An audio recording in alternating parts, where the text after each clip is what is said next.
listening to Win FM 98.9, Election Watch 2020 with the Alarm Clock team. We will begin in a few minutes. Away from the life that we once shared. It's up to you and me to rebuild the family. It's up to you and me to regain that old-time respectability. When, oh when, do we stop finding someone to blame? Oh, maybe we're lost, but let's not lose ourselves. Let's live again.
We heard voices crying out in the valley.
could you say the things you've said? I'm not approved. The note you left me seemed to knock me out of my shoes.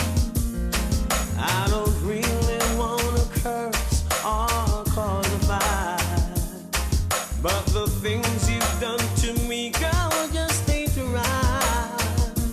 How could you look me in the eyes and tell me that it's over now, when you know my love for you, I really care? Why couldn't you just realize that I've always been there, and life with you I always wanna share? It was smooth sailing, baby, until then. That sad moment when you chose to let it end. Like every other love who's had their ups and downs, we could sort things out and turn our lives around. How could you look me in the eyes and tell me that it's over now, when you know my love for you, I really care? Why couldn't you just realize that I've always been there, and the life with you I always wanna share? I feel joy for a minute, then it turns to pain. Because of my actions, folks say I'm insane. I'm hurting deep inside, this pain just won't go. Oh, I just love you, baby, I want the world to know. How could you look me in the eyes and tell me that it's over now, when you know my love for you, I really care? Why couldn't you just realize that I've always been there, in the life with you I always wanna share? How could you say you love me, then turn around and leave me? How could you go and break my heart? How could you say you need me, then turn around and leave me? I thought that we would never part. How could you look me in the eyes and tell me that it's over now, when you know my love for you I really care? Why couldn't you just realize that I've always been there, and the life with you I always wanna share? Could you look me in the eyes and tell me that it's over now, when you know my love for you I really care?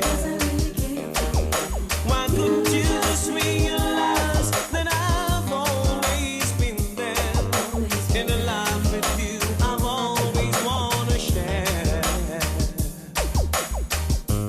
How could you say you love me, then turn around and leave me? How could you go? Join us on Win FM every other Tuesday for Let's Talk IT from 7 p.m. to 8 p.m. to hear our hosts, Naeem Richardson and Janiqua Esdale, speak about different aspects of social media, technology, and STEM advancements in youth. Tune in, ask questions, and let's talk IT. Brought to you by the St. Kitts Nevis Robotics Association.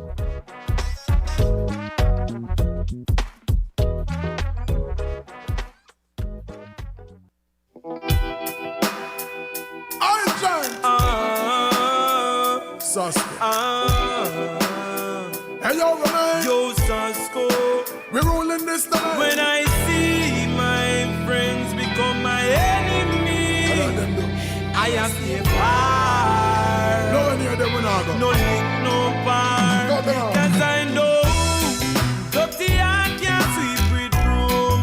They are like the trees we can't bloom, and they shall slowly fade away. And I know dirty heart can't wash with soap. The shall slowly fade away. Well, I'm an assassin, me no domain. Enough of them now go like that junior. Why? Bad mind stuck in a them head like a tumor. Them fake like tree stripe. One a night made by Puma. Them double lip and I spell lip and rumor. Start go you not to them, I say you work and code. Get your visa, you fly out. Them a pray for you drop out them. Sit down and calculate why in and you back out them. Say them are your friend, but them heart warm about to make say. Well, dirty heart can't sweep with broom. Good and never. They are like the trees we can't bloom. Good and never. They shall surely What? fade away. And And I know dirty heart can't wash with soap. And there is no bad mind antidote. They shall slowly fade away. Then look along we tell them say we stop fight. Can't son in it enough for them a come a act like. Them a your brother, all them good for it, backbite. Watch them feel it pretty soon them a go. Go show them colors like a stoplight. Them colder than a frostbite. Them hearts are dirty, man, discover with a Scotch bride. Them need a whole reservoir of jelly water if you wash off them heart. That could hold in on the back pan at the standby. find out dirty heart can't sweep with broom. Good and never. They are like the trees we can't bloom. Good and never. They shall surely What? fade away. And I know dirty heart can't wash with soap. The meditation to supply hope. And they shall slowly fade away. Well, Granny tell me, friend, don't dream. So from the other day you see, friend, we don't keep a family we say because I know everything will come and show teeth and your friend first. Good evening, everyone, and welcome to our SKN Election Watch 2020. And in the studio, we have with us Mr. Desil Hamilton and Gian Williams, as well as Gath Wilkin, and later Kenneth Bob will join us. And co-hosting this evening, because we're going to have quite a, long night. Desi Brown with you guys, and we're the team from Alarm Clock, going to try to bring you some nice, refreshing discussion on our impressions today. We're going to look at predictions, we're going to do a bit of talking on manifestos, and of course we'll be bringing you the results live from the supervisor of elections by way of ZIZ. So as we're now late, it's 7:26 p.m. We are going to just jump straight into our discussions, and I'll have Gian take over from here. All right. Well, thanks, Desi. I think late is the word of the day. We definitely heard that word a lot today. It's general elections here in St. Kitts and Nevis, 2020. Federal elections, 11 seats up for grabs. Who will be the winner? It will be interesting to see, what the results say. I don't know if you guys have your own predictions. I'm sure you do, and I guess we'll we'll get into that. We'll definitely get into that later. But before we get into that, how was the experience for everybody? Like, what was it like? I see everybody finger dirty. So, what was the experience like? Desil, what was it for you? All right. Well, good night to everyone out there listening, watching, joining us. Desil Hamilton here. Thank you guys for bringing me on an alarm clock. I've been following for a while, and it's a great thing that we're doing here as young people. All right, jumping straight into it. So my experience today was not the best. This is my third time voting, and this is the first time I've had to wait about 4 hours Oh, wow. in the line before I can get inside and spend 2 minutes and get back up. At least the inside process was better, but the lines were crazy, and no one knew what it was. Sometimes you'd see one line moving and then it stops. And then there was this one point where, okay, my line started to move, and then this other one stopped moving, and I could see them over there, like, looking all frustrated. Like, oh my God, what's happening? But it seemed messy today. That's my general opinion of it. I don't know why it was like that, but it seemed really messy, and it's unfortunate. Gath, how long did you take? From I start to finish? I had a quite traumatic experience today. Oh, Lord. I decided I wanted to be one of the early voters. So I got to Kim Collins Stadium at around 6:05. First of all, myself and my family, we didn't know where our lines were, so we were going based on hearsay. We eventually found our lines, and I got to my line around 6:10. There were 5 people in front of me. Wow. My polling box and the one adjacent to mine opened at quarter to 9. 8:45 on the dot is when the officers So announced. from 6:05 to 6:10 6:10 in to the line, 8:45. and then I voted around 5 to 10. Wait. So I was there almost 4 hours as well. Wow. Wow. Wow. Yeah, it wasn't a very good experience. It seemed disorganized. The returning officer was himself lifting up tables and chairs and taking them into the polling areas. While I was there were 3 trips, bringing the boxes, bringing tables, bringing chairs. The elderly persons that came while I was in the line, they didn't have enough space for them to sit down, so a few of them were standing up. When the line did get moving, it went fairly swiftly. Although, as I said, I got there with 5 people ahead of me, and I still had to wait an hour and 10 minutes to vote because they eventually, they were letting the older people, the seniors, vote first, and then I don't know what happened, but then they changed the policy to then go a senior citizen, then a regular person in the line, and vice versa. So when I got there, I said, I don't want to go in front of any senior citizen. Let them finish. And the few of us that were there said, it was around 4 or 5 more senior citizens, and then we went into vote. The process inside was my first time voting, so it was fair. It took about 2 minutes, 2.5 minutes, but the whole process. Fortunately, I had family members and some friends in the line, so I could chat. But 4 hours to vote is a long time. Yeah. What about you, Desi? How long was it for you? All right, well, it was about 3 hours today. My family got there before me, so just about a little after 7. I got there around 8, and I didn't finish until 3 hours later. The line was moving extremely slowly. This is my second time voting, so it was different having to stand for such a long time, because the last time I definitely didn't. But a new space. The last time we voted, I think it was in a container. So a new space. Where did you vote? Sandy number 5. So I'm in Sandy Point. So they just general things. Call the name. New ballot style, which was a bit confusing. Yeah, we have to talk about that too. Yeah. Yeah, so it was cool. We didn't have much of an issue. People were well lined up. It was well organized on our side. The polling stations definitely opened early because there was no confusion at all. Just a couple of people being extra friendly. But besides that, I think it's cool. I think it was cool. Well, I feel kind of bad because y'all like 3 hours and 4 hours, and here comes Gian just rolling through. But I mean, it was an hour and a half, which was still I guess long for because there was a point in time I was trying to figure out what was happening and why weren't the lines moving. But this is my 3rd time voting. And I really don't remember my first time voting. I really don't. But I remember waiting longer last elections. But I think I changed my strategy. So maybe for Gav, for you to know, don't go early. Don't go early. I know like more one of my people. good friends and a family member went at around 3 o'clock and took 5 minutes. Yeah, because when I was leaving, there were 3 people in the line behind me. So it wasn't.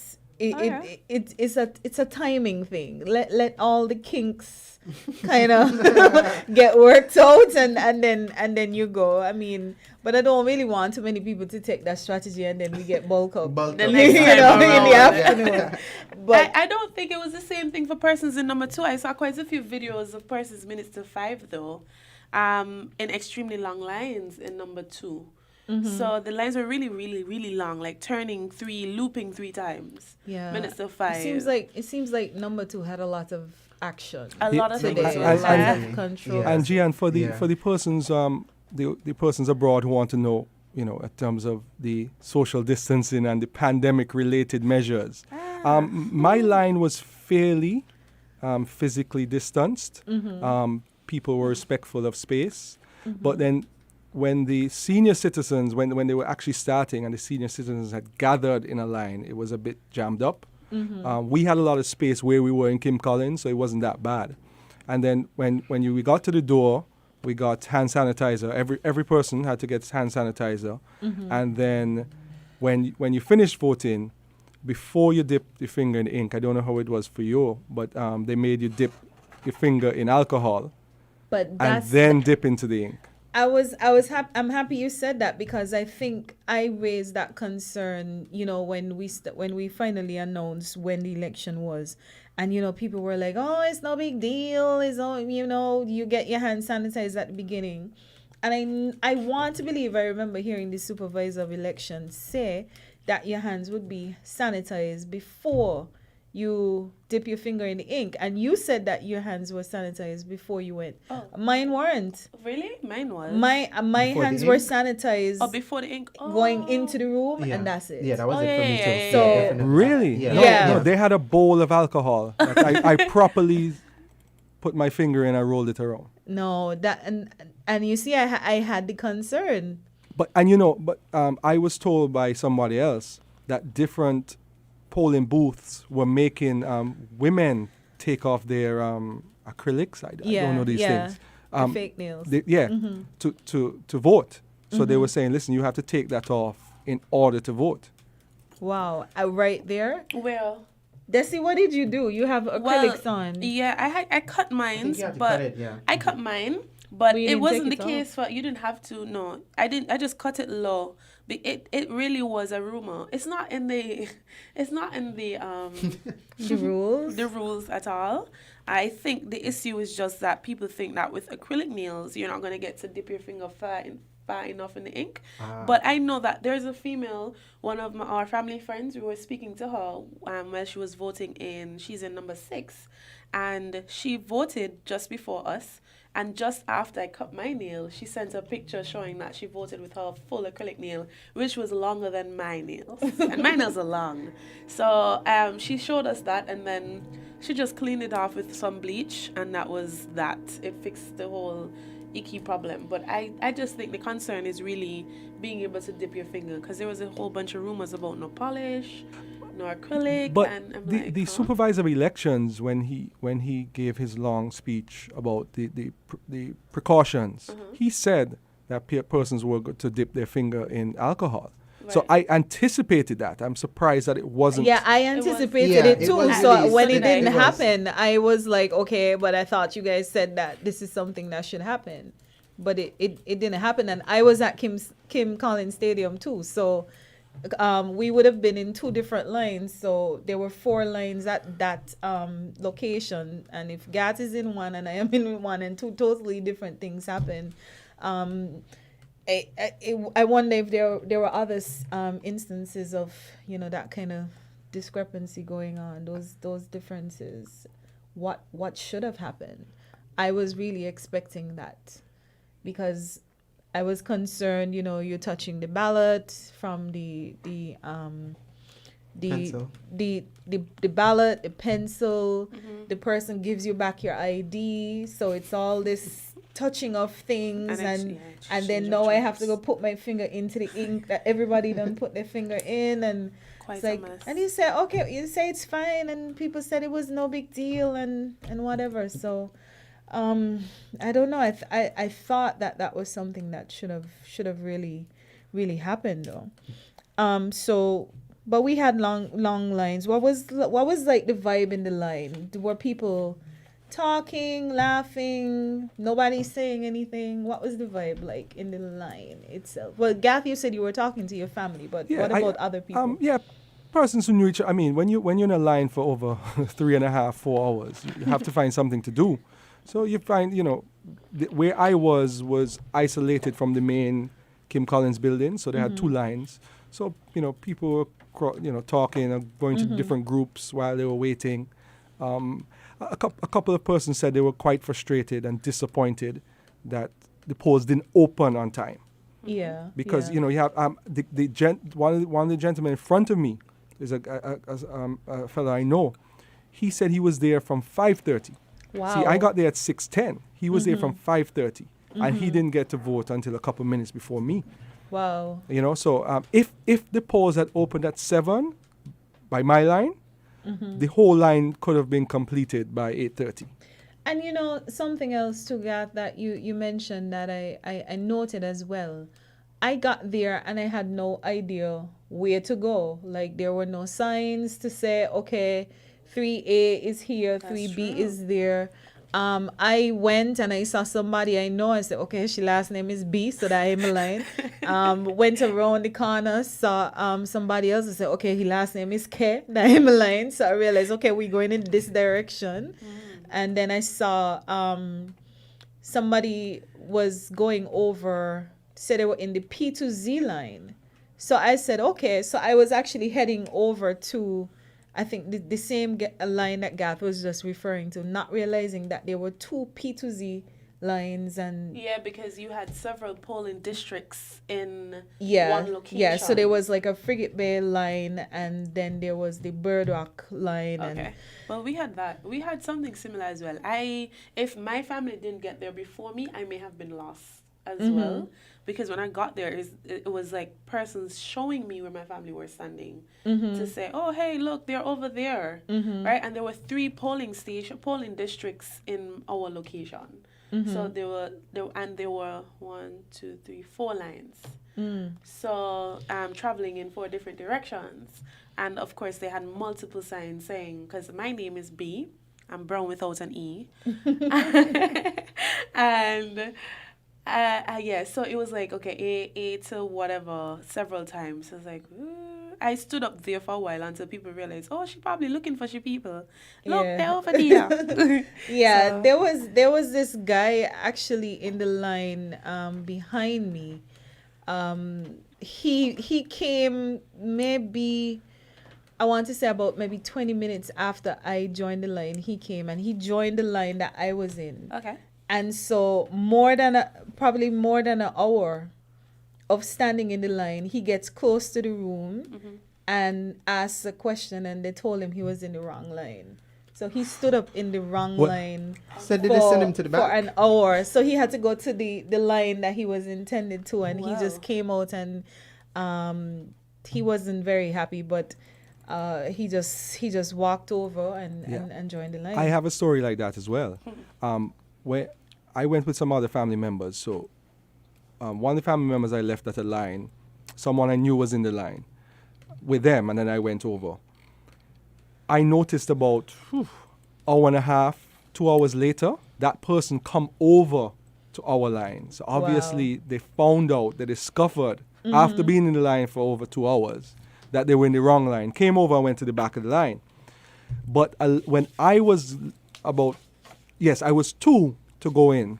There was one person in front of me. A lady came and said, Miss, I was in the wrong line. I got to the voting booth. They didn't find my name. And they told me, you are in this box. So I'm coming over here and I'm not going to the back of the line. So she said, gentlemen, that's my situation. And we said, okay, we understand that. She had actually stayed in the line for hours. And this is just before I voted. So this is almost minutes to 10. And So you had quite a number of people go in front of you. yeah. I saw Yeah. persons on Facebook actually saying that they were redirected a few times. I saw one person even said that they were redirected 7 times. And I was like, whoa, don't you? I mean, one of the things is I don't think we had enough. I don't want to say we did not have enough time. I really don't want to say it, but I just want to say it. if you understand what I mean, Mm-hmm. to educate people about what kind of information they should be looking for. We weren't really sensitized. I don't think there was a huge amount of sharing of information, whether it's on the ground and virtually, for persons to be able to understand these are the polling districts and this is how you are going to be located. I found out from one of the constituency offices. So that's how I knew where I was going to vote. And Yeah. then I checked for all of my family members and just got that done right away. And you know, what's a crazy thing again on that same point? At around 7:45, the officials pulled out a piece of paper and a pencil and began to write the number for the voting area and stick it up on the door. Okay, Yeah, nice. I saw the and- same thing. And they even made a Wow. mistake. It was mine was supposed to be, I think, L to Z, and they wrote L to Y or something. So they made some mistake and crossed it out. I just thought it was unprofessional. It was my first time, so I had nothing to gauge it with. I've never voted in an election. I felt it was unprofessional and disorganized. Those are the two words. And a lot of people in my line, there's like, we just feel disrespected because they're saying, listen, this is one of the most important democratic processes in our country. So if it starts off like this, you're a bit concerned. What else can go wrong? Yeah. Besides it starting off like that, right? I also think that even it's being one of the most important activities in our democratic process as a country, I think we didn't take it, not we. I don't think the authorities in charge of carrying out or executing the process took it with as much seriousness as it should And have. respect. Yeah, that Yeah. was sad. I don't think so though. But I'll this will you want let's to Yeah, get in there. no. Yeah. I think we can all agree with that. It just felt, and I kept saying this. We're in 2020. It's not 1905, 1962. Like, there are certain things that we expect that we did not get, and we are all professionals. I saw people sharing the polling boxes on the internet today, and it was funny because it's a plastic containers, and we're here talking about it on the radio where anybody can listen to over the world, and then we're gonna get someone to go to the UN and stand up in a nice suit and say that they're from St. Kitts and Nevis. And this So is the it's thing. embarrassing. It's true. really embarrassing. It's true. And then aside from you guys, I think I had an okay experience in terms of the lines and the actual directive at the polling stations. We had 3 lines at the Antioch Baptist Church. Yeah, I voted in 3. And when I got there, I checked in with one of the persons on the outside. They're like, you're in 5B. There seemed to be like a little split, well, a little join between 2 of the lines, I think B and C. But, I just got in, I came in, I was like, okay, so which line is this? Where's this lead in? I asked someone, they were like, oh, this is L to Z. And I was like, okay, fine. So I joined my line. And one of the funny things that happened too is it started raining at one point. And one guy was saying earlier that it started to rain and everyone scrambled. And then when they got back, he kind of edged up. But this time when it started raining, it's like everyone, took notice of who was around them. So as soon as it passed, everyone just fell right back in their position. So it was very respectful. I don't think it was as socially distanced, but it did take long. And then I think Gat was saying that, they had a line for the seniors and the regular persons. By us, they had seniors, regulars, and essential workers. Which was weird. So there were 3 sets of people going into the room alternating. So it was crazy. It was crazy. Yeah, I thought that there could have been better procedures in place for the elderly persons because, as I said, there was not enough seating. I mean, that could have been resolved by a tent and chairs. Because you're going to get elderly persons. You have the list. You kind of have an idea of how many will be there. People were coming in wheelchairs. I remember a lady came in wheelchairs and had to, her daughter had to help her up the steps. No ramps. Yeah. We have to we have so to there think were about. steps. There were steps by your line. Yeah. So I was a little disappointed in the way that I also got an experience from a family member who said that she was whisked to the front of the line as an elderly person. My 98-year-old grandmother voted, and she got through very quickly. So I think it depended. One of my co-workers was at the Antioch Baptist Church and took 5 hours. So I think they're varying experiences. I think we won't be able to provide the full gamut, the full range of experiences. But some people had very good experiences today. As I said, some people went in the afternoon and got through in 5 minutes. Yeah, so a friend of mine just messaged me and said she got in the line in 50 and out in 15 minutes. And that's at Kim, no, I don't think she was at Kim Collins either, but she 50 minutes compared, and I felt really proud of my hour and a half. I felt really proud. Now you're like, damn. But in our line, I think we did the proper social distancing, and I was very happy that the line was by the steel stands. So we were actually under the stands, and it was very breezy. So we were covered, and there was lots of breeze. The only thing was a lot of ants were there. So I was just thinking like, ooh, there are just so many little things that you think people should have known or recognized and tried to address, but it felt extremely rushed. The process and how everything was gathered, it just felt extremely rushed. Mm-hmm. So the same thing in terms of Gatho, you were saying you saw them writing up the putting the polling stations. There was a paper outside of the door of my polling station. When you get to the door to go inside to vote, it had on polling station D.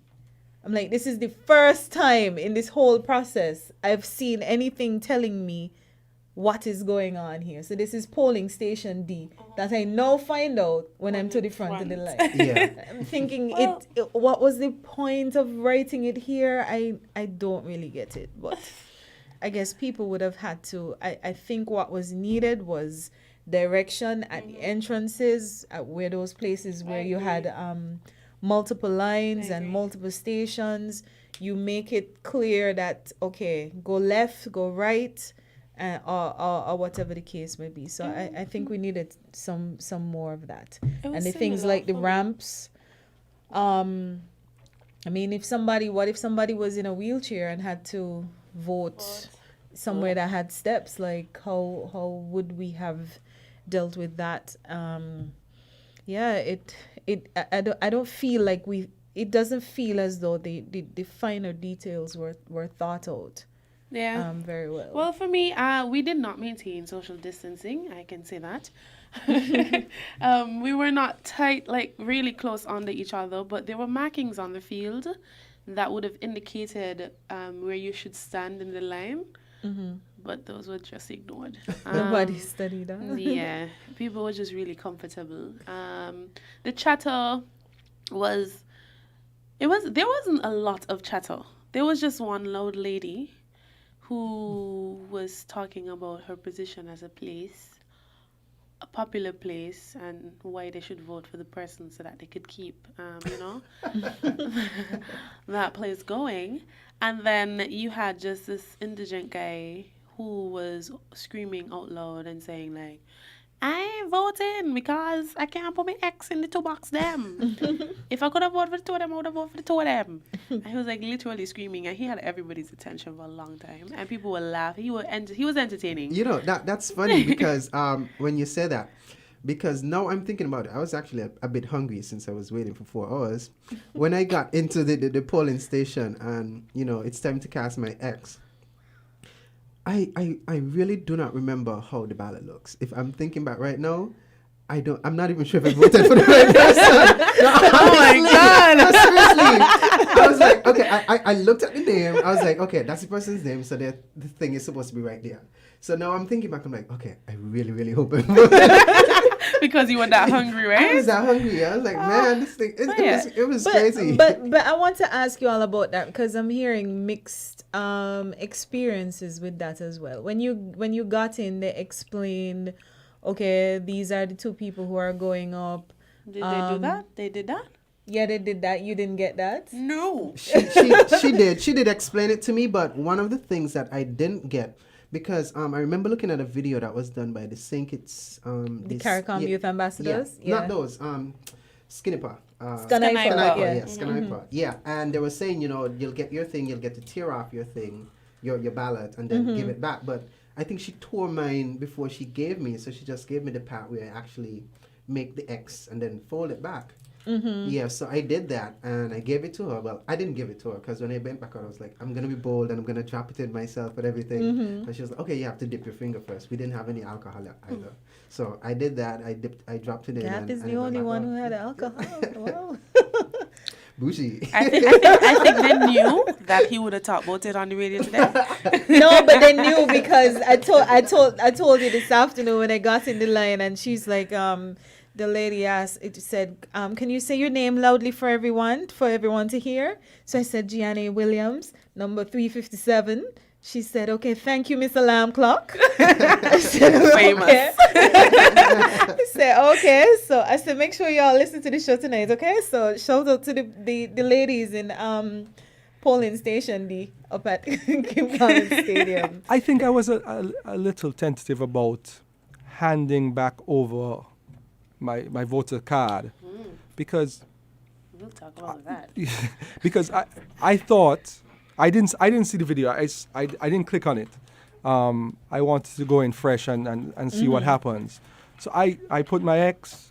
I was going to put it into the box, and she said no, I have to do something first. She took it, put it on the table, but because of how it folds, it doesn't stay flat, so it kind of folds up. So I said to myself, but she could possibly see when she rested on the table to tear off who I voted for. Now, I was concerned about that because it's supposed to be a private process. Yeah. And then she asked, I said, can I put it in myself? And she said, yes. Do you want to? And I said, yes, I want to. But I got the explanation at the beginning as well. But I personally think that you should be giving that. I like the idea of the card being torn first. You mark your X and then you put it in the box. Correct. I agree. Because I honestly felt that my officer could have seen when she put it rested on the table where my vote was. And I was not comfortable with that. And see, I see somebody saying online, why y'all didn't comment on the previous. This is not anything about politics. This is about our experience. No, Right somebody on the Facebook Live is saying, why y'all didn't say when the last government, blah, blah, blah. Typical. But these are personal experiences that we're sharing. I heard some personal experiences today on Voices, It's to people that were not here. It's to kind of give them a feel because all four of us had a different experience. Right. Yeah, so it's not about any personal feelings about any government. It's about what our experience was today. Yes. And it was not a very good experience for me. And I didn't have any expectations. Yeah. All right. You were telling me something today about your experience and With the ballot papers Yeah. situation. Well, yeah, so when I got inside, they took my ID and stuff, and they called my name, showed my face, and then the guy gave me the ballot paper. Okay, Miss Brown. No, it was very interesting to hear that you guys were told who is on the ballots and who you should make the decision for. Like, these are the persons that are on the ballot. I didn't have that. So they were like, okay, Miss Brown, maybe because of their familiarity with me, perhaps they probably thought, okay, she could read. she know why she here, so. Yeah, she know why she here, so let me just give her the ballot and tell her, that way, so you follow the signs and went into a room, I sat at the table. I did not bend over and, took my time and marked my X. But when I came back out and he took my ballot paper, the officer, while folding it, he could have seen, he literally opened the ballot. So That's crazy. no, I don't want to go on the news. So a disclaimer out there. Well, you didn't say it. But It's yeah, already oh, he could have seen it. He could have seen it. I'm not going to speak for anybody else in my family, but for me, he could have seen it when he tore off the thing. And because they said that you should fold it in two. He was like, Ms. Brown, you should have folded your ballot paper. But because of the style of ballot paper, it seems as though they folded them in 4 instead of 2. So I folded it in 2 with the expectation that this is what they told me to do. You know, the instructions were clear. If you were following that, you should fold. So when he took it and he ripped off the side or whatever that was it like, what is it, a receipt? That's another question I had too, because I didn't get that back. the ballot has a number on it, but I was told by someone who has intimate knowledge of these processes that there's no way to match up. But when I got the ballot paper, I said, "But why does this have a number?" Yeah, and they were putting it on they were, you know, those things that you put paper. It has like a sharp edge, and you just slide down. The guillotine. Oh yeah. That's what it's Guillotine Yeah. to cut the paper. No. It's a stand. It's like a stand, and with a needle standing up, and they were stacking those little cards. Yeah, the part that they rip off. Yeah, they put it. But on. I'm hoping that part that they rip off doesn't have a number to match with the. I don't think so, because I examined the paper well, and when I opened it, I was like, okay, this is You know, different. people tell me they do that. I You don't guys, even. I'm sorry. Me and you here. We here. Trust me, we here. I was like, you It know was what? it was new. It was new for me because the last time we had like copy paper, like the paper that they used to create the signs on the outside, was the paper that I voted on the last time. So this hard paper, which was perforated, and I was like, fancy. You know, so I looked at it, and that's my nature because I'm a creative person. So I would look at, I like detail. So I looked at the paper like this, like, okay, and then I turn it, and for those of you listening, I am holding up, gesturing at my face. And then I flipped it around, and I was like, okay, it's just fancy. There's nothing else to it. There's just, general elect, you vote for the 2 people, choose one. And then there was that perforated side. I think they removed the perforated side, which did not have anything on it, just to lessen the amount of paper that was going into the box, because the slit was very thin, and because of the thickness, like it was that CAD stock, like it was a CAD stock thick paper, and that so folding it would multiple times would make it too thick to slide in. So that's what I really thought. I was like, you should have taken off that perforated side before I marked my. So did you have X. like a box?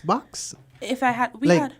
actual the plastic, or did you have the plastic Guys, containers I'm like referring us? it to a box because that's what it's being referred to as, but it was also a plastic container. Okay. It was sealed with a zip tie, and zip A tie? zip tie? One?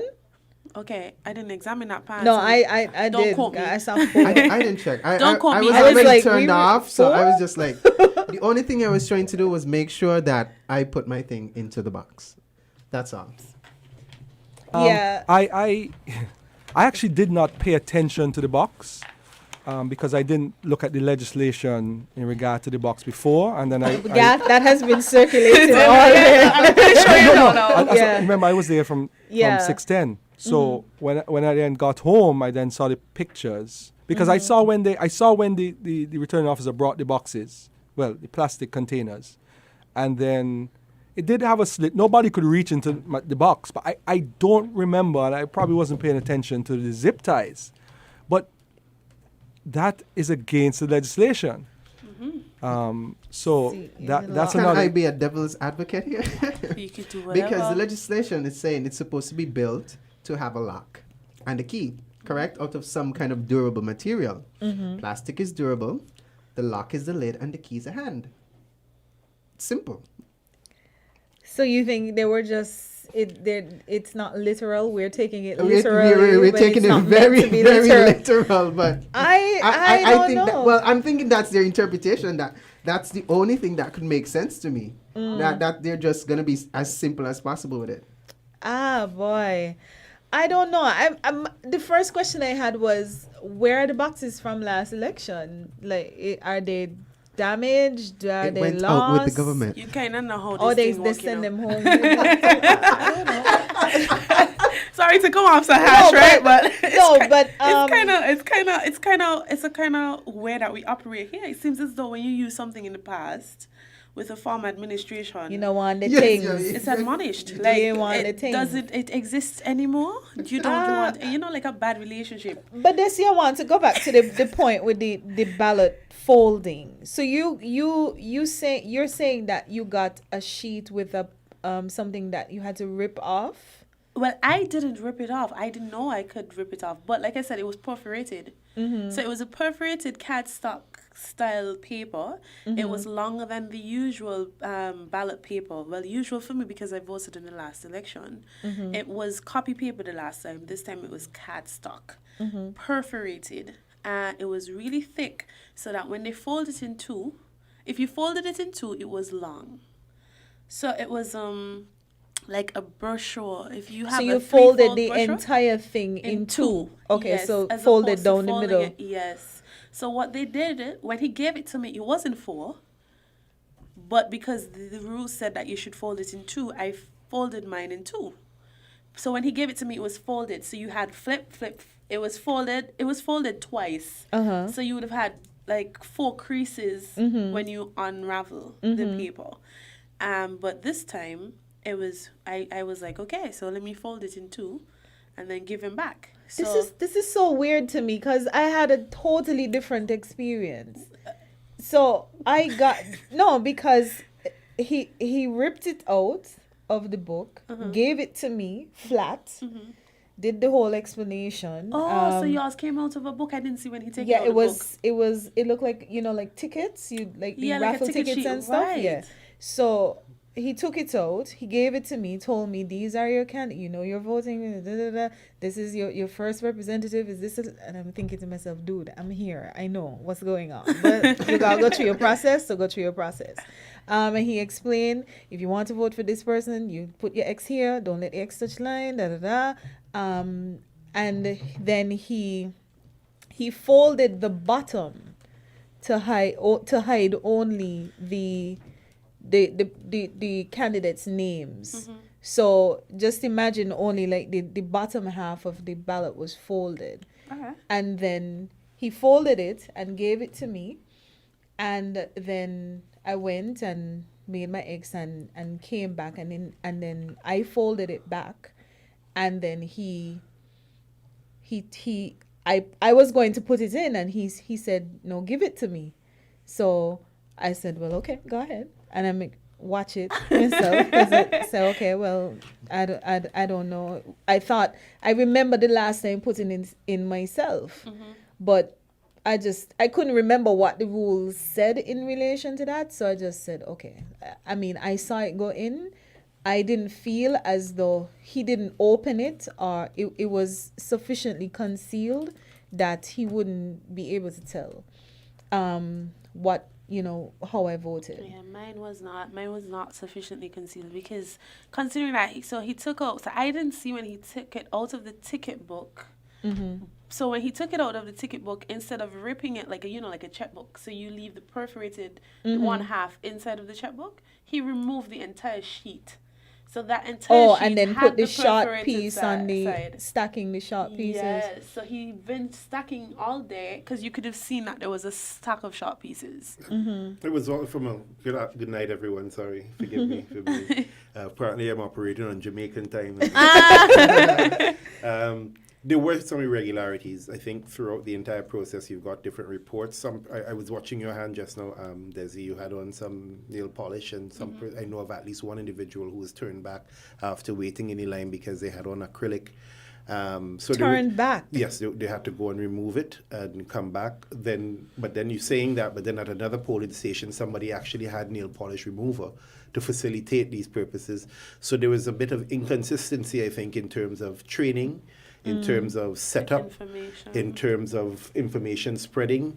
And my hope is that having gone through this experience now, because I think it was unusual for quite a lot of persons, there's a little bit more to be garnered by encouraging our electoral processes to do adequate training, adequate recruitment, so that you're not left with a circumstance where persons which I may suspect might have been doing this for the first time, for example, and then you can perhaps avoid some of what would have occurred today in terms of confusion in communication and everything else. But yeah, I think that was the major issue. It came across unprepared, but it may be that some persons were a little bit more prepared than others.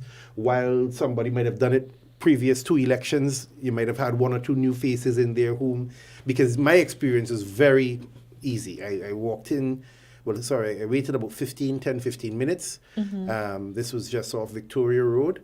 The lady, once you entered, they asked you to announce your name. You announced your name, you carried your ID card. I only had my driver's license with me at that point in time. I displayed it to both of the other ladies sitting there at the desk. Then the lady quite loudly explained exactly who my options were. Yeah. She even pre-folded the paper for me and everything else. And then upon my completion of voting, then she tore that perforated edge that you're referring to, Desi.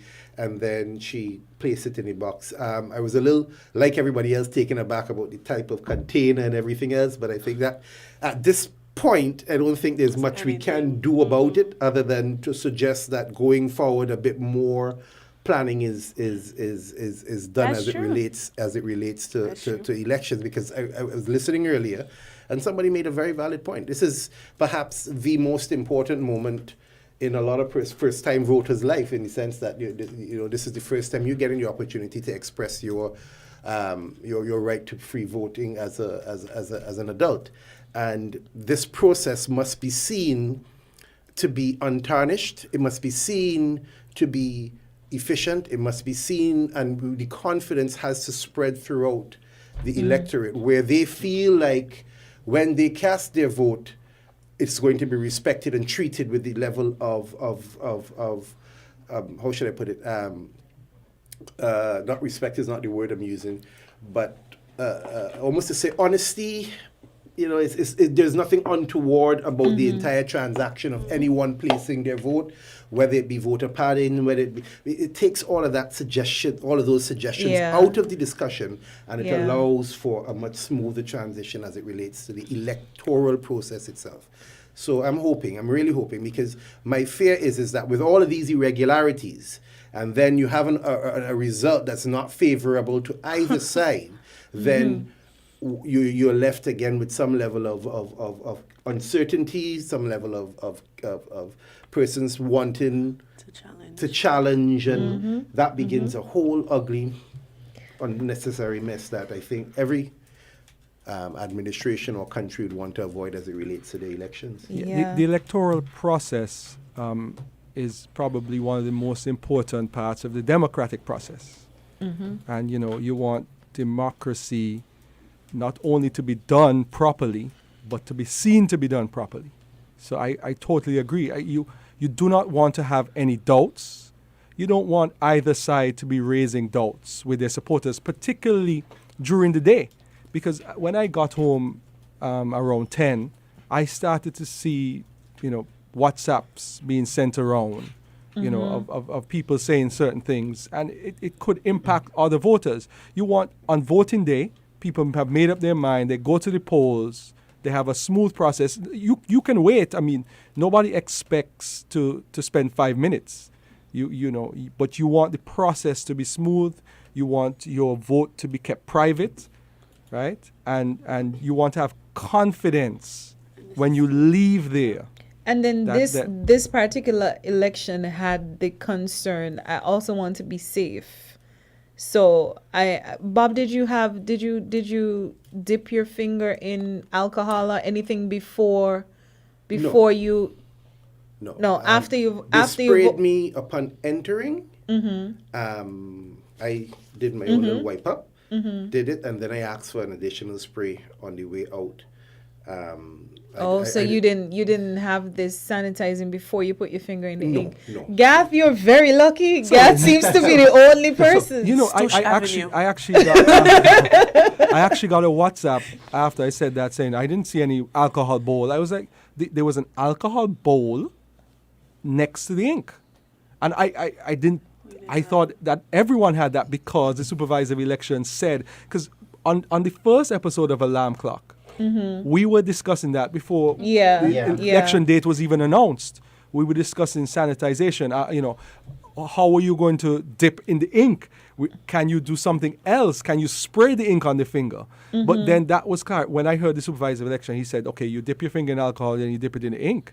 I certainly don't think I would have felt comfortable dipping my finger in the ink without dipping it in alcohol No, first. I know you're making me wonder if it was there and we just didn't see it. I don't It know, was- but but I why would would they think not that should directed bring persons it to to do your it? attention. Yeah. Again, I think it comes down to training. I mean, maybe in the case of where Garth is doing it, they're a little bit more alert.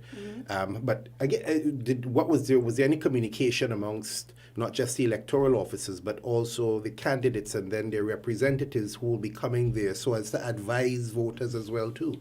So it's not. I'm not just referring to the electoral officers and the returning officers whom already have specific duties. But if we had a larger education process for other persons who would be participating, then the awareness would be there. The person in front of you would say, hey, don't forget to dip your hand in the alcohol before you put it inside the Right. ink, that kind of thing. Or you may have somebody sitting outside counting their supporters on the way in, and they can advise that along with the bottle of water. So I just think it all.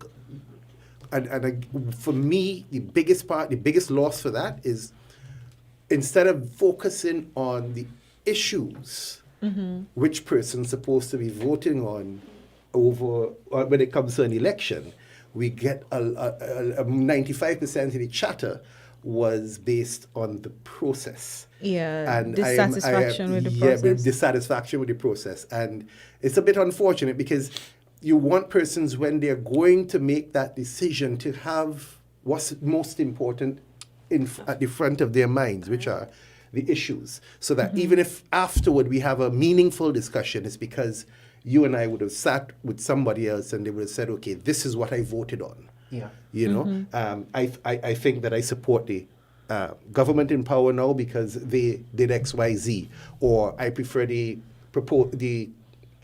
manifesto of the opposition party, and have a meaningful discussion around that, which feeds into what we are doing here tonight.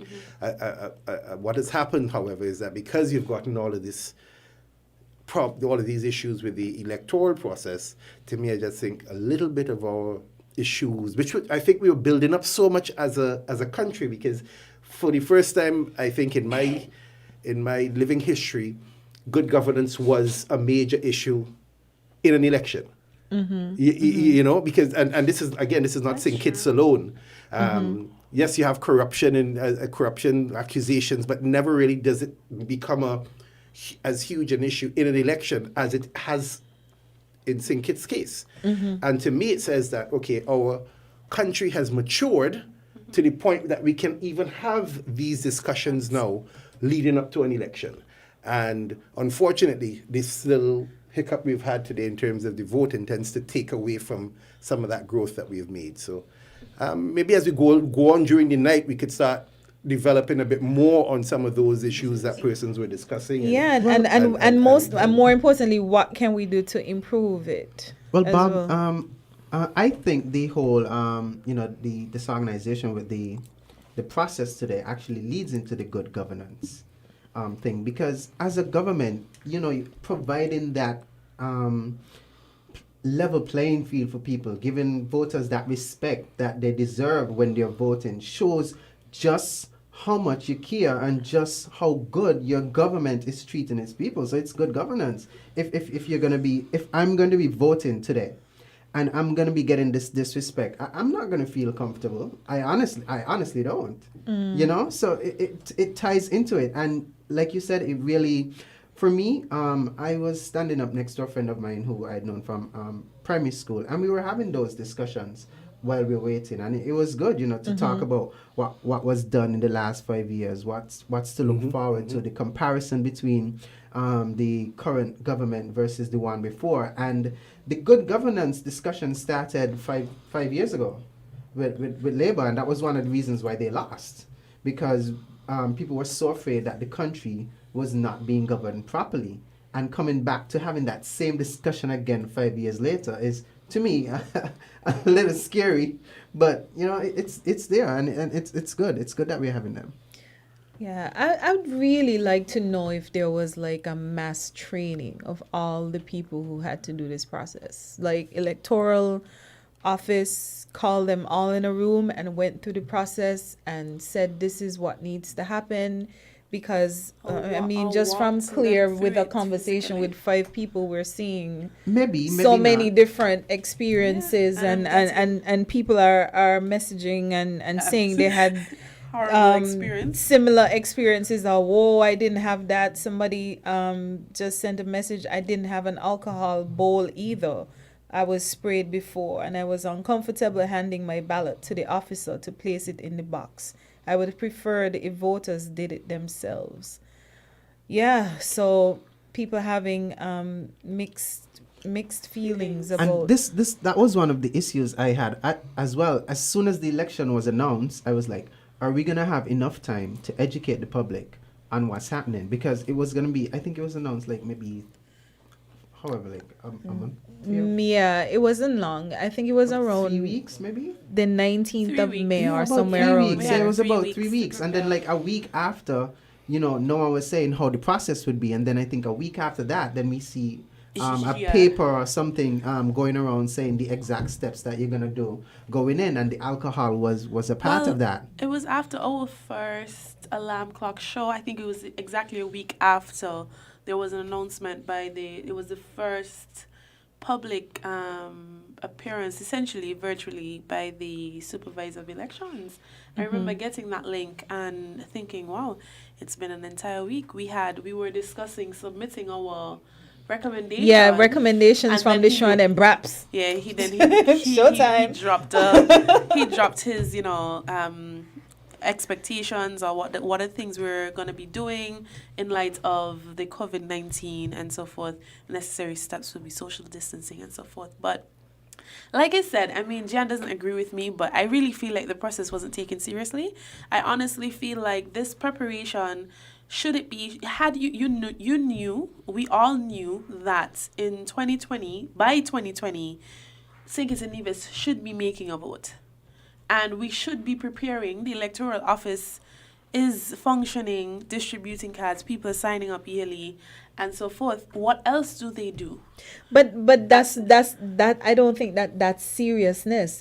Maybe I just have an issue with the phrase you're saying that they didn't take it seriously. I said they didn't do their job. Well, true.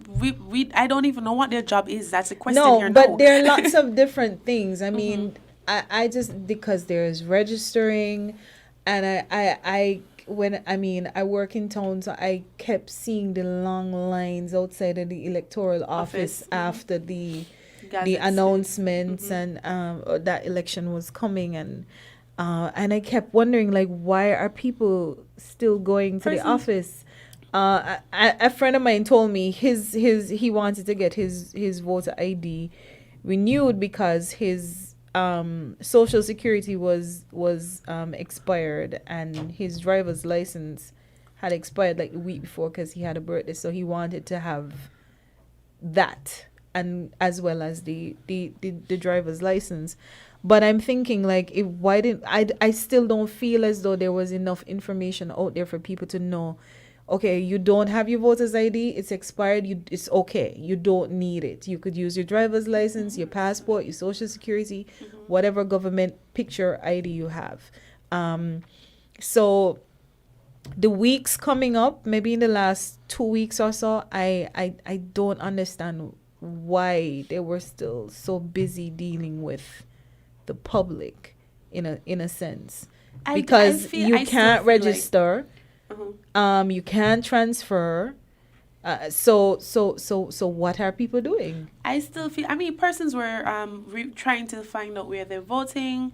I know some persons were heading there to find out why their names were objected from the list. We even saw a video of a young lady complaining to that regard. To get her card. Yes, Yeah. to get her card, and then she found out that her name was objected twice.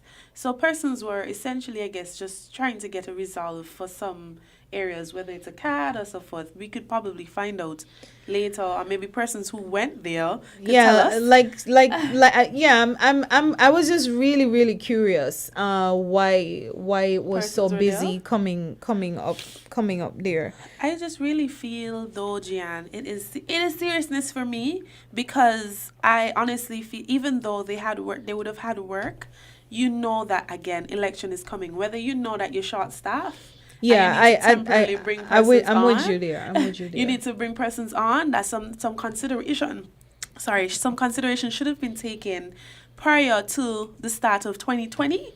That we need to start aggressively preparing for a huge load for the upcoming election. Because I mean, the supervisor of elections is new.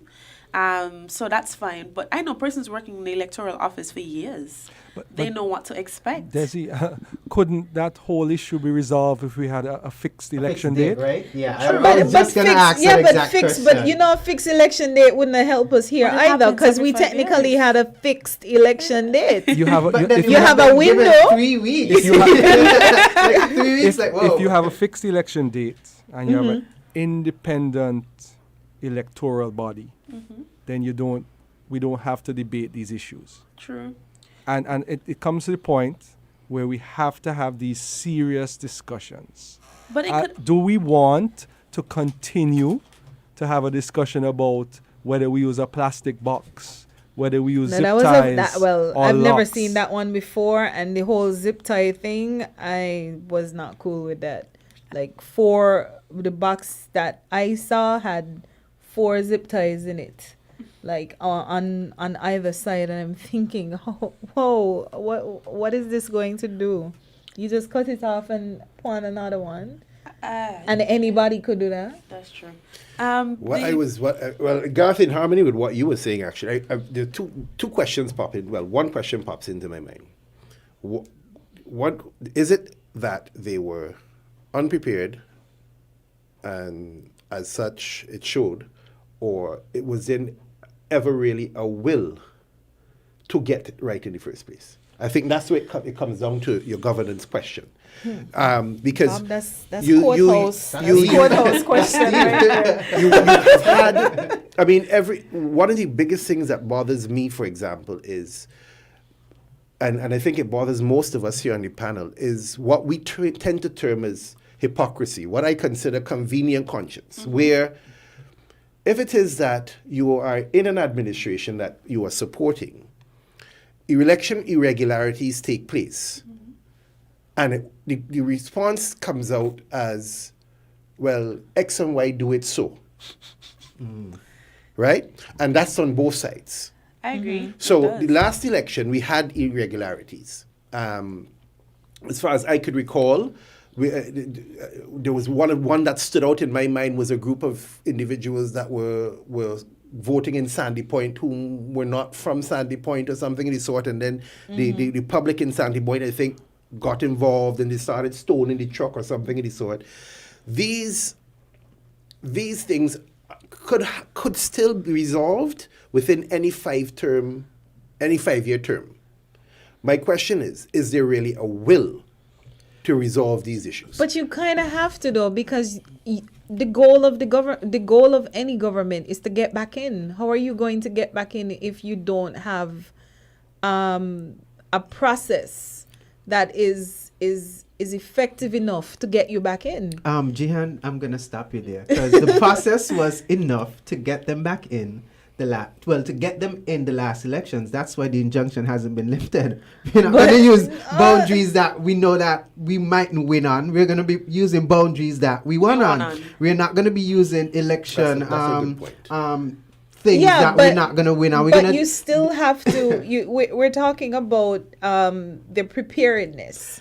So I'm interpreting the second part of Bob's question as, did they willfully appear unprepared so that it could give them an advantage? And I'm wondering, how could not preparing give you an advantage? Well, you don't prepare for that particular instance, you prepare for something else. Yeah. They're ready for what So can then happen. okay, so then maybe if you lose, what? You challenge yourself? Gian, can I interject here? Sure. A very bright person told me this once. It was around maybe a year or two before the last election. He said, listen, he asked me, he said, Garth, what do you think is the purpose of a political party? I said, to represent the interests of the persons that they're concerned about and their constituents. And he said, Garth, Spoken the like a true purpose academic. of a political party is to win. To win. Full stop. That's true. So if you leave the process to the political parties, they are going to do, and this goes across the board, anything they can to win.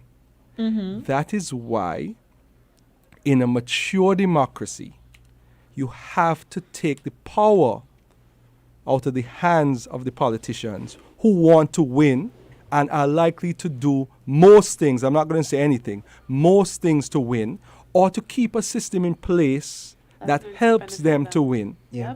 We as a people need to come together and say, we want structures in place that levels the playing field for everyone so that the winner is the person who deserves to win, not for any electoral irregularity reasons, but because the majority of the people want them to win.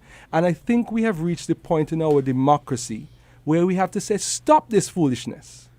We do not want to be having a discussion at 8:30 p.m. on the evening of elections about boxes and tables coming late and polls opening later than they should and persons not being able to vote and the electoral office not being efficient. We should not be having these discussions because we should be a mature democracy. Yeah. A lot of persons today spoke about, so similarly, because we give that power to it is traditionally set up in a way that politicians kind of can have some sort of control to in the electoral process. You had persons talking about how, stay in line, they want to frustrate you, or they, attribute some of the issues or irregularities with COVID-19. So of course, who's supporting the machine that runs the electoral process now is saying, the positives are, giving it an excuse, adding an excuse to what was taking place. And you had the persons who feel like, oh, this is a trick, this is to get us, as opposed to it just, I feel, and I wrote the word down here, that I feel sometimes it's an issue of leadership. And putting somebody in place who is organized, who is considerate, so very intuitive, they're very detailed, meticulous, so they try to capture everything. They look at it, from all angles, and they look for feedback, they consult with individuals, because we don't know everything. You should be able to sit with a group of people to put in place, you create or simulate the process. And that's, I feel like that's an issue all across the board in St. Kitts and Nevis. You put people in leadership positions and they lack the necessary skills to be able to execute something. We're not asking, is this person qualified and not qualified in terms of paper, but do they have the skill sets that's going to help them to be able to execute something of this magnitude? Or do they have the skill sets to execute something of this nature? So you have a lot of things, a lot of thinking, training that has to be done to give. Somebody could have the qualifications, but they have to be consistently exhibiting all these qualities throughout their life and their lifestyle, whether it's personally or professionally. You need to get somebody who is resourceful. You need to get somebody who can mobilize support quickly, because clearly we had an issue with, people may not know how this thing works. As Bob mentioned, it could have been that everybody just all across the board did not receive the same amount of information or the same kind of information. So it could boil down to leadership. No matter who is in power, to me, you still need to put somebody in that position. Somebody has to have that position that is going to be able to lead and take it and transform it or make it, an easy flowing process. It's a lot. And I really don't believe that having 3 weeks is an excuse. Nobody could tell me, because I saw it online, that 3 weeks is the reason. Oh, they didn't have enough time. No, no, no, no, no. No, no, no, no, no. This is your job. Yeah. This You're is so your job. correct. It's like Yes, this correct. is what you exist for. Well, there was a Win FM news article with a discussion with one of the members of the Electoral Commission, who said that the supervisory election had put 11 names to them for approval for returning officers. And they were trained, and the Electoral Commission approved them. This is from a Win FM report. This is not from anything that I know personally. And there were 8 different people selected. So you really need to take certain processes out of the hands of the executive. I don't know if in our small society we need to have a wholly independent electoral body, statutory corporation that is separated from the executive. I don't know if that is needed, but we have to have that discussion, because we are not, our electoral process by any stretch or any person's gauge, right, is not mature. It is not mature. It is not a mature process. It could be much better. It could be much more efficient. We actually, just to inform everyone, I'm looking at the ZIS election SKN time countdown, and it says 17 minutes. So we should hopefully start getting some information about counting from the supervisory elections in 17 minutes. But in much larger countries than ours, people have results by 9 p.m. Yeah. And we don't know how long we're going to be here tonight. and that is also an example of our process not being the best process. And we should strive to have not a perfect process, but the best process under our circumstances. But Gav, just to touch on something you mentioned just now about the supervisor of elections picking persons and then having them scrapped. And your recommendation is to have it dealt with a statutory body or private corporation or whatever entity. But in the first place, if the supervisor of elections selects somebody, that should be it. So having somebody appointed by whether it's a statutory body or whatever entity, if the supervisor of elections decision could be overturned, then the head of that statutory body could probably be overturned as well. The issue is the ability of some other influence being able to overturn a supervisor of elections decision, and that's the issue. And I think that's what we need to address and put the checks and balances in place to ensure that that cannot even happen. I see someone on the Facebook saying that we shouldn't be talking about what happened at 9 a.m. today. But the reason we're talking about that is because we want to discuss what we should do differently. And you cannot know where you're going unless you know where you've come from. Yeah, and we want to grow. So you can't possibly grow without looking at the areas where you had deficiencies. I guess maybe, I don't know if the person wants us to say, were there any good things that you saw? I don't know. From the panel, I think one of the good things that I saw was there was a volunteer giving out masks. So if you didn't have a mask, there was somebody there to give you a mask. So that's something that was a good touch. And I think in relation to the COVID-19 protocols and so on. I don't know. Was there any shining light? Because we've shunned quite a lot of light on the deficiencies.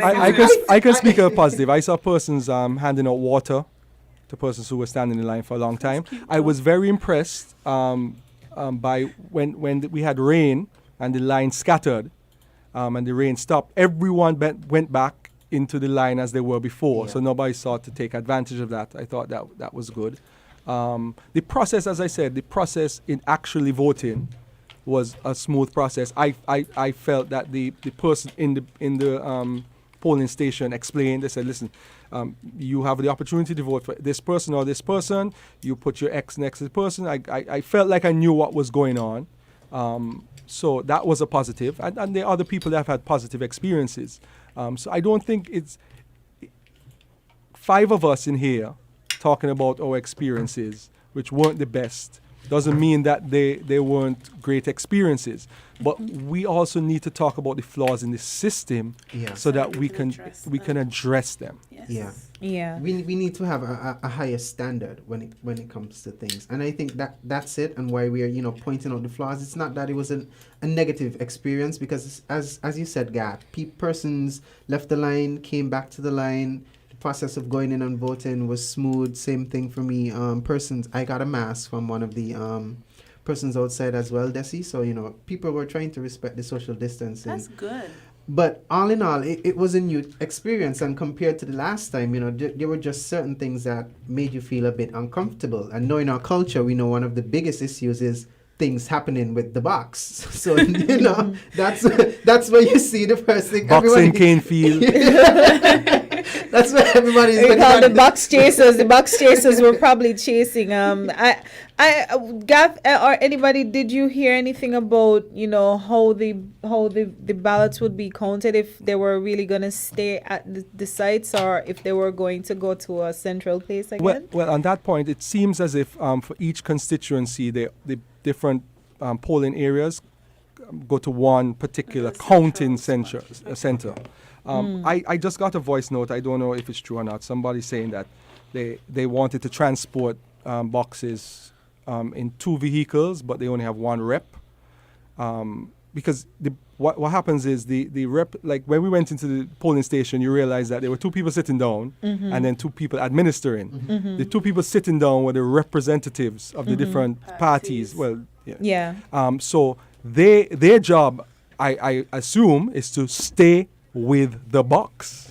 Well, there's actually someone they assign. I don't know how many persons, but I know of someone who was assigned the job to oversee the counting for the opposition.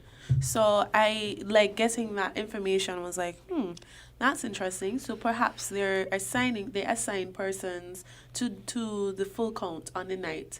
So I think somebody else, because they voted today. They did not sit in the room, and then I guess they assign a new fresh eyes so that they could do the night shift, to be able to oversee the count, what's happening, or be the observer for that particular party. Quick question: with the absence of the ever so controversial overseas vote, Bob looking what on did my you paper. what did you guys think of the overall voter turnout today? Did you think that that you would get a good voter turnout based on your I'm experiences? excited to see the percentage. I'm So thinking am I. my ballpark figure So is am I. around 50%. I say 40. 40? Wow, that's low. I say 40. Well, I said 50. let's start that discussion with a comparison, because I have some figures. In the 2010 election, there were 32,764 registered voters. And the number that voted was around 16,000. Yes, around 16,000 voters. So about 16,000, so 50%. Yeah. In 2015, there were 42,185 registered voters, and the turnout was around 30,300. So 30,300 of the 42,000. 75, that's what And 75. that 2015 election was probably the election with the most overseas voters. So in this election, there are 48,200 plus registered voters. So it was in just repeat. Yeah. In 2010, there were 32,700 Right. registered voters. In 2015, there were 42,185. And in 2020, there's 48,200. I said 200 plus because there's a slight discrepancy because 6 people were added in 4, and there's some slight differences in the gazetted and announced list. So it's just 48,200. So maybe we should take a bet as to how I'm many. holding on to. I think it would be max 40. I'm sticking to 50. You think it would be 50% yeah, person? at least 50%. I don't know. I'm not betting because I can't totally be. I mean, I saw number 5 coming out in large numbers this morning. Number 2. The line didn't dwindle down at any point for me. Being there for 3 hours, it was a constant add-on. Persons were definitely out, and they were going out to get out that vote. So I can't see it and say, maybe not. But looking at this, I mean, with the population size that we have, 48,242, clearly there is a large number of overseas voters. But we really don't know what the number is. I can't. There were 30,300 that voted 30. in 30,300 people Yes. voted, not Out registered. of 42. Out of 42 in the last election. So the really question is, how many more or less of that figure we're gonna get? I think that is where the number lies. My prediction is, I think maybe around 26,000. With the new voters as well? Yes. So you're going 50? About 50? Well, 26 times 2 is 42. 42. So Well, less than yeah. 50. I said about 45%. I'm an English student, so. Doesn't like math, trust me, guys. Yeah. Alright, let me see. Well, so we I guess that's something that we have to pay attention to. Just going through some of the comments. I see a comment, whoever farms the government needs to make that one of the top priorities for the first 100 days of government. Somebody is of the opinion that 1/3 of the persons on the voters list live overseas. So we have lots of comments coming in. There was a comment though from someone earlier that said, we come up with all these recommendations and all these views on things that need to get better, but what can citizens do to move it past talk? So, what do you guys think citizens could do to actually get these changes implemented? Probably start a petition somehow, somewhere. Tell your constituency caretaker and rep that you're not going to vote for them unless they pass those laws. Yeah. But you kind of I'm with that. I'm sorry. And that's my thing, even with government. A lot of people are like, okay, I was talking to quite a few persons who were saying that they're not voting. I'm like, not voting doesn't change anything. They're like, no matter what happens. I'm like, no. If you put a government in and you expect them to do something and they don't do it, then you put the other one in, regardless. And then if they do something and you don't like what they did, then you take them right back out. And you keep doing it until somebody gets it that we're going to keep you accountable to what you said that you're going to do and what we want you to do. It's just as simple as that. So he is basically on the train of change the change until you get the change that you want. Yeah. But does that work? How does that happen in a culture where we still hold on to things that happened to our grandparents? Holding on to the fact that they didn't get the house and they got fired from the job or something like that. How can we change that? I think it comes with education, really. And I was speaking to someone about this, the value of forgiveness. Because when your grandmother, bless her soul, is passed, then you're left fighting for her sins. And where does that leave you? With all of these negative emotions, probably fighting against something that you didn't need in your life. What does that do for you? How do you progress past those ages gone if you're still holding on to those things? Guys, it's unhealthy. There's so many variables to consider when we think about change and getting things done, because we really don't want to bring this up, but we see people fighting battles like should I say the word bribery? Like people get paid. Why that are we paid talking about it vote. softly? That that paid vote. I didn't want to go into it yet. That paid vote. The issues of your grandparents voting or supporting a party simply because your parents do. Because a lot of people in St. Kitts and Nevis vote based on lineage. It's a common attribute to the party supporter. So everyone who supports a party, it is likely, or assigned to a party, it is more than likely, probably like, guys don't quote me because I didn't do any scientific research to prove it, but possibly about 80% of the people that support parties are supporting parties because their parents support them and their grandparents supported them. And then you have the other percentage who is directly supporting a party because they were victimized, or they're supporting a party because, like, you have those undecided assignments, and then how do you address the issues? No, How do you get through all of that rubble? Because in this small space, it's so difficult. We are not aggressive in protesting. We're not aggressive in petitioning. We see and support all of that of the United States, and I mentioned it when I was trying to address young people yesterday, that they supported. A lot of people are supporting that Blackout Tuesday, Black Lives Matter, but we're not getting that vocal and that aggressive when it comes to addressing our own issues at home. How do you get around it? All these things. I wouldn't say that we aren't as aggressive. In fact, I think for me, one of the most difficult arguments to have is a petition over politics. It becomes a personal battle for them. I think what we have basically is the legacy of a outdated Westminster system, which is founded on the principles of divide and conquer, winner takes all, and once your party is victorious, then there is no will to change that system. When your party is not victorious, there is all the will until it becomes victorious, and then you have the spoils. Yes. And then there is no will again.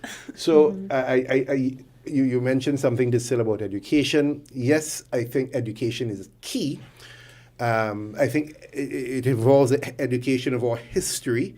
It involves the education of our political systems as well, so that once the younger persons feed into where we've come from, they can help in assisting and pushing that change forward at a much faster rate than is happening right now. Because if you look at the persons who are instrumental in carrying out some of these less than noble acts around election time, they are from a generation whose time I don't think has much longer here with us on this earth. Yes, they do have influences based on handouts and payouts on younger persons, but in terms of the thought process, that type of thinking is from a generation which I think is now past in our Caribbean politic. And it's really about educating this new generation of political thinkers, where we start to establish our own sets of rules and raise our game, as it were, and put pressure on each other to do so. Because once we remain stuck with these systems, such as I said, the Westminster system, we've got to find ways within our constitution to ensure that for example, the Prime Minister doesn't hold as much power over these systems, such as the electoral system. You must be able to appoint in collaboration with the leader of the opposition, and it's not a thing where you can overrule. It must be an agreed appointment as to who the chairman of the Electoral Commission is, for example. Once you have a mutually agreed appointment, then at the very least, from a basic standpoint, you have somebody there who's going to try to be as neutral as possible. Then they can start altering, So it's going to involve constitutional change. It's going to involve a mindset change as a political And people that's politic. education. Yeah, and as you mentioned, it's going to involve a lot more education. One part of the dynamic that I don't think we consider as well is that you may have people who will look at the issues and they will make a determination based on whatever is offered to them by the political parties in as far as choices go. But there's a brand, people just throw a brand on you, like a political party brand. Don't care who you are, what you say, they will assign a brand to you, and it's almost as though there's an energy that comes from other people when you speak about issues. So even though you may be the most objective person, they ain't stressing about that. Labor hothead, Desi. Right? Guys, branded. And because and I mean I have the same fate. I don't know if God suffers the same fate as well. Yeah. Gian, both sides curse me on Facebook, so I think that means that I'm for neither, right? I guess it depends on what you say. It depends on what you said. Then how you say they'll it. decide. Yeah, they'll decide who going after him. You or me? Yeah. Yeah, but that's part of it. So even though you may actually want to support a particular party or something, but just the kind of energy you get, like in response to you and it's a struggle of small space. It's the struggle of small space. And somebody just said it, Joella. When you think about history of victimization in SKN. It's like really hard. People, you're surprised. People whisper instead of speaking out. You don't want to pick a side because it is like, well, if you pick a side and you have a business, because I mean, I struggle with that with my sister as well. She's like, somebody asks to come on a platform and speak about whether it's issues in general or just to show your support publicly for a party. She went, not me. And then when you look, I lose all my clients. Like, it is literally because I've seen that. I've struggled with that with my dad. My dad was very vocal in the 2015 elections. And his prior to that also, he had a radio station. Everyone knows that my dad would have owned Kiss FM at one point. That's something he curated and was his baby, and then it suffered tremendously because of how vocal he was for the Labour Party. The businesses that were considered to be in support of the People's Action Movement at the time, because it was not unity as yet. So it would have been the election before the last, right? That would have been 2005. 2010. I would have been graduating high school, and the business took a huge blow when he was very public about his support for the Labour Party. So, they're like, oh, we're not advertising on that Labour station again. So it was like, he suffered. It was crazy. And it had him like, I saw how he reacted to that by speaking out more. Most people would step back and try to go and apologize and try to get business. But he was like standing in his truth and thinking, if I support a party, I should not be suffering. And is it fair to ask him or anybody else in his circumstance to forget the treatment? And that's the thing. And look at the issues. Can you forget the treatment? Gian, I'm going to give you a personal story. Mm-hmm. When I went to sixth form, in St. Kitts, when you go to sixth form is when you meet students from different schools. So I was coming from Bastia High, and I ended up in a class with somebody from Sandy Point High. And I remember, can't remember what triggered it, but we had a conversation, and he said, listen, he said to me, Gat, I'm going to be a Pam till I'm dead. I said, why would you say that? What if that party doesn't support an issue that you believe in? He said, listen, Gat, let me explain. When the government changed, the next day, my father lost his job. Mm-hmm. Right? He was victimized, and I could never, from that experience, vote for the Labour Party. That's what he was telling me, and I never got that perspective before. But when you think about personal impact, right, of victimization, you can empathize with that person. Mm-hmm. When that person says, I'm going to vote Pam forever, right, it's because of a personal impact on their life and a personal experience.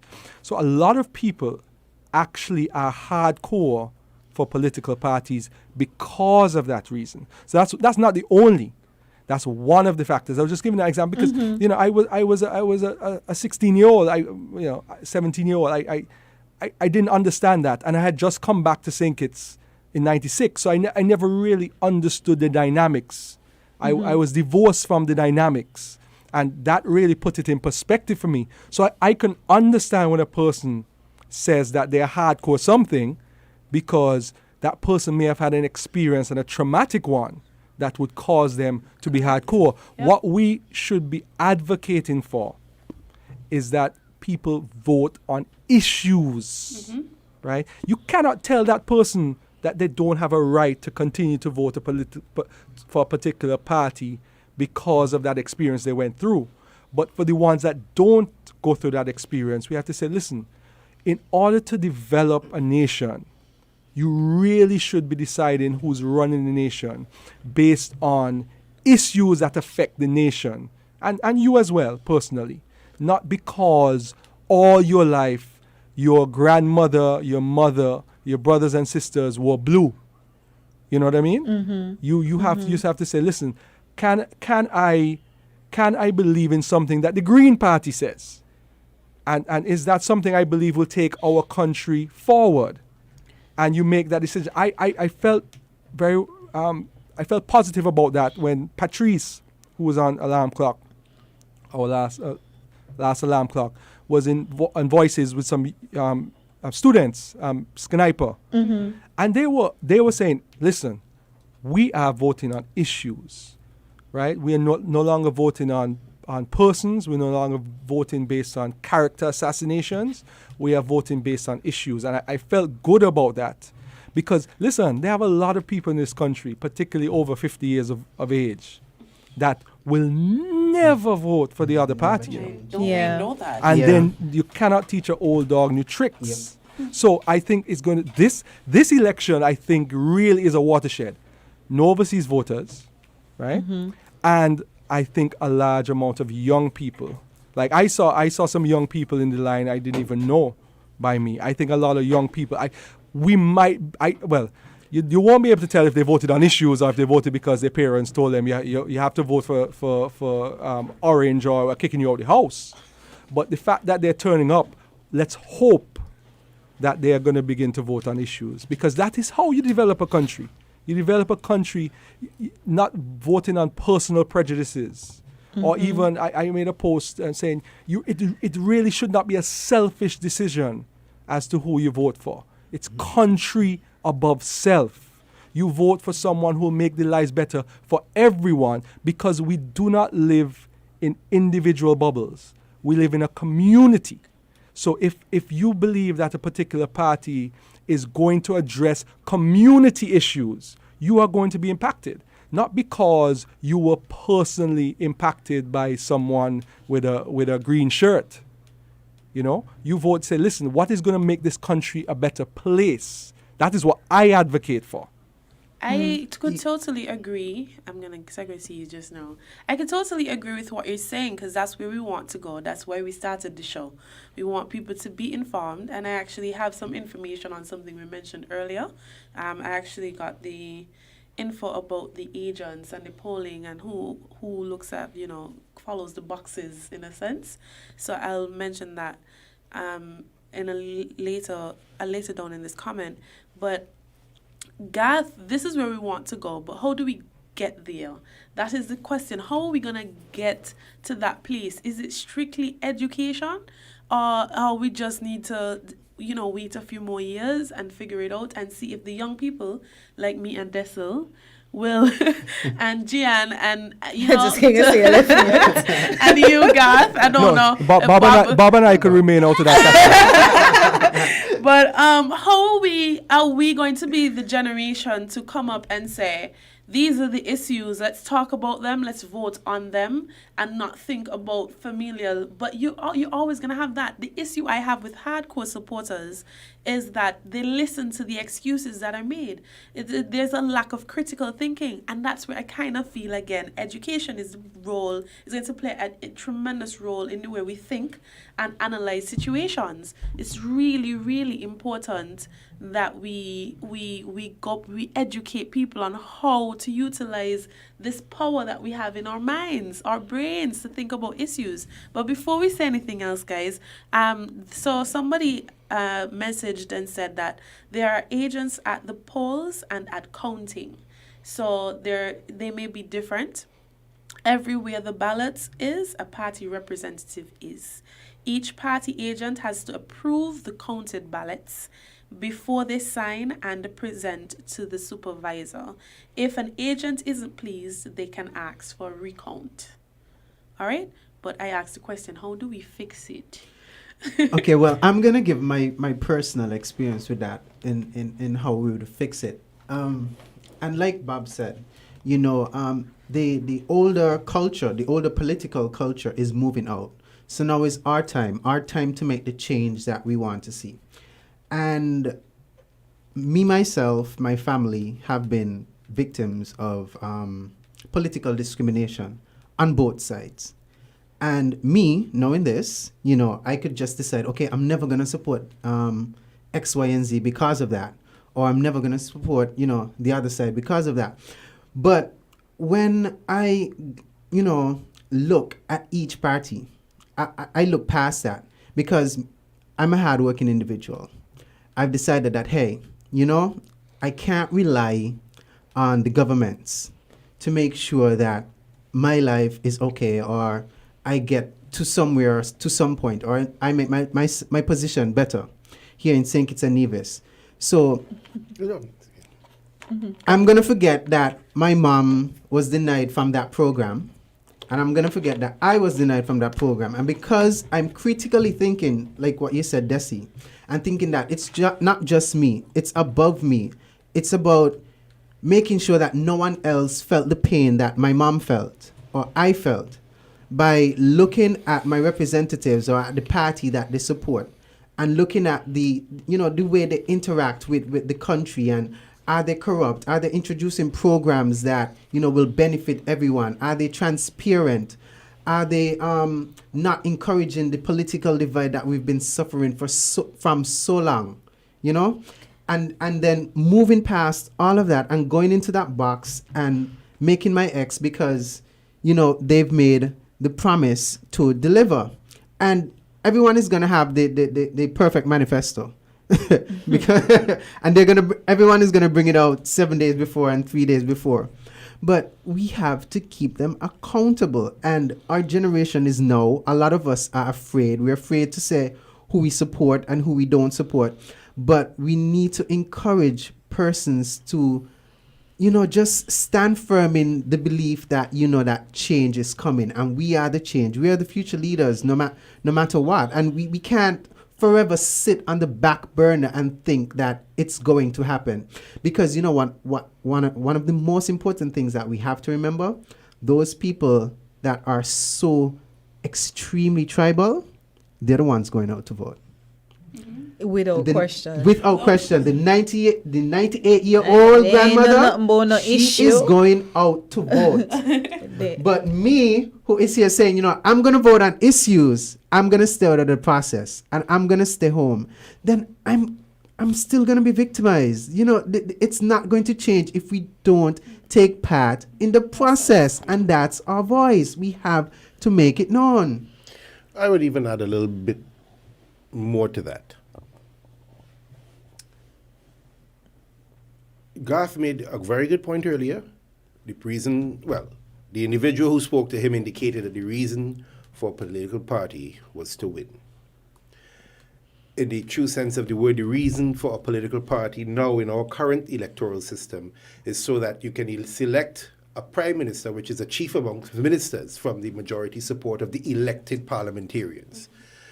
Our current political culture is such that the way we see best to execute this particular decision is via rallying support in groups as per individual constituencies, and then you call yourself a political party. So the structure of the party in of itself would have to reflect for you to want to have that change at a national level, the structure of the party itself has to reflect that change before you can even expect to put people there for representation and then expect them to do so.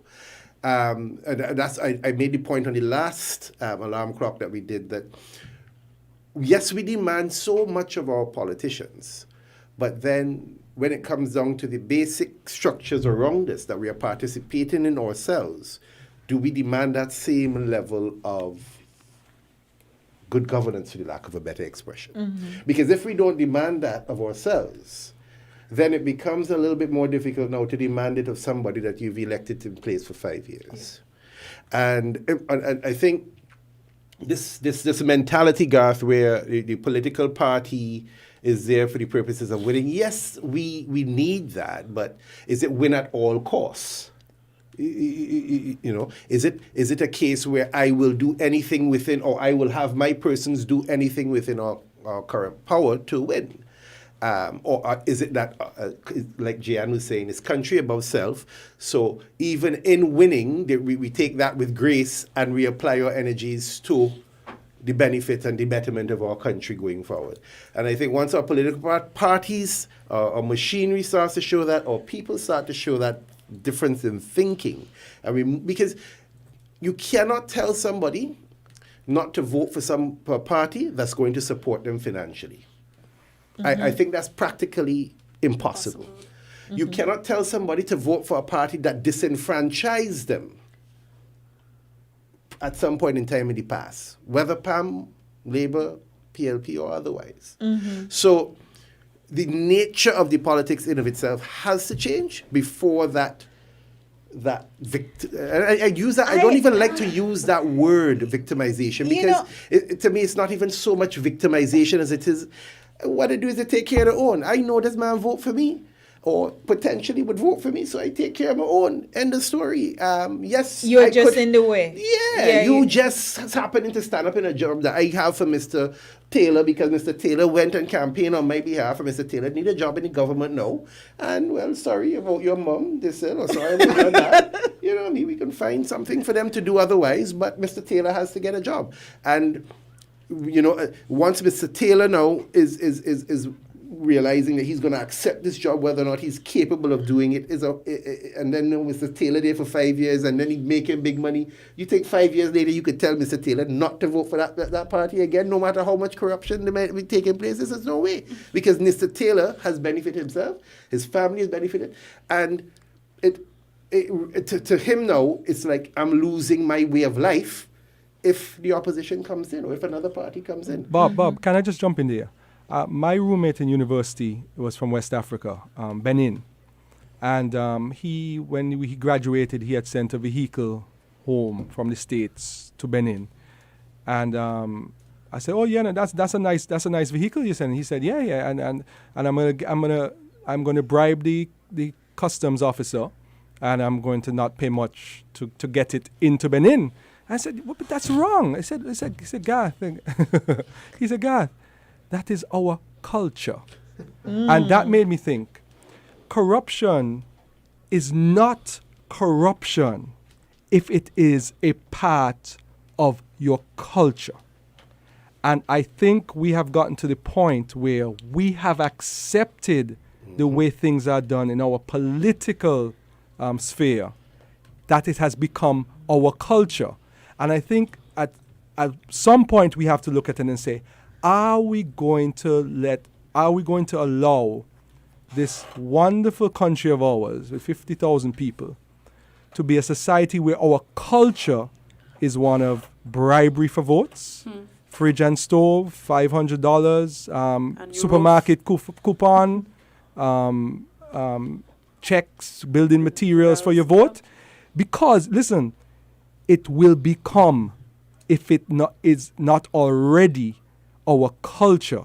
Illegality will become our culture, right? And electoral irregularities will become our culture, right? And how can we change culture? We hold people accountable, not only in our actions, but by our laws. So you have to change the culture. You have to change the mentality. You cannot do it with the persons who believe. I know very sensible, very honest people who say, well, they did it last time. Well, you do it this time. You take advantage. They took advantage last time. Well, you take advantage this time. Is that going to be our culture? And it currently is that we have a culture of political tribalism. Full stop. Right? And that has to stop. Because that will not take our country forward. Now, Gath, and just to let the listening audience know, we're still waiting on results. We were promised some information at least by 9 p.m., but we're still waiting. So we don't want you to feel like we have the information and we're just talking over it. We're still waiting. So stay tuned with us for that information. Hopefully we'll start hearing something about results or when to start expecting results. We But have some recommendations on the as we talk about the topic. yeah, I was getting to that, and there are lots of recommendations we always hear about, changing the culture and things that we could do and legislation. And I noticed someone commented on the live post about teaching political science in high school and things of that nature. But I always notice when we have these discussions, it's always from a perspective of being outside of the political parties and looking in and saying, you all people in there need to change. You all need to change. But nobody is saying that if the bad activity or the illegality that we are so concerned about is coming from those parties, how come people are not talking about going into the parties and being the good people to change the culture in the party so that the behavior that we're so concerned about doesn't even come out at all, or at least is reduced on a much larger scale? Nobody talks about getting into politics. Jihan, I don't even know if I should say this. I was having that conversation with someone, and the first thing I said was that, the young people, they're so fed up of, the tribalism between the two parties that everyone's thinking about a third party. And the first thing they said was no. That's going to create a new tribe, and it's going to divide the country further. The best thing to do would to be, to enter the party. But then I was thinking, okay, maybe one person goes into a party, it's one person against the whole grain.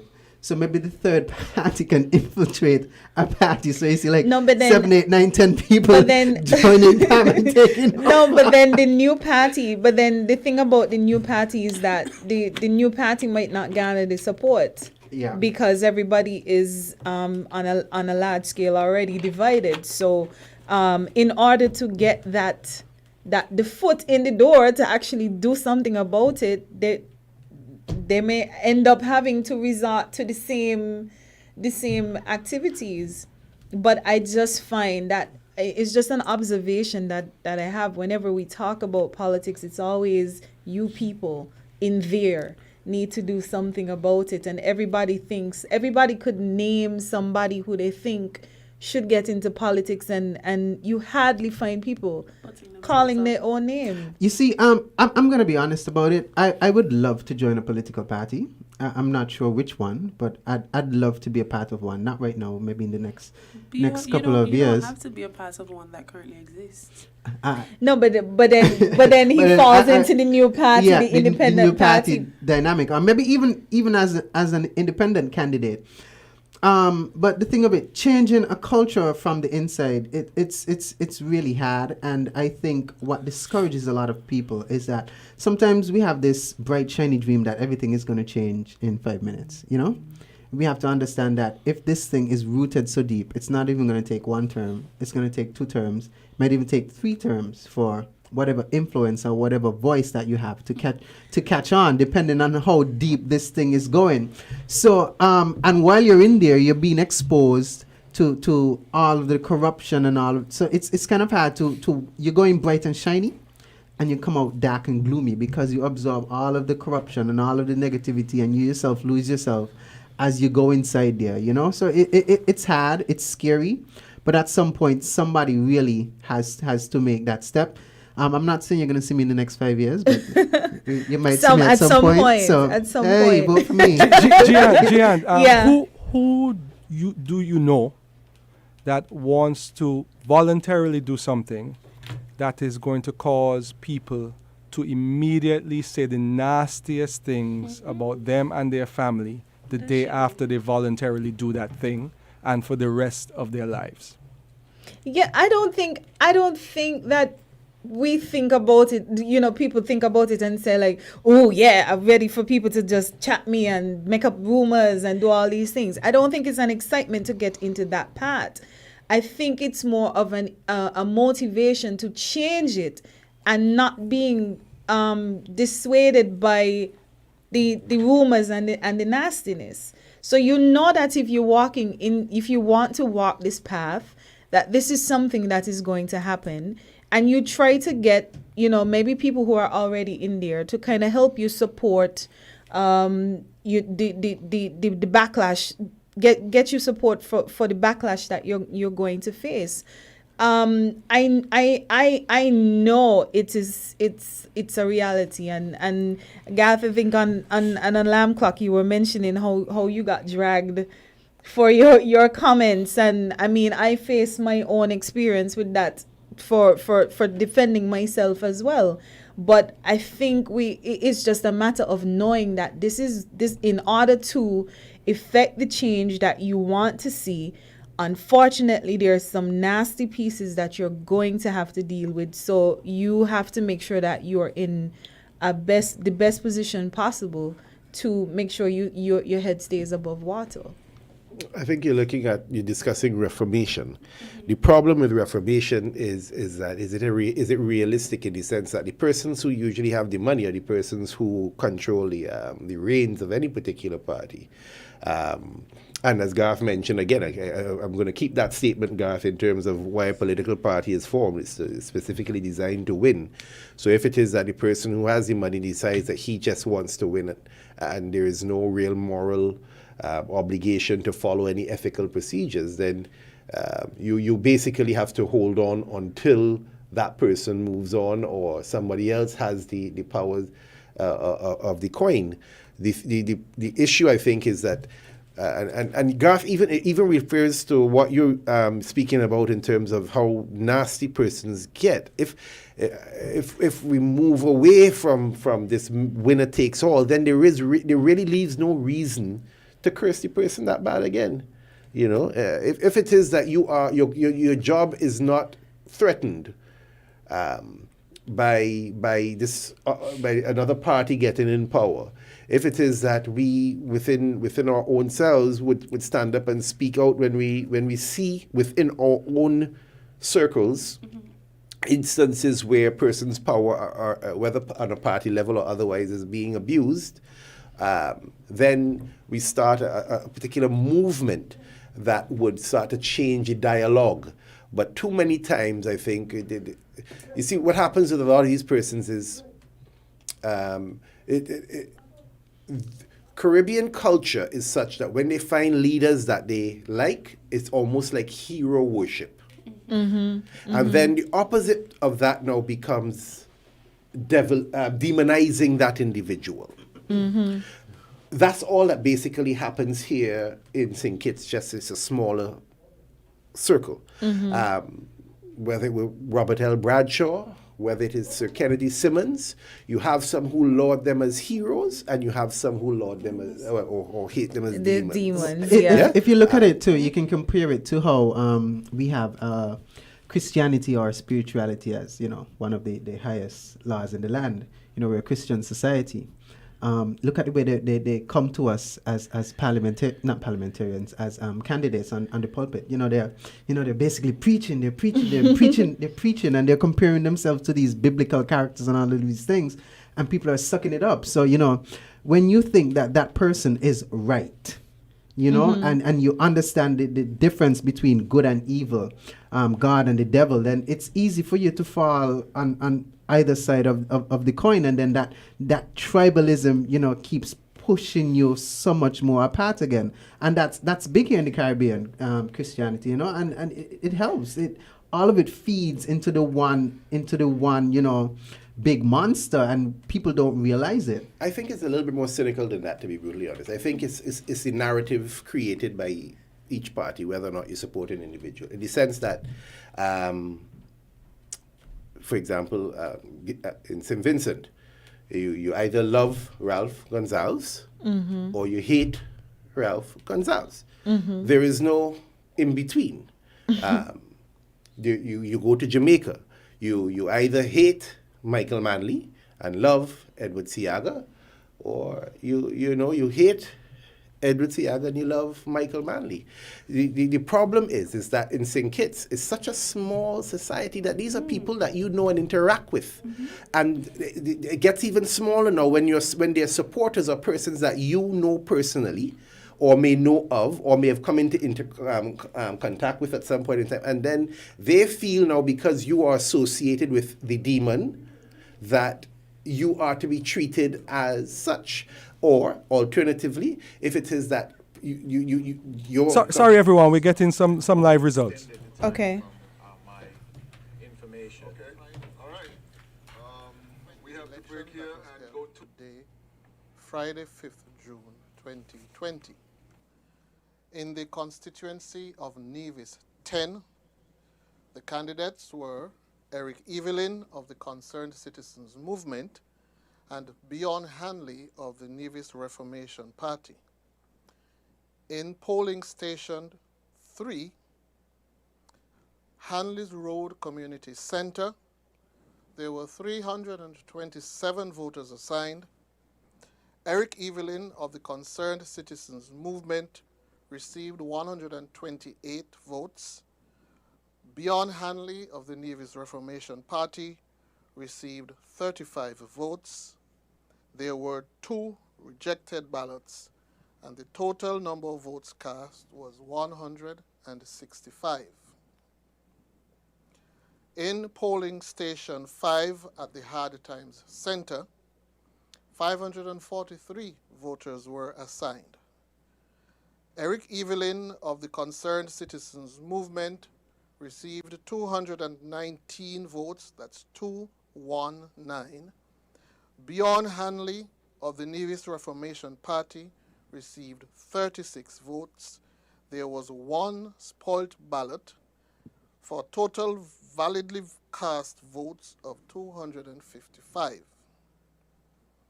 In polling division 6, where 342 voters were allocated to the Gingerland High School, Eric Evelyn of the Concerned Citizens Movement received 124 votes. Beyond Hanley of the Nevis Reformation Party received 42 votes. There were no spoilt ballots and there were no rejected ballots. 166 votes were cast.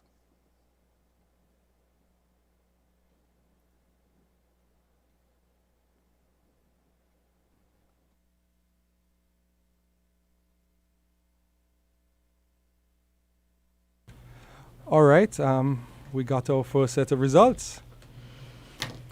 Okay. Yeah, so Just if you could, if the first box at Wednesday and Holiness, it was 128 to Evelyn. Yeah, 128. 128 to 35. To 35, and the Two spoiled. Ballots. 2 spoiled. Okay, that's the. I'm trying to figure out what polling division was the 128 to 35. Polling division 3. Okay. Hanley's Road Community Center. Okay. So I have taken on the task of being statistician tonight. Yes, please do. In summary, what has happened is that a total of 586 votes were announced. Of those 586, and this is in constituency number 10, 471 went to Eric Eveling, and 113 went to Beyond Hanley. That means 27% to Mr. Eveling thus far, and 6% to Mr. Hanley. And there are three more polling divisions to come. So that's the status update on Nevis 10. Right. just in terms of voter turnout, the turnout thus far is 33% from the 3 boxes. Well, constituency number 10 starts it off. But I'm not seeing any surprises here. I think this was the Yeah. constituency that We didn't get Mr. to. Vance, former Premier Vance Amry was. Yeah, I think this is a traditionally blue seat, if I'm going to use colors. Yeah. Yeah. The fact that Mr. Evelyn is enjoying such a healthy lead with only 3 boxes counted is not entirely surprised. 3 left. It will be a good comparison to see if any ground was gained as to via the last election. I do recall it being a very large margin as well for In 2010, the CCM received 665 votes, and NRP received 225. So Mr. Amry won by 440. And in 2015, the CCM received 754 votes, and NRP received 306 votes, and Mr. Amry won by 448. Okay. Just to let you all know, the rumor is that CCM has, let me not say rumors on the air. There's a rumor of all 3. We don't, that's coming from my WhatsApp and some politically aligned persons, which would be interesting because I don't know if one party has ever come with 3 in Nevis. We need to check that fact. No, and what I find interesting as well. I think Beyond has been getting a lot of criticism for his approach, but he's following his mother. His mother contested that seat. I think it was the 2010 elections. She contested that seat as well. But constituency number 10 starts it off. I wonder what's next. I think we can safely say at this point that even at this stage, that's going to go to the CCM. Are we going to call those Bob confirmations this evening? Bob says. Well, yes, at this stage, yes, I could say that. That's a confirmed. The alarm clock crew can call Nevis 10 for the CCM. You're going to call Nevis. How much is left? How much more is left? 3. He has 3 more. 3 and more then boxes. 3 more yeah, well, boxes we to don't go. know how many votes were cast. But if he has already developed a 400 point, Yeah, a 300, yeah. a 300 vote count with 3 boxes to go, I don't see. Well, he's trailing behind Corey in each of those boxes in terms of the numbers. So Corey votes. Tyson So, did better than Corey him. Tyson did better last in 2015. Corey Tyson got 72 at the Handelswood Community Center. At hard times he got 81, and at the Wow. and That's the high double. school, that one was 42, 43. Okay, well that one is close. Remember the overseas vote as well too. So I wouldn't be surprised if the income Vance Armory would have had much higher numbers than Mr. Evelyn is. I don't know if you have a comparative of that there that you could use as reference. For Van Tamry? Yeah. Okay, let's put this into perspective. The current lead is that Mr. Eveling has over Mr. Hanley is 358, and there are only 562 more registered voters to come in. So I think Bob it's fair to says? say that Bob says that we can call Nevis 10 for the CCM. All right. First one out of the bag. Okay, We were- Nevis starting out strong. But I did hear a report, was it on Win FM CCM today? strong. That the voting in Nevis went fairly smooth by comparison. Doesn't it And I heard that the always? turnout was low as well. It was just Okay. Trickling. Yeah. I That's mean, good. I've been seeing so many memes and posts about Nivisions looking at St. Kitts like, why don't you people behave? Yeah, like I went to things like Nevis that. the other day, and I thought the same thing. One of colleagues in the team that went over actually said, "Wow, is Nevis having an election? Are they even a part of these federal elections?" Because we drove around, and from point A to point B at a great distance, and there were no billboards. It was Yeah. really, really quiet. And I found it to be quite interesting that their approach to campaigning may be totally different. And well, the comment that came from a division was that they take their local leg way more seriously than they do the federal. I don't want to say more serious. No, I don't want to use that word. I think they invest a lot more into that aspect. The local elections is their local government, so Yeah, so federal it's- is just really parliamentary representation. Yeah. But I think to them, to divisions, it's more than just parliamentary representation. Not because with the unity aspect of it. well, because a lot of divisions are adamant that they don't get much out of the federal elections. They don't get their fair share. They're not getting fair share of taxes. They're not getting fair share of programs. They're not getting their fair share of access. This I like to call, but not like to call, because it's technically from the political standpoint, it's called political economy, like that aspect. That's where the tension is, and I want to clear that up for a lot of the listeners and viewers, because persons think that a lot of the tension between St. Kitts and Nevis has to do with Nevisians and Kittitians as regular citizens, when Kittitians absolutely really love Nevis and think Nevis is nice, but the tension is at that political economic level. So as you were saying, Yeah, it's always been from when I would call myself a Federation man. I grew up in St. Kitts and then I moved to Nevis, and when I got there, that was the first time I heard about Robert Bradshaw and promising them pepper in the rice and bone in the soup, and those are things that they've not let go.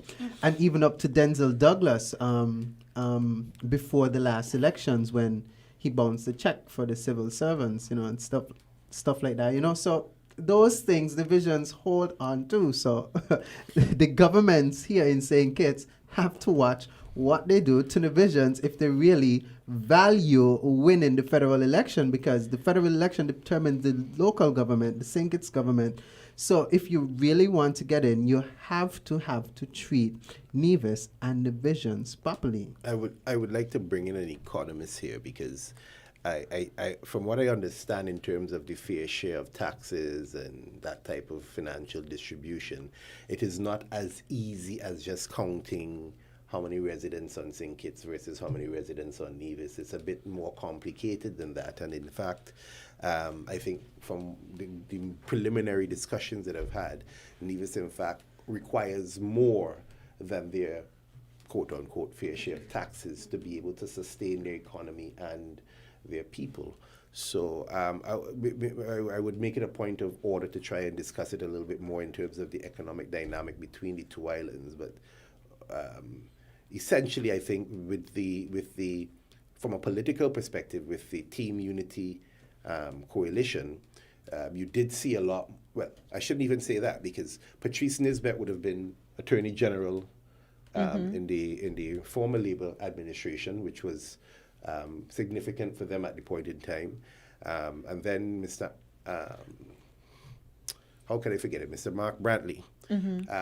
His stature has risen over the last decade or so, where he sits quite comfortably in this Team Unity cabinet as Minister of Foreign Affairs, and is actually one of the persons now being discussed amongst the prime ministerial discussion. He's being wooed. But Bob, in other words, some say that Mark Brantley has the O.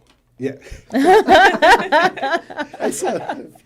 Are we ready though? Are we ready for a division prime minister? I don't think that is a fair question. I think when it comes to whoever, it is a case of competence. It's not so much a case of where you're from. And I think that once we move away from that type of mentality, then that type of discussion wouldn't even be relevant anymore. Exactly.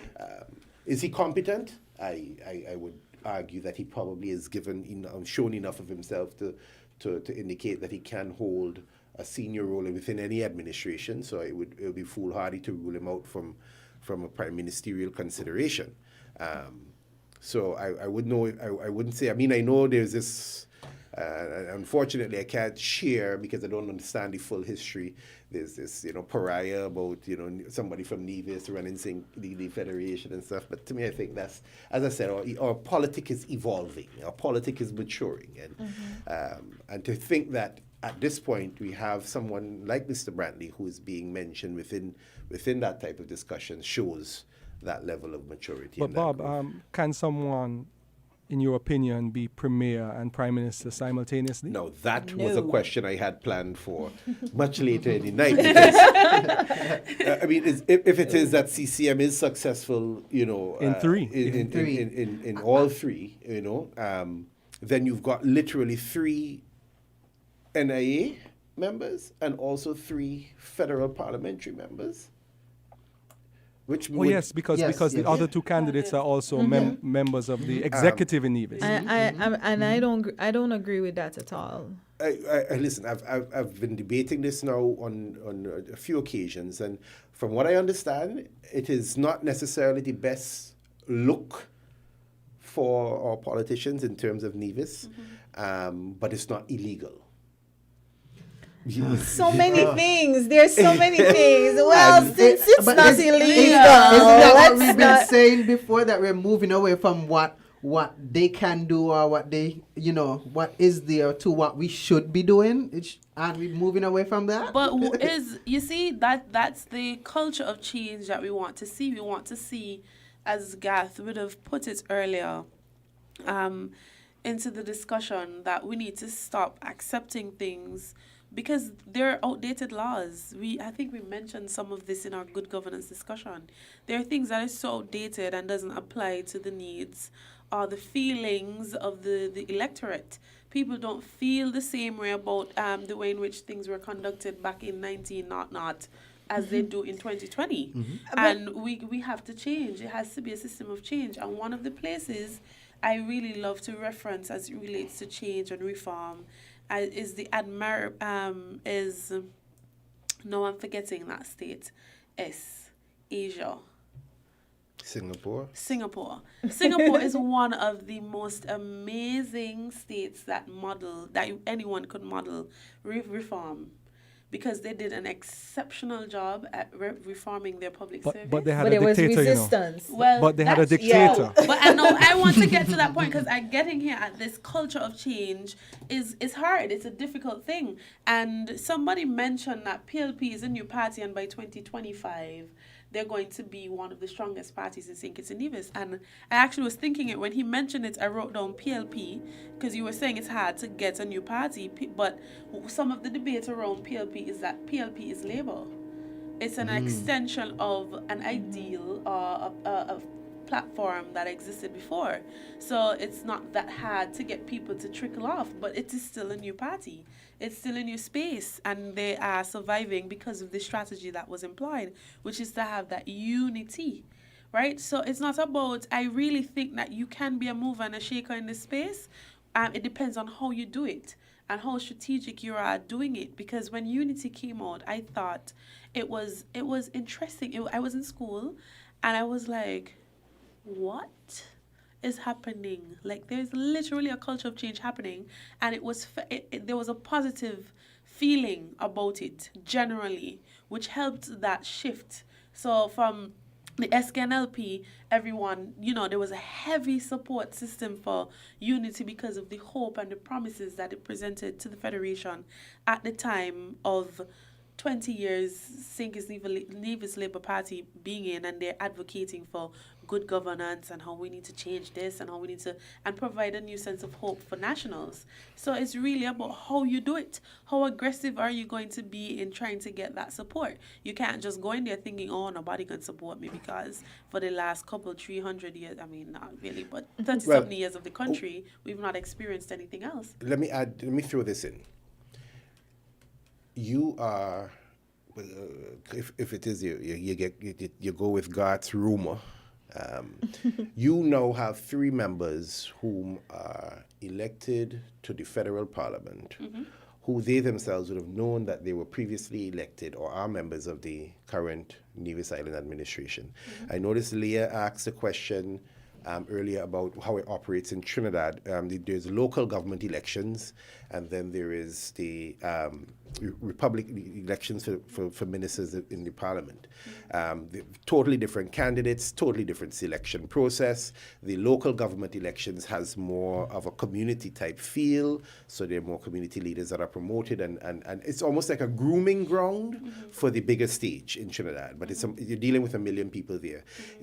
In Nevis, though, I do think that it is quite frankly impractical to suggest that you can be concerned with the local, or your main priority is the local matters as it relates to Nevis and the island administration, and then still have the federal government. Somebody is going to, as ministers of parliament, somebody is going to lose. Either it's going to be a Nevis Island administration and your management of it, or your representation in the federal parliament is not going to be what it's supposed to be. So in my mind, based on a mere operational perspective, I think that all 3 members should really reconsider how effective they can be having positions in both administrations. And I think the ethical look and feel of it as well is just not what we need, as persons have been mentioning. You being, I'm not saying that these government salaries are by any means large, but you're talking about somebody who's benefiting twice off of the same government's purse. Well, Bob, I think it's 2 factors. It's the double salary factor, but it's also the time factor. I personally don't think, if it were the case, from my understanding of the Constitution, if it were the case that the federal parliamentarian is selected by the majority of his peers to be prime minister, because we're dealing with a hypothetical scenario. If Mr. Brantley were to become prime minister, right, meaning that he's selected in the federal parliament by the majority of his peers, then I believe he would then have to resign from the executive position, the being the person chosen in the Nevis parliament as the premier, and then somebody else there, he would remain a local NIA parliamentarian, Right. and then somebody else would have to then become premier. And that would mean that his party, not technically, because in the federal he's part of a coalition. So he would be supported by the coalition partners, or as some argue, somebody else might quote him. I'm sure the speedboats have a lot of gas this evening. The red one, the orange one, and the yellow one.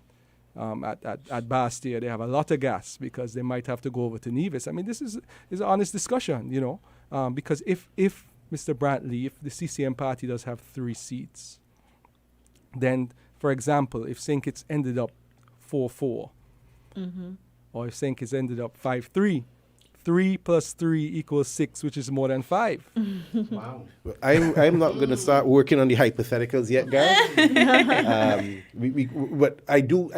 Well, my question would be, though, aren't they 2 separate roles in of itself? If I am elected as a member of the federal parliament, and I am also seeking election as member of the Nevis Island administration, in terms of the roles in of itself, are they not 2 very separate, distinct roles? Someone has here, and there are conflict of interest issues, though. when taking decisions at federal level that relate to Nevis. That is something that I totally agree with, because I actually wrote it down here, conflict. Because operating, it is just a humanistic thing. Like, you're thinking about, can that person stretch so much? Can you separate things? So, for example, when you're doing stuff at federal level, or you're at your office in St. Kitts and Nevis, you're addressing an issue here, but you're looking to address maybe a similar issue in Nevis.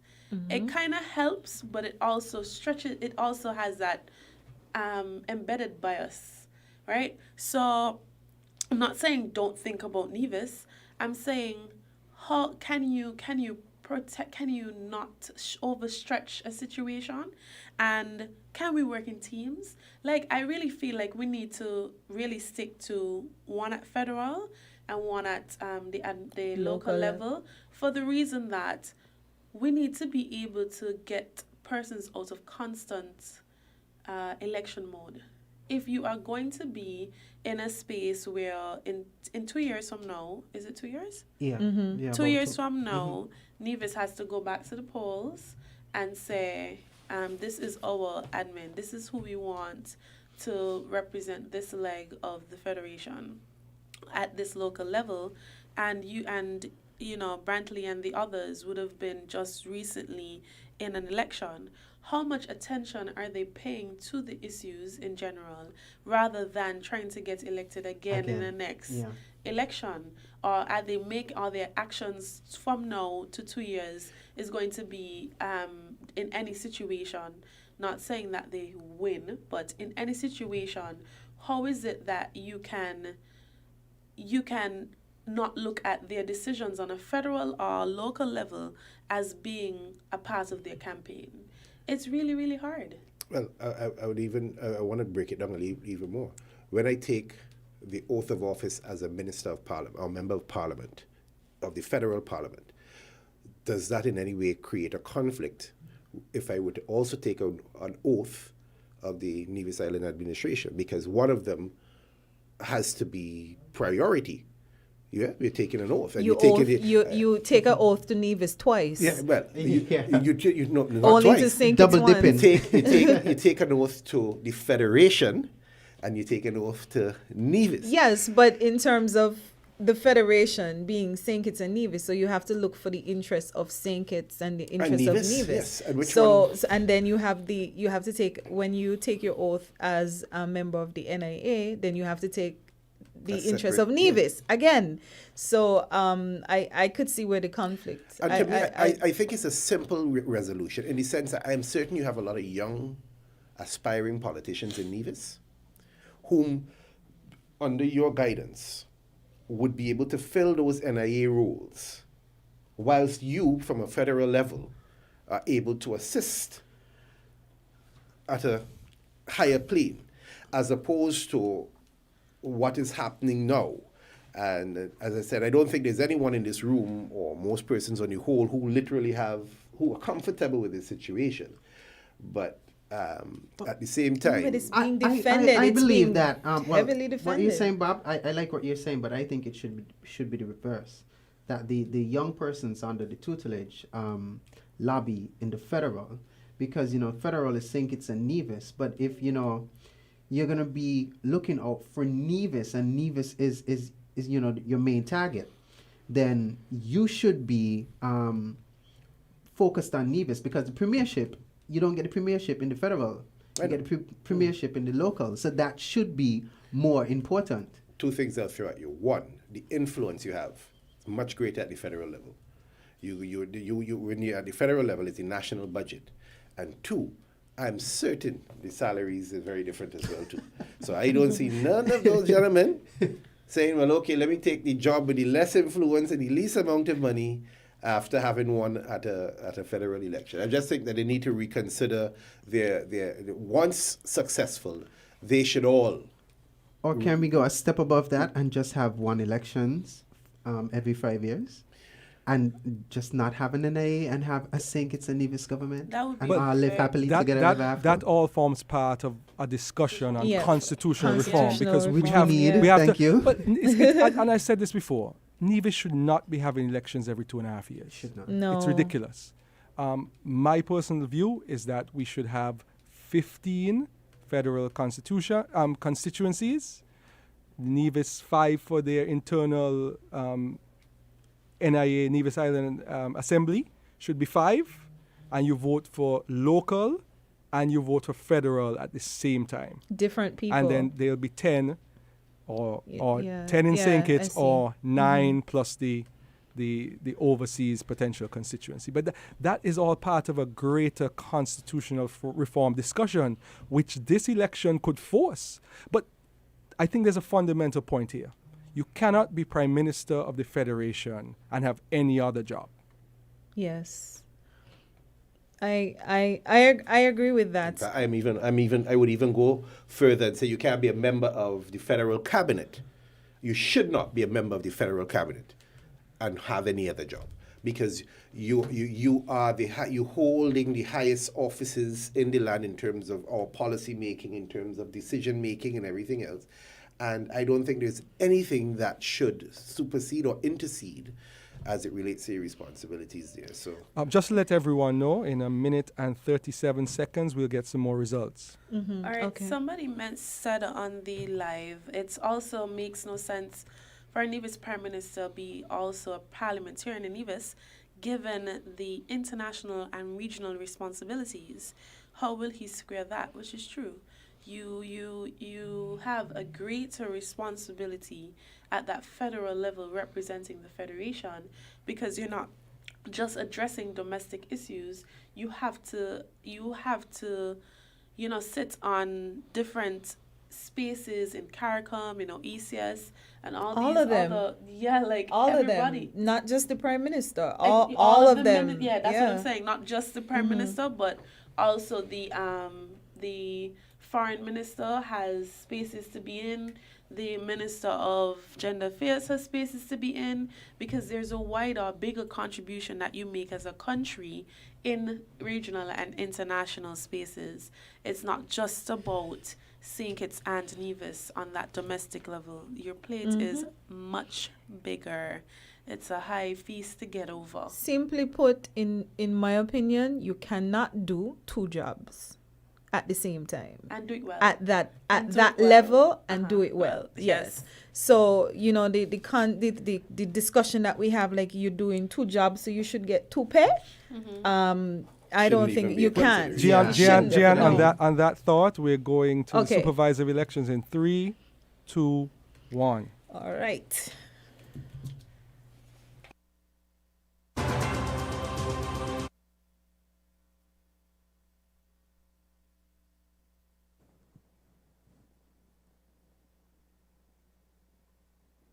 Ladies and gentlemen, we have our first result from St. Kitts in the constituency of St. Christopher 4, where the candidates are Lindsay Grant of the People's Action Movement, independent candidate Jason Thomas, and the St. Kitts Nevis Labour Party candidate Steve Rensford. In polling station 1A, Challengers Community Center, where 301 voters were allocated, whose surnames begin with A, to those whose surnames begin with L. Lindsay Grant of the People's Action Movement received 119 votes. That's 119. Independent candidate Thomas received 1 vote, and the St. Kitts Nevis Labour Party candidate, Mr. Steve Rensford, received 61 votes. There were no spoilt ballots. There were 6 rejected ballots, and 187 votes were cast. And for the benefit of the persons who missed the first 3 results, they came from Nevis 10, where the candidates are Eric Evelyn of the Concerned Citizens Movement, Bjorn Hanley of the Nevis Reformation Party. In polling division 3, Hanley's Road Community Center, where 327 voters were allocated. Eric Evelyn of the Concerned Citizens Movement received 128 votes. That's 128. Beyond Hanley of the Navy's Reformation Party received 35 votes, 35. There were 2 rejected ballots, and 165 votes were cast. In the Hard Times Center, polling station 5, where 543 persons were allocated, Eric Evelyn of the Concerned Citizens Movement received 219 votes, 219. Beyond Hanley of the Navy's Reformation Party received 36 votes. There was 1 spoilt ballot. There were no rejected ballots, and there were 255 votes cast. At the Gingerland High School, where polling division 6 was located, there were 342 voters allocated. Eric Evelyn of the Concerned Citizens Movement received 124 votes. That's 1, 2, 4. Beyond Hanley of the Navy's Reformation Party received 42 votes, 4-2. There were no spoilt ballots. There were no rejected ballots. 166 votes were cast. Back now to Master Control. This is adding up to 256. 256. I'll take one. He's saying 255. I'll take one. Thank you. All right. So So to recap, we have got our first St. Kitts result. 1 box. That is in constituency number 4.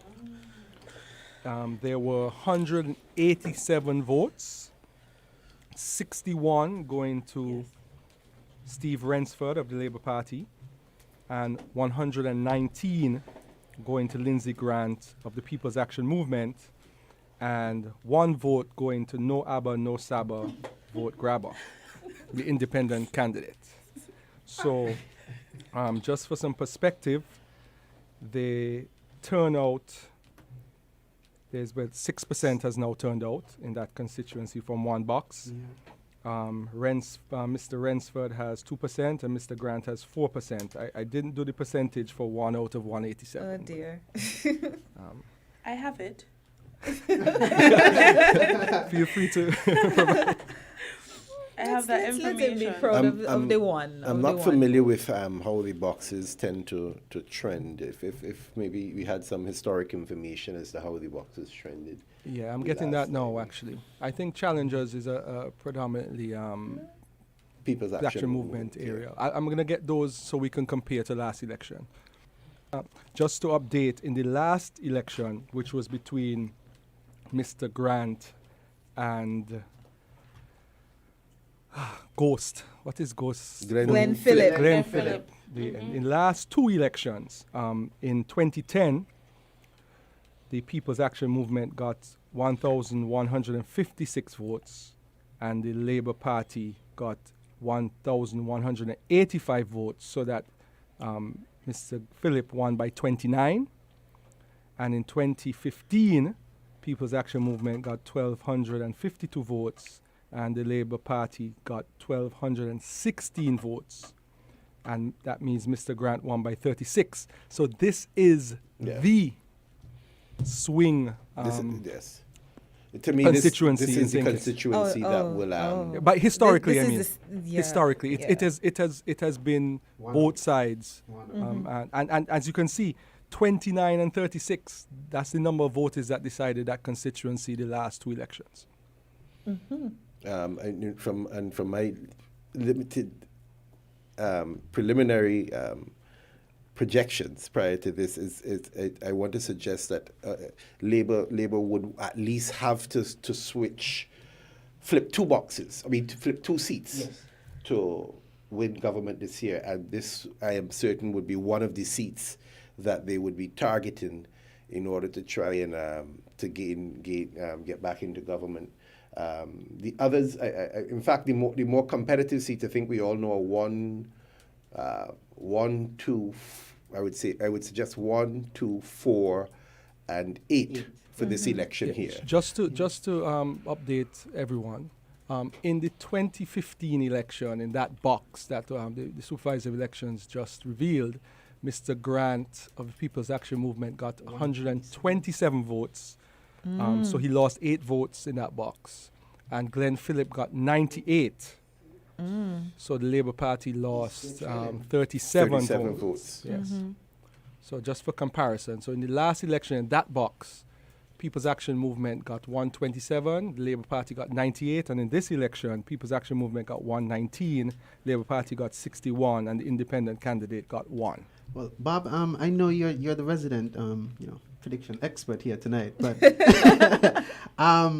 for me, the target seats are going to be number 2 and number 8. I don't think Labour has any chance of winning the number 4. Honestly, there's no swing about number 4. It's going to go to Pam. That's my early prediction As you on mentioned that. those numbers, I have a comment here from a student who is from St. Kitts and Nevis, but she's saying that her friends are watching and they're confused about or reference to the constituencies by numbers, and they've asked if we can identify the area for foreigner viewership.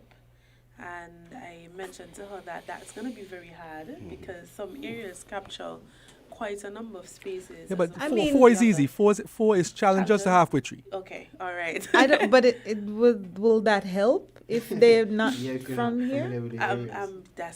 I don't know. Maybe they can comment and let us know if it's if it assists.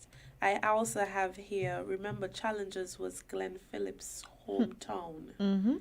When you mentioned the results from the last election. This is from actually Dwyer Astafan is the person that sent me that message. And we noticed the comments where a lot of people are asking what's the difference between a spoiled ballot and a rejected ballot. We're trying to find out the answer to that question as well. So when we find out, we'll let you know, because it's something I've always asked as well. Like what is the difference between spoiled and rejected? So hopefully during the course of the night we could have a conclusive answer on that. So we already have some for 10 and we have some for one box for number 4. And we were able to call 10, but we're waiting for the formalities. Waiting on the formalities to. I wonder if they've already started celebrating in Nevis in constituency 10. So that would be good information. Can somebody send us a video, a photo, some info? I mean, if you were to win 9 for that, and then you don't win federal, then all the celebrations wouldn't really mean very much. Really? But at least you have a space. I mean, you're there. You're there. I think the focus right now is to try and see how many you could gather before you actually start. And this is his first time contesting federal as well. Yes, so yes. what a introduction. So yeah. But where were we? The conversation has been. We were talking about Nevis, the jobs at the local level, NIA as well as federal. Yeah, and I think I was saying that I don't see how you can do those two jobs well. And I look at the instance as well where there's the saying about if you do 2 jobs you should get 2 pay.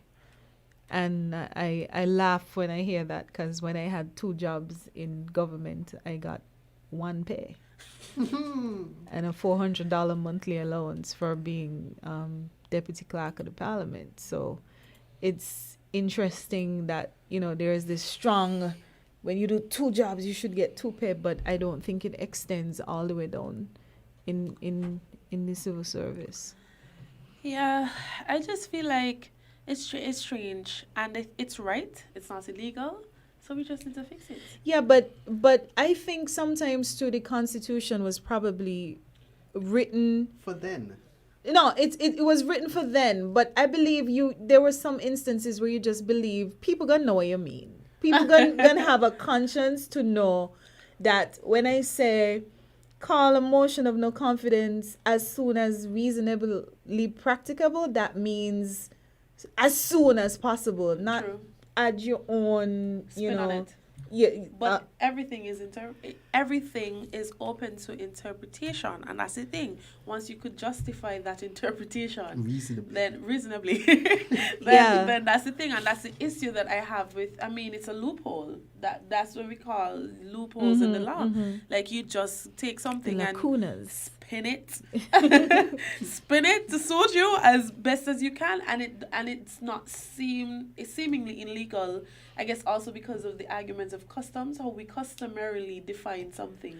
And even speaking about the whole motion of no confidence issue, I saw one of the I got information on the unity coalition enthusiasts, did a very long listing of all the accomplishments of the party in relation to good governance, and they listed the fact that they passed legislation on motions of no confidence as one of their accomplishments for advancing the good governance agenda.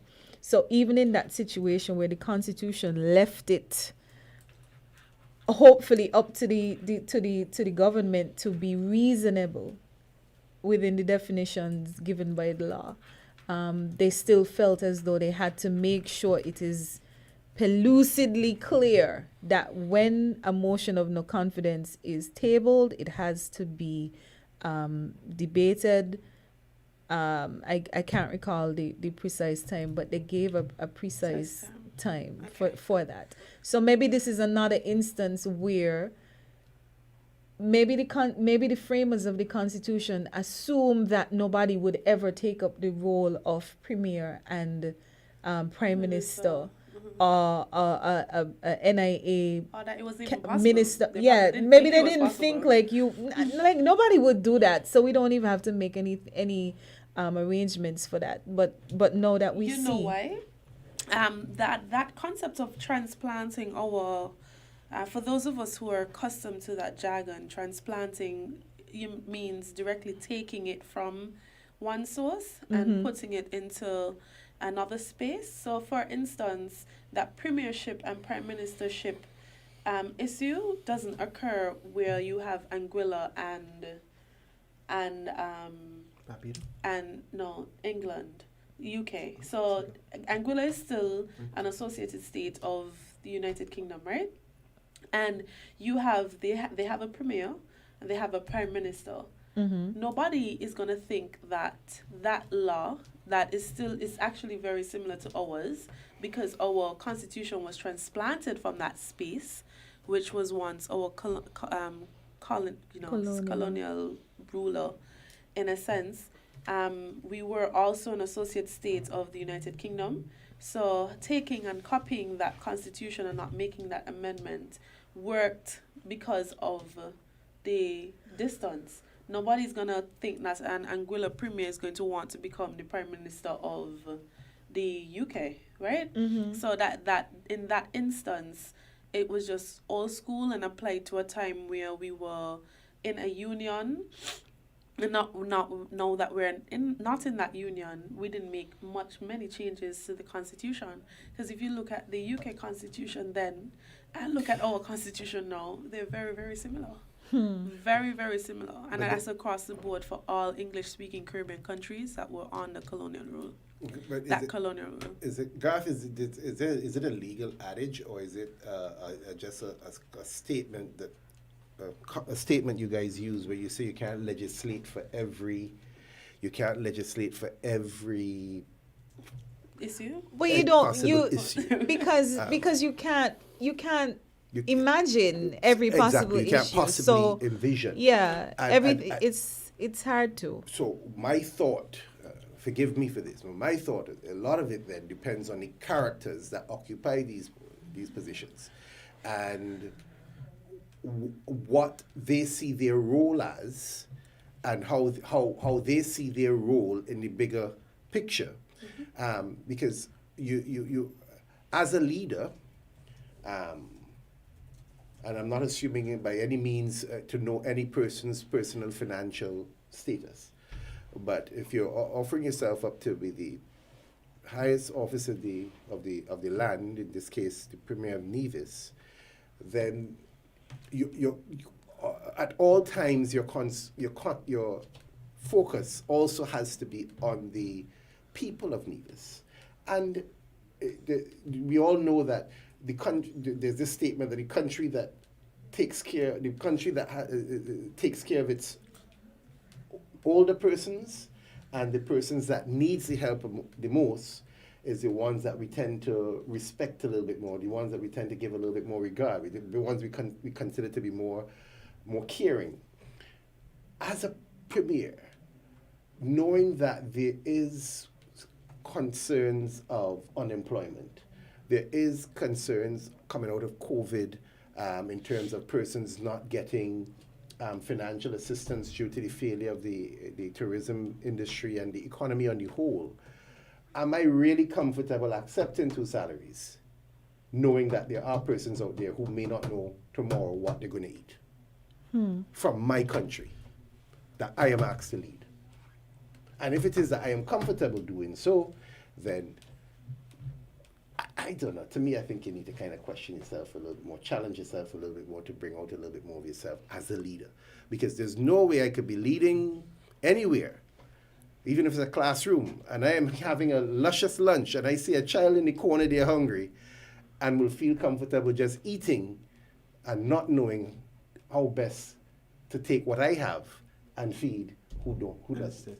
Yeah. You know, and that's where my moral ethical compass lies. Like, yes, I appreciate there's nothing legally binding you to not do it, but where inside your conscience do you say, hey, this is a little bit too much of a, where do I be able to become a bit more background? Not to interrupt, but I was just informed that the reason why our constitution is the way it is in terms of the federal and the local arrangement is historically based.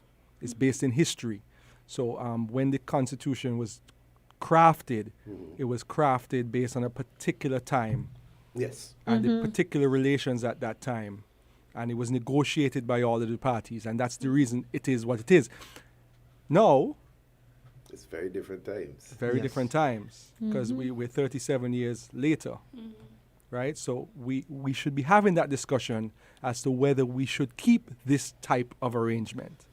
And as I said, what could possibly happen in this election could force us. Sometimes you have to be forced into making changes, and it might. Is it working? As Deza said, a lot of people in Nevis feel they really are not getting their fair share. Yeah. They said you're selling passports. That is our passport too. Or they say, listen, we are a third of the population. That's an argument. There are other socioeconomical factors in how you create that balance, but they're saying we're not getting our fair share. So then you figure what do you do, or how do you maneuver, or what do you change to, what is in the best interest of everyone, and you have that discussion. And constitutional reform should not happen within 2 years of an election. Right? Of a next election. It should happen just after the previous one. Yeah, someone addressed the difference between the spoiled ballot, actually a number of persons, spoiled ballot and the rejected ballot. So I just wanted to, as a point of information, as we're very keen on ensuring that we give our viewership information. So spoiled refers to ballots not placed in the box. Rejected refers to those entered but not included in the final tally. And I explain. So if it is torn, or if someone made a mistake and requested a new one, then it is trashed and not entered into the ballot box. So it is called spoiled. Rejected is when it is put into the box, but during the tally it does not meet the requirements. For example, touching lines.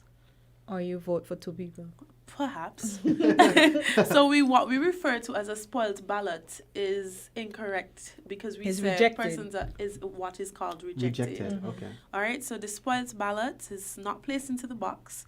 It is when you make a mistake and you asked for a new sheet, or the rejected is referred to as it's placed into the box but not tallied in the final tally because it does not meet the requirements.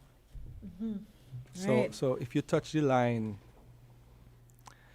you're not clearly indicating who you wanted to vote for. Because then, but you know, then because it might come down to you having to say which box has in more X. So I guess they just want to make it clear. Don't even touch the lines. Make sure that your X is in the space for the person you want, rather than them having to go and determine which box you meant. Well, I guess we should ask Desi, because I was hungry, so I actually don't remember if the two boxes were actually touching each other. You really And didn't the- look at this. I hope you voted for who you want. That's true. No, They weren't seriously, touching. They weren't touching, right? Okay, touching. yeah. No, there was It was sufficient very space. big. Yeah, There it was was sufficient very space. big. Which Yes, is on the why- inside, which is this is weird. why So a what lot happens of- if we touch? A lot of young voters were laughed at today online because persons were laughing at the fact that their new knowledge of voting had them question, how does someone spoil the ballot? Exactly. How do you get your finger all inked up when you only get to dip it in this tube with, it's a controlled space, right? So it is a good question. Like, that space it was huge, Yeah. but they were very clear. It was a very clear separation. So that raises a question in my head. Should we consider going to electronic voting? Somebody said that Today. About time. today, That's in and then line. the response was, can we handle that with how frequently electricity goes? You know, I mean, come on. We can generators are there. We get a generator for each polling station. Yeah, I mean, it's just a matter of considering all of the available Yeah. resources, but That's true, but I think we should move on to that, and I also think that we should collect more data from the ballots as well, like demographics and stuff like that. You know, like it's about time where we're not just a number when we go to the polling stations. We're more than that. You don't need a name. You just need an age, your religion, or whatever other things that we think are pertinent to you casting your vote, and you indicating who you voted for. You just pass that on into another box, and it's anonymous the same way. and somebody is asking, why do we use pencils instead of a pen for the X? Because it could be erased. I saw that question placed today a lot online as well. People are saying that pencils could be erased. So, no, you're saying that's why we use That's them? why people are saying That we shouldn't use We shouldn't pencils. use, yes. Oh, okay. I see Rodney Brown is saying electronic. No. So Rodney, if you could just give us some feedback on why you're so strongly Manipulation. Yeah, The same yeah. issues that we're facing now. I mean, there's unless you have a totally secure, which is practically impossible in this day of IT, you need a system that's above manipulation. I think that's why this manual process is so entrenched in our systems, because as much as it is humanly possible, when it's a manual process, you present your ID, you dip your finger in, one man, one vote you're better able to manage and You're monitor. certain, yeah. With electronic now, there is a little less certainty there. Some persons might be able to hack into the system or register 4 votes, you know what I mean, and get away with it, that kind of thing. So Somebody happens saying on we TV. can't even mark an X properly. We trust people to do it electronically. I wanted to go back to a comment that we got from Arud, where he quoted section 104 of the Constitution, I missed subsection 3, which says that the Premier shall consult the PM on the dissolution of the NIA, so that Talk to yourself. himself can't ask himself to dissolve the NIA. Yeah. You know, because Experts. anytime counsel. himself replies to himself, then we have a problem. You Yeah. know? But I thanks Arud for that contribution. But it makes total sense. Then I think if it were that he was selected amongst his colleagues as the Prime Minister, he would have to rescind his position as the Premier of Nevis. All we can do from this point is just simply suggest he doesn't give it to any of his. If he does have more than one victorious candidate, he don't pass it on to one. But in that case, and he would have to give up Premier, would he have to give up his seat as well in Parliament in Nevis? Do they have to do a by-elections or is his Well, seat that's vacated? that's how he gets to be premier. So I would think. Well, so. he wins his seat, but in terms of becoming the Premier, which I'm assuming is a similar function to that of the Prime Minister, it still has to be a collection of your colleagues who appoints you as the leader. The favor of the peers. Favor yes. of your peers. The question would lie then, is there nobody else within your Nevis Island Premier cabinet that can command the support of the remainder of the peers to be able to host this position? Again, this is all hypothetical because Garth and his rumors and everything else. But, Yeah, this is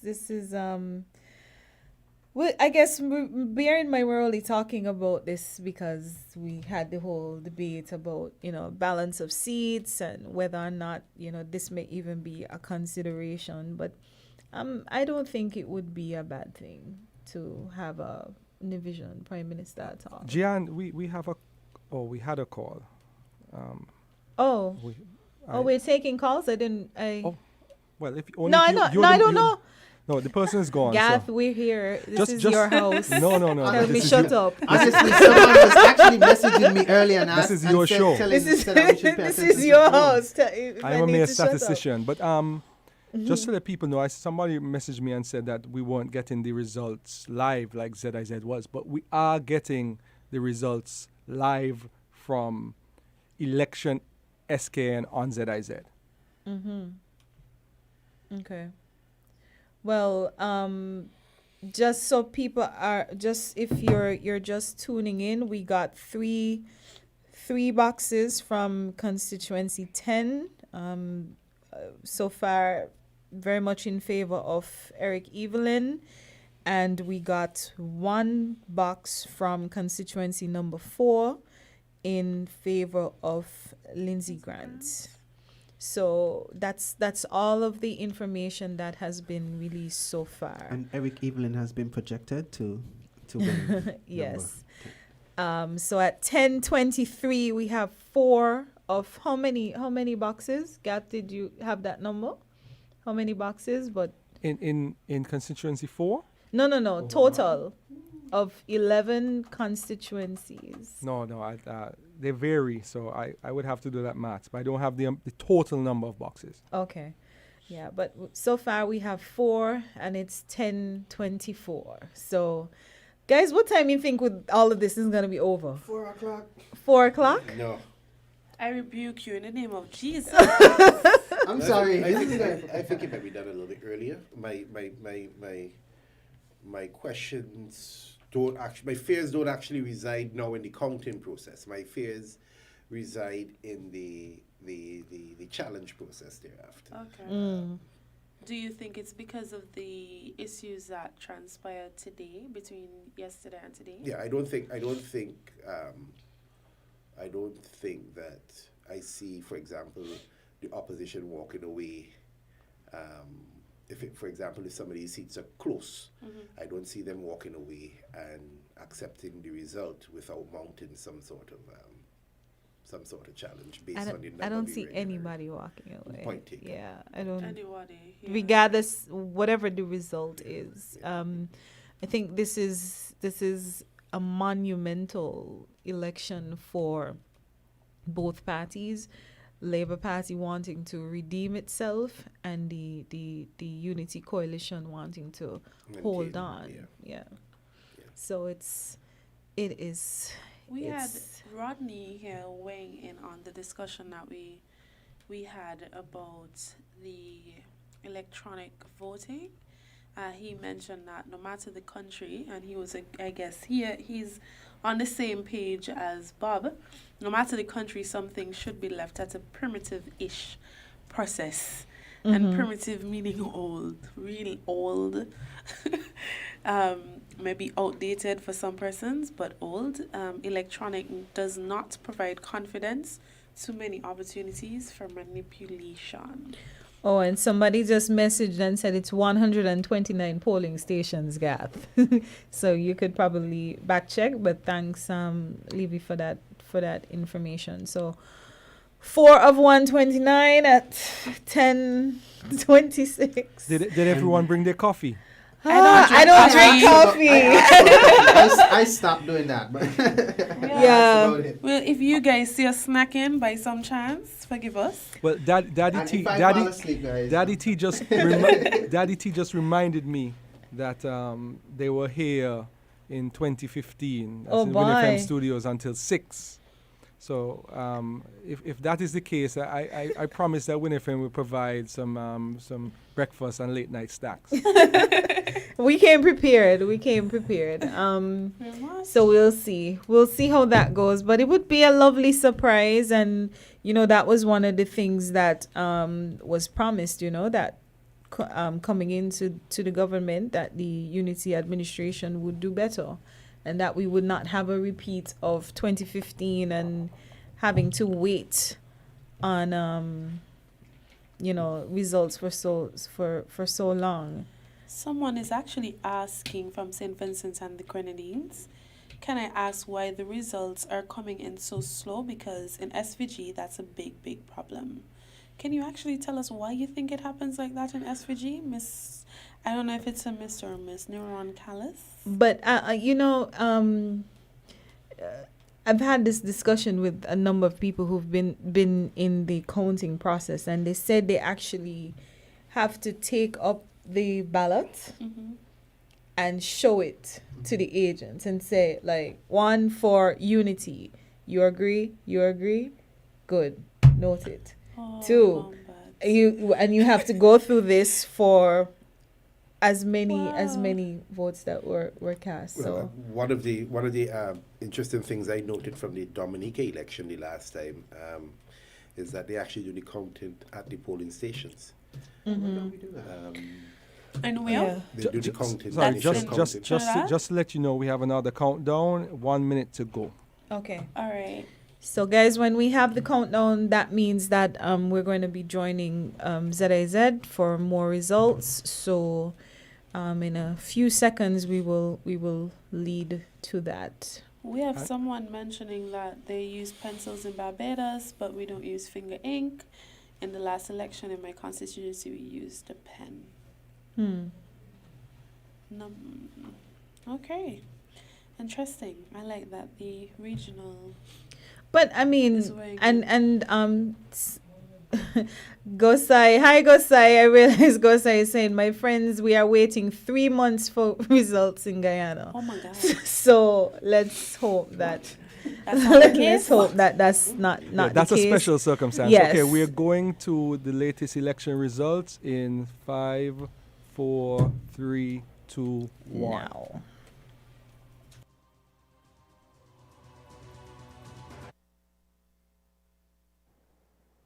Good evening once again, ladies and gentlemen. I have some further results to share. In the constituency of St. Christopher 4, where the candidates are Mr. Lindsay Grant of the People's Action Movement, Mr. Jason Thomas, an independent candidate, and Mr. Steve Rensford of the St. Kitts Nevis Labour Party.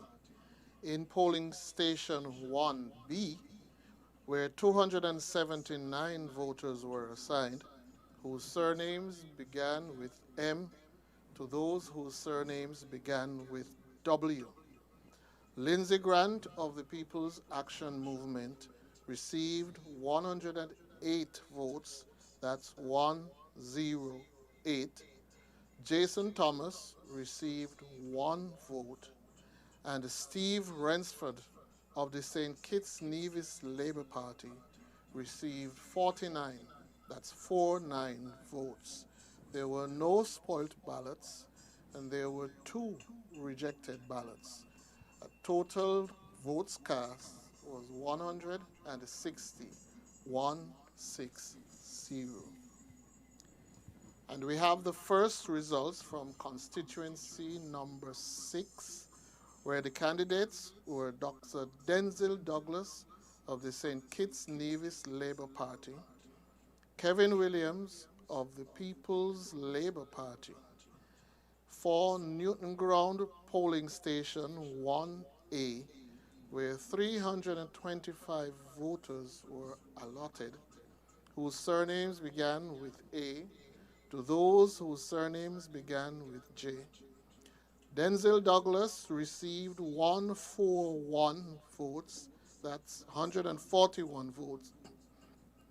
Kevin Williams of the People's Labour Party received 71, that's 71 votes. There were no spoiled ballots and there were no rejected ballots. A total of 212, 212 votes were cast. In polling division 1B, again in constituency 6, where 278 voters were allotted, whose surnames began with L, to those whose surnames began with Z. Denzil Douglas of the St. Kitts Nevis Labour Party received 128 votes, that's 128. Kevin Williams of the People's Labour Party received 38 votes, that's 38. There was 1 spoilt ballot for total votes cast of 166. There were no rejected ballots. For polling division 2 at the St. Paul's Community Center, where 459 voters were allotted, Denzil Douglas of the St. Kitts Nevis Labour Party received 268 votes, that's 268. Kevin Williams of the People's Labour Party received 41 votes, that's 41. There were no spoilt ballots, there were no rejected ballots. The total votes cast was 309. And we have the other 3 results for Nevis 10. At the New River Methodist Church polling station 1, where 194 voters were allotted, Eric Evelyn of the Concerned Citizens Movement received 86 votes, that's 8-6. Bjorn Hanley of the Nevis Reformation Party received 15 votes, that's 1-5. There were no spoilt ballots, there were no rejected ballots. The total votes cast was 101, 101. At the Gingerland Preschool polling division 2, where 226 voters were allocated, Eric Evelyn of the Concerned Citizens Movement received 87 votes, that's 8-7. Bjorn Hanley of the Nevis Reformation Party received 24 votes. There were no spoilt ballots. There was 1 rejected ballot. 112 votes were cast. That's 112. And in polling division 4, Hanley's Road Community Center, where 142 voters were allocated, Eric Evelyn received 66, that's 6 votes. Bjorn Hanley of the Nevis Reformation Party received 15 votes. There were no rejected ballots, there were no spoiled ballots, and 81 votes were validly cast. Therefore, for Nevis Constituency 10, where 1,774 voters were allocated, Eric Evelyn of the Concerned Citizens Movement received 710 votes. That's 710. Bjorn Hanley of the Nevis Reformation Party received 167 votes. That's 167. There was one spoilt ballot. There were 3 rejected ballots. Total votes cast was therefore 880. Therefore, the member elected for Nevis 10 is Eric Evelyn of the Concerned Citizens Movement. Back now to Master Control. All right, so Bob, your prediction was right. Bob's I want to see if Bob is going to remain this confident throughout the night because that was an easy one, I think. Well, I want to go to the magic board and make another prediction for constituency number 6. Come on, Bob, you're going easy. Wait, Bob, wait, before you go to 6, let's just we have a completed constituency, so Right. let's just give the people the stats. Okay, that's fine. Let's do that. Yes. So as the supervisor of elections indicated, there were 1,774 registered voters in constituency number 10, which is mainly Gingerland, Nevis, Gingerland, Hanley Road, Hard Times, and there were 880 votes, so 50% turnout overall. So now we have a confirmed turnout. So in Nevis 10, 50% turned out, and that's rounded up, Bob. And Eric Evelyn got 40%, and Hanley got 9% of the overall registered voters. So we have our first parliamentarian. So we could offer our congratulations quite Yes, congratulations to what will soon be federal MP, Honorable Eric Evelyn. Would be interesting to, guys, if you're in constituency number 10, give us some feedback. What's it like? Are they celebrating? What's going on? Garth, can you give me a bit of historical analysis as well on this constituency in terms of last election? Yes. So last election in 2010, Vance Emery won by 440 votes. In 2015, Vance Emery won by 448 votes. And in this election, Mr. Evelyn has won by 543 votes. So the CCM increased their margin of victory. The total number of voters in constituency 10 in 2010 was 665 for CCM and 225 for NRP, and in 2015 it was 754 for CCM and 306 for NRP, and in this election it was 710 versus 167. And the total registered voters from 2015. Total number of I don't have That'd that. be information. 1,397. Sorry, 393. 393, yeah. Yeah. 1,393 registered voters in 2015. So we had an increase Of of approximately 400 yes. registered voters, a decrease in voters for the NRP candidate. By about half. Yeah, about a little, 225, I would say about 30-40%.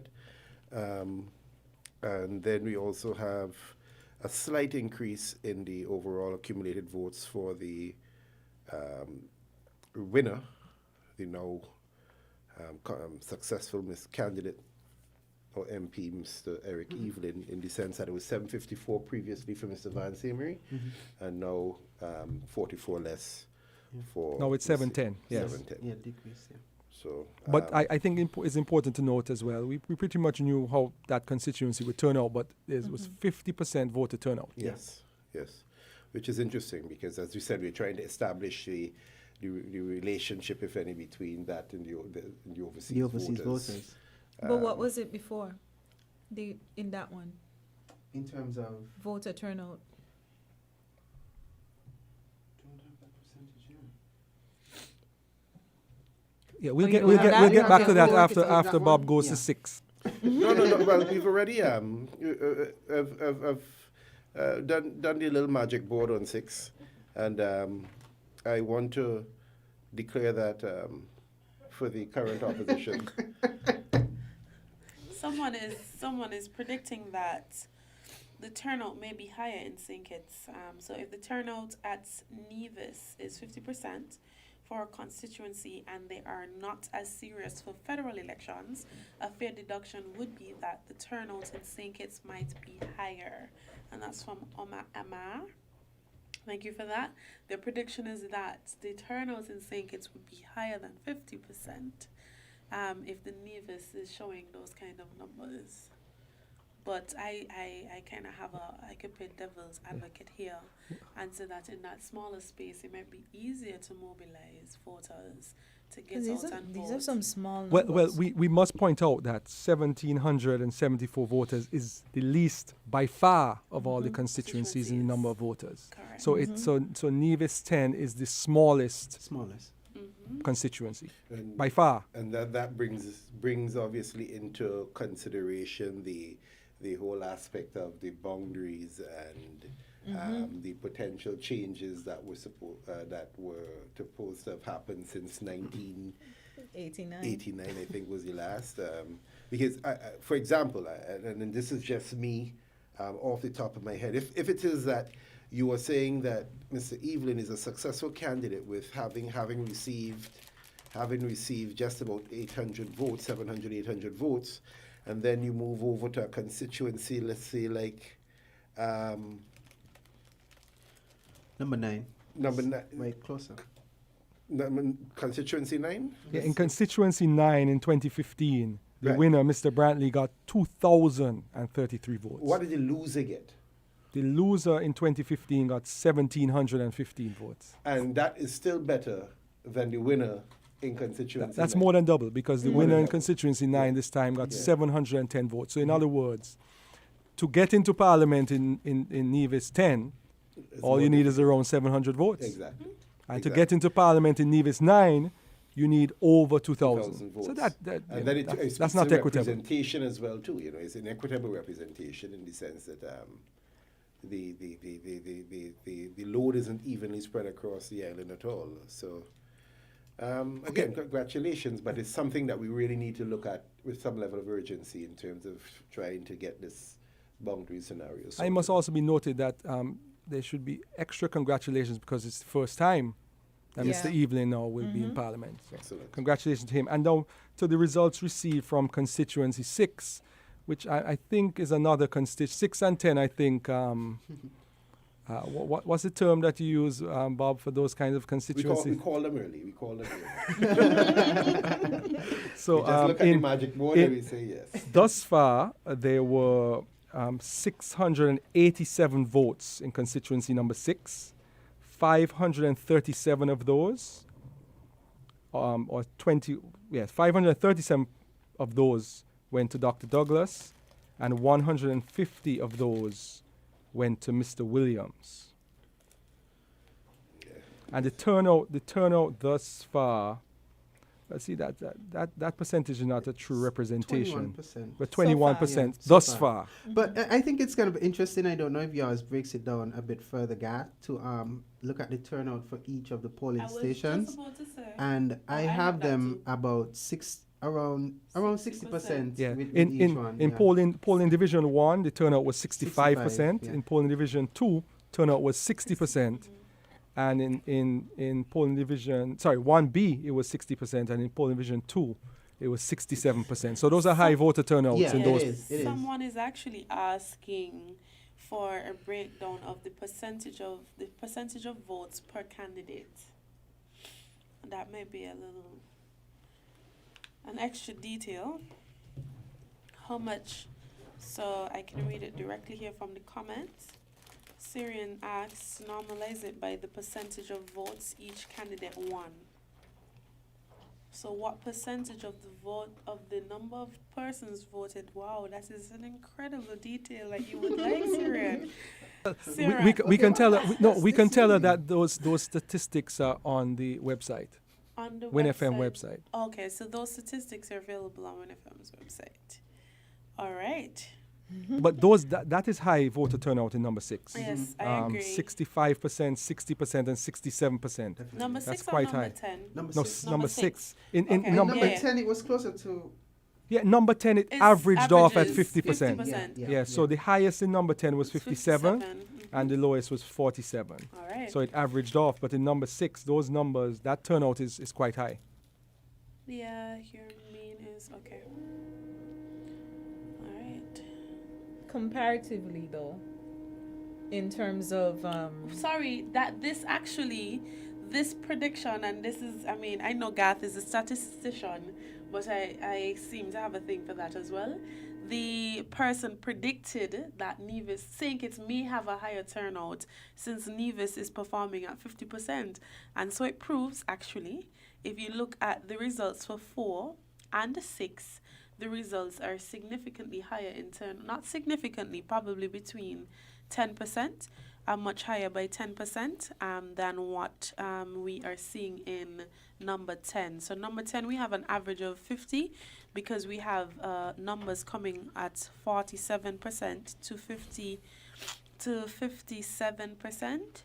And you have in number 4, the highest so far being 62%, and the highest in number 6 is at 67%. Okay. So that prediction from the individual may actually turn out to be very true. Well, just to give some comparative facts in relation to number 6, in the first box, which is Newton Ground Primary School, in 2015, Dr. Douglas got 149 votes, and in 2020 he got 141.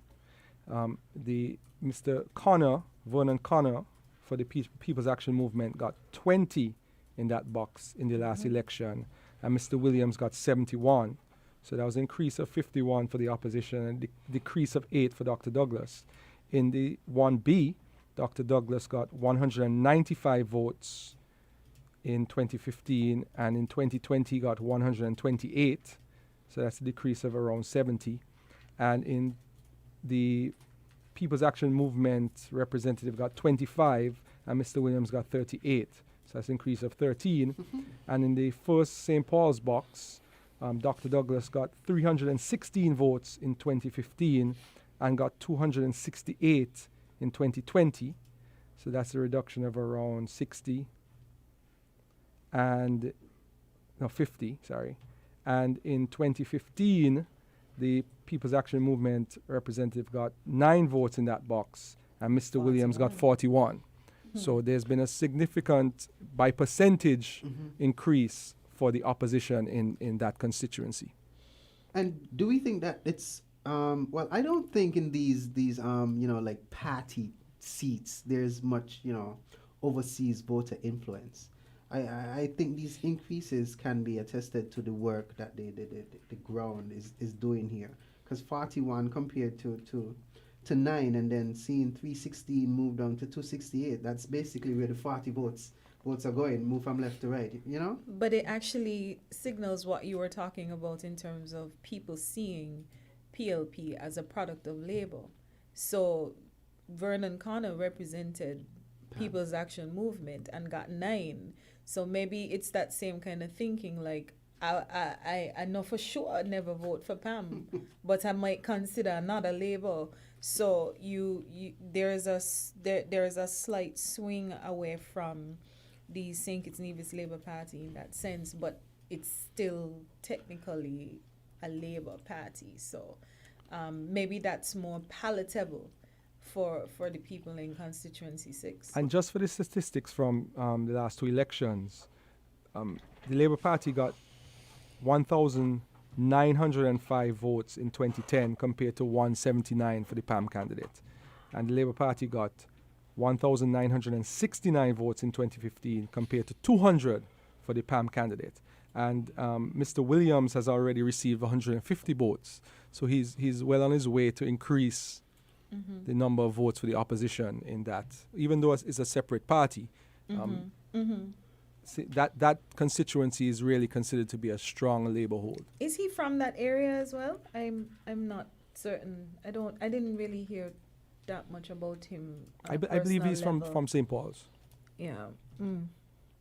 So yeah, slight swing, but still quite the majority still in favor of the St. Kitts Nevis Labour Party so far.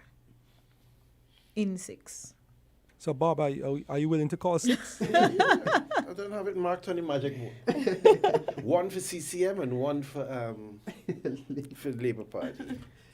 So far, based on the numbers that we've received. What about 5? We're not just going to call 5 as well? No. You have to wait for the results to at least start to come in. Because Let's see what's So trending. they're saying that PAM does not have any seat that is safe, no safe seats. No. Actually, it's quite the opposite. Remember, they're the incumbents, so they're the ones that you expect to be able to retain their seats. I guess we're only just holding back on our predictions based on the numbers that are coming in, because as we have seen, there is some level of erosion taking place in terms of Mr. Williams and Dr. Douglas. So I think this is actually troubling for Labour because I don't know, it's so early, it's just 3 boxes. This guy is almost neck and neck. Which neck? Well, no, when I say neck and neck, in terms of the guy that ran before him. Okay. So if this trend continues in other places where we think are Labour strongholds, they might be crumbling. Number 3 is a place to watch now, because PLP has a candidate there. Sam only lost by 200 and something. Yeah, 271 votes. So can Aquila really gain the momentum there if this kind of thing keeps going on? It could also be the fact that, remember, we have not really had a full-fledged campaign from either party. So it could be the case that because of COVID and the restrictions as it relates to campaigning, Dr. Douglas, for example, would not have bothered or may not have bothered to campaign at all in his own constituency, but could have focused his energies on trying to garner support in other constituencies that are not as safe, if you want to look at it that way. So there's still quite a bit of numbers to go. But as you said, if there is one positive thing in favor of the PLP this time, is that they have definitely garnered more votes and have eroded some of Dr. Douglas's lead from 2015. Right. Well, I guess we have to see how that pans out in number 3. Indeed. I don't know, Gianna, I don't know if you want me to just go through so we can warm up for the other constituencies. The numbers for the last 2 elections. So in 2010, in constituency 1, Dr. Asim Martin won by 241 votes. And in 2015, Ian Patches Liebert won by 4 votes.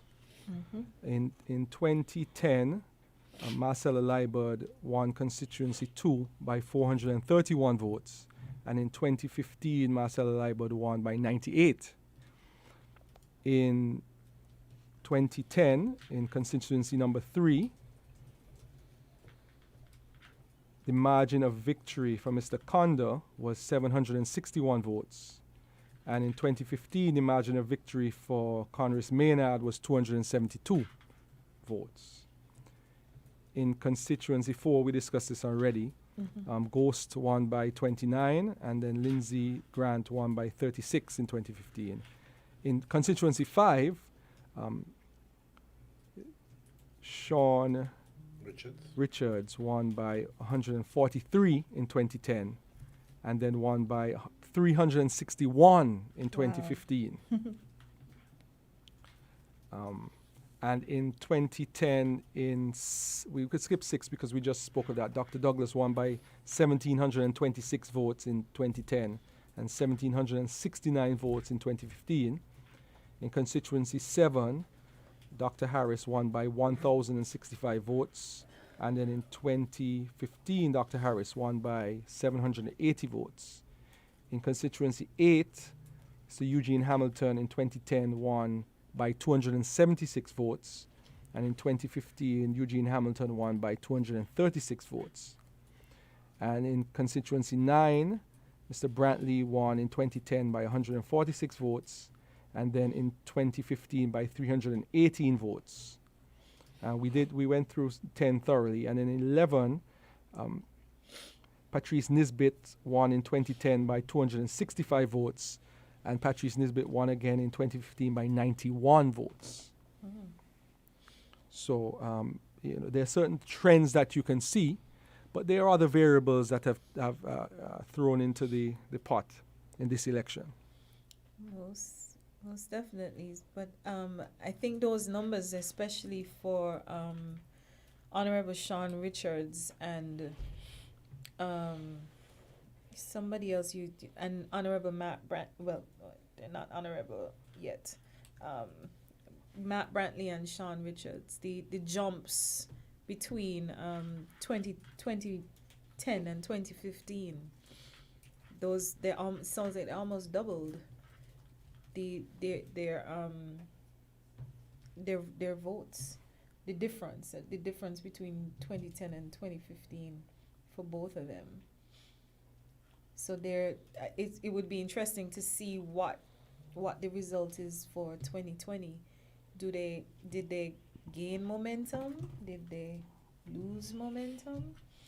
And then you see for like somebody for Patrice Nisbet in 11 to drop from an advantage of 300 and something to 91. You know, what's going to be? As I said, there are a number of different variables. Garth, just one point of note from one of our listeners, viewers. They're asking that for persons who aren't necessarily familiar with the parties these individuals represent, if we could announce the parties that they represent when we're making our numbers, recording our numbers. There are some variables that I'm certain coming into play in the sense that, for example, in number 3, Mr. Conda would have been a former member of the Labour Party and then ran against Congress in 2015. So the margin of voters, I should say, victory or defeat would not be as great because you basically have Labour running against Labour in constituency number 3. And I'm almost certain that his defection in 2015, along with then Prime Minister Harris, did contribute to a large number of Labour voters supporting the then Team Unity coalition. What I am curious to find out is if they're returning to the Labour Party and their obvious campaigning against what was part of the coalition that they were part of then, would they have any drag-on effect in terms of voters who would have moved alongside with them back and forth? And then you've also had some quite public defections from the People's Action Movement in the form of Big Lice and Chesley Hamilton. It will be interesting to see what impact these because these are prominent figures. These are always persons who are ever present in our politics. So more often than not, when they speak, persons tend to listen. And even Mr. Webster in constituency number 4. So it's going to be interesting to see how these dynamics, because it seems as if persons crossing the floor impacted 2015's results, whether or not this would have the same type of effect in 2020, along with the lack of overseas. Let me put out a question to all of you.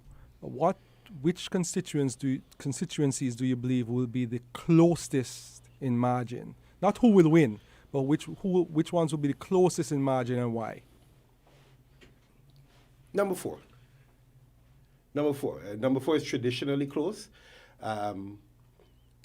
which is why it's one of the few that I've refused to try and call at all. Number one for me. Number one for you? I'm gonna go with number 8. And I think number 2. Number 8. Wow. Yeah, so I think across the board. Number 1, well, they say the thing is, on the last election, you had Patches winning by 4, right? So I don't know. I'm not from 1, so I can't tell what the energy on the ground is like in that space. So I'm basing that off of the last election results. Mm-hmm. So that's the reason why I'm judging number 1 as a close space, because I don't know. I don't understand the dynamic of the voters and why they vote either way in that constituency. Well, remember initially I said that by 4, the 4 game changes are 1, 2, 4, and 8. Yeah. And Yeah. each one of We us picked selected one of those. Yeah, those are the game changers. Those are the game changers. I think the others, even I know that the CCM supporters are almost confident of a victory in number 11. Is 11, right? Yes. Yeah, 11. I'm not going to get that ambitious. The thing about 11 is that 11 includes Jessup's, which St. Thomas, which just voted in a local by-election, and they gave CCM, NRP gave CCM a proper beating. Yeah. So the question is, will that translate into the federal elections? You know, I think Cleon Williams, I think. Cleon Simmons. Simmons. You know, it's amazing for a country of 50,000 people how many variables are involved in our politics. I mean, overseas voters, local elections, people defecting and changing parties, different. Because as you said, Bob, rightly, in 3 is a completely different dynamic than it was in 2015. You had the representative who had been there for so many years, switching sides and going against a newcomer in the party that had represented that particular area for so many years. So that was a totally different dynamic. Now you have a newcomer who is stepping in the shoes of the one who had defected, right? So the question is, are the persons who went with Sam going to go with Akila, or are some of the persons who went with Sam going to go back to the Labour Party, right? And what impact is that going to have? It's amazing how many variables are in the equation for that seat. I'm a voter in 3, and an honest feeling about it is that most of the persons who went with Sam are gonna go back with Sam back to Labour. That's my back to Labour. That's an honest interpretation from what I've been hearing on the floor, from personal feelings, and those who don't are just gonna stay out. And I'll even go a little further.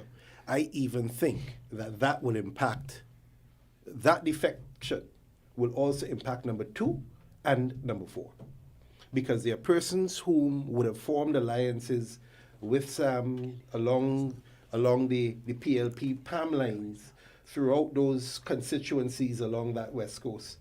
And it's as you said, it's going to be interesting to see now that Sam has laid his post back down with Labour, whether or not those persons would move back with him. And another variable is we don't know what the impact. We don't know where overseas voters were voting.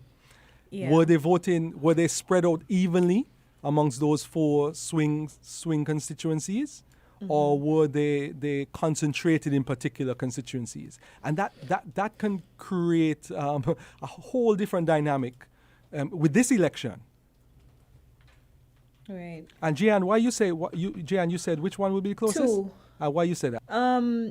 Well, it seems like every person you talk to about who they think of who's going to win into, you get a different answer.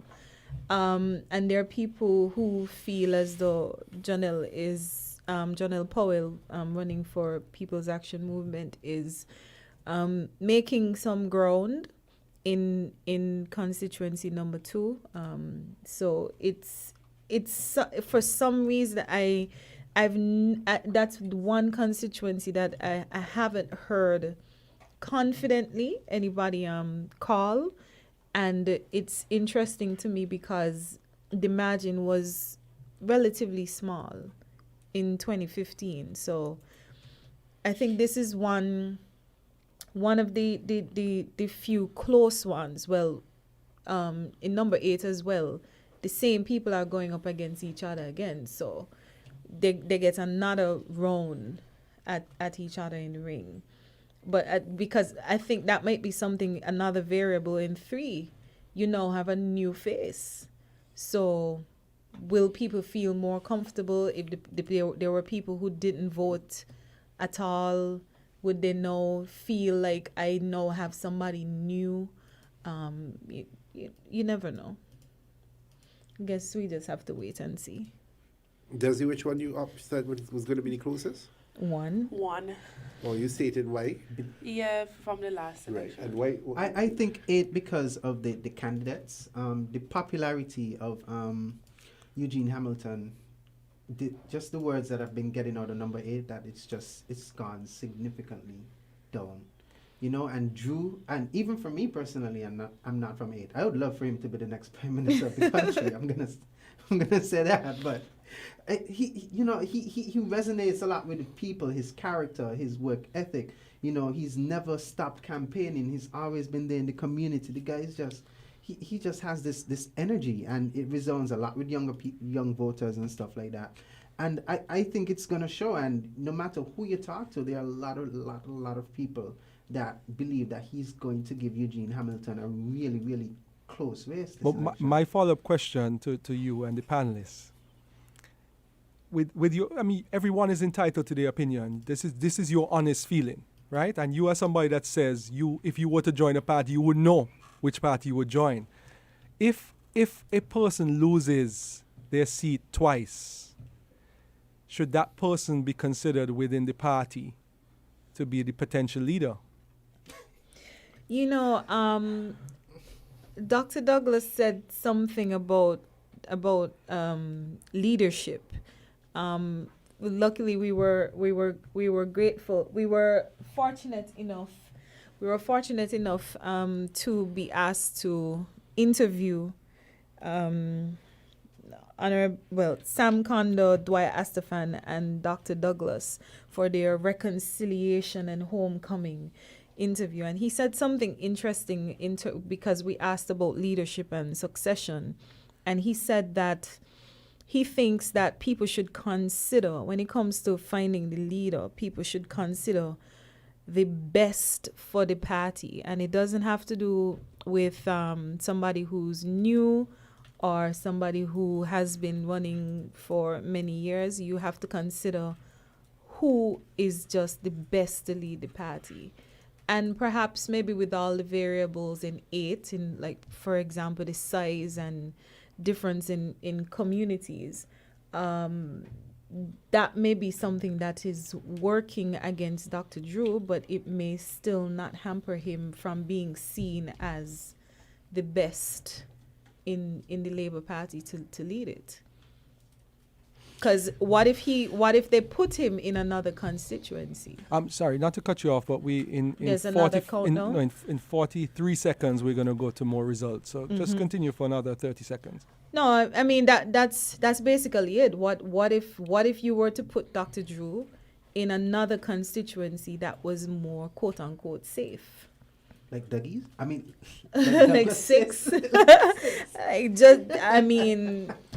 So you never know. It might not be him. He might just be a victim of a very large constituency. All right. So we're going back to more election results from ZIZ election SKN in 4, 3, 2, 1.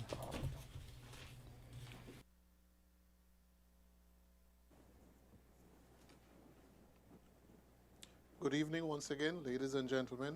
I have some further results to share. In constituency of St. Christopher 4, In polling station 5A at the Halfway Community Center, where 369 voters were assigned whose surnames began with A to those whose surnames began with J. Lindsey Grant of the People's Action Movement received 155 votes, that's 155. Jason Thomas, the independent candidate, received 2 votes. Steve Rensford of the St. Kitts Nevis Labour Party received 95 votes, that's 95. There were no spoilt ballots. There were 3 rejected ballots for a total of 255 votes cast. At Station 5B, again at the Halfway Community Center, where 384 voters were assigned whose last names began with L to those whose last names began with Z. Lindsey Grant of the People's Action Movement received 162 votes, that's 162.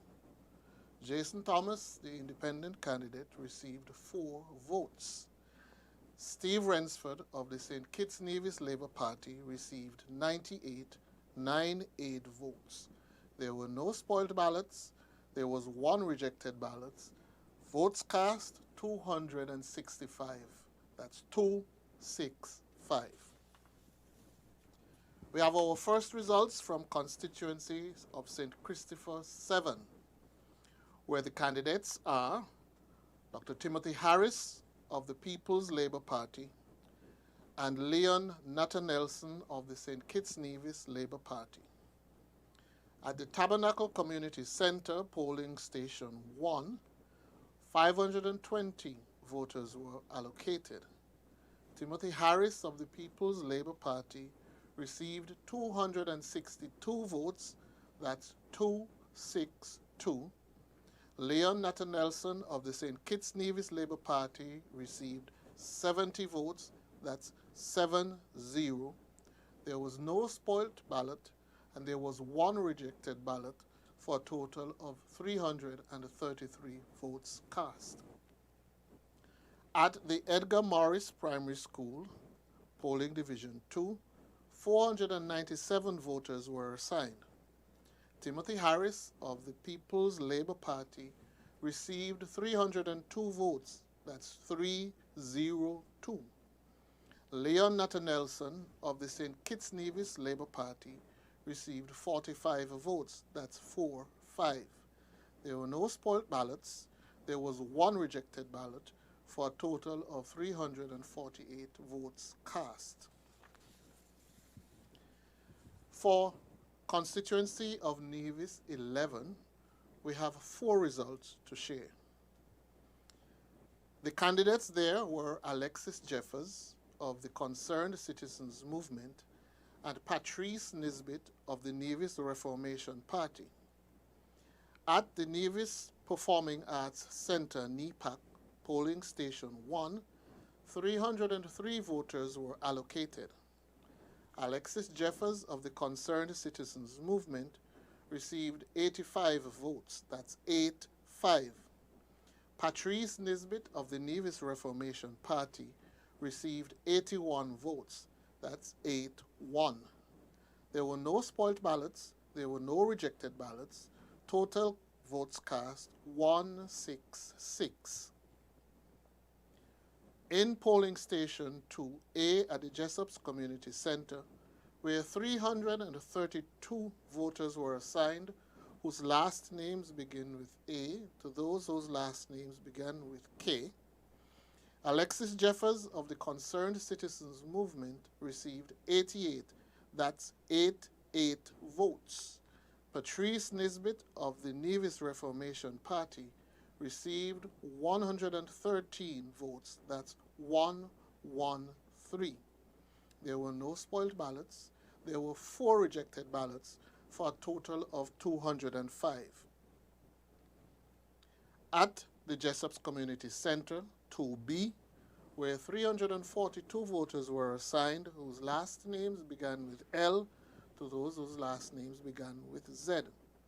Alexis Jeffers of the Concerned Citizens Movement received 78 votes, 7-8. Patrice Nisbet of the Nevis Reformation Party received 120, 1-0.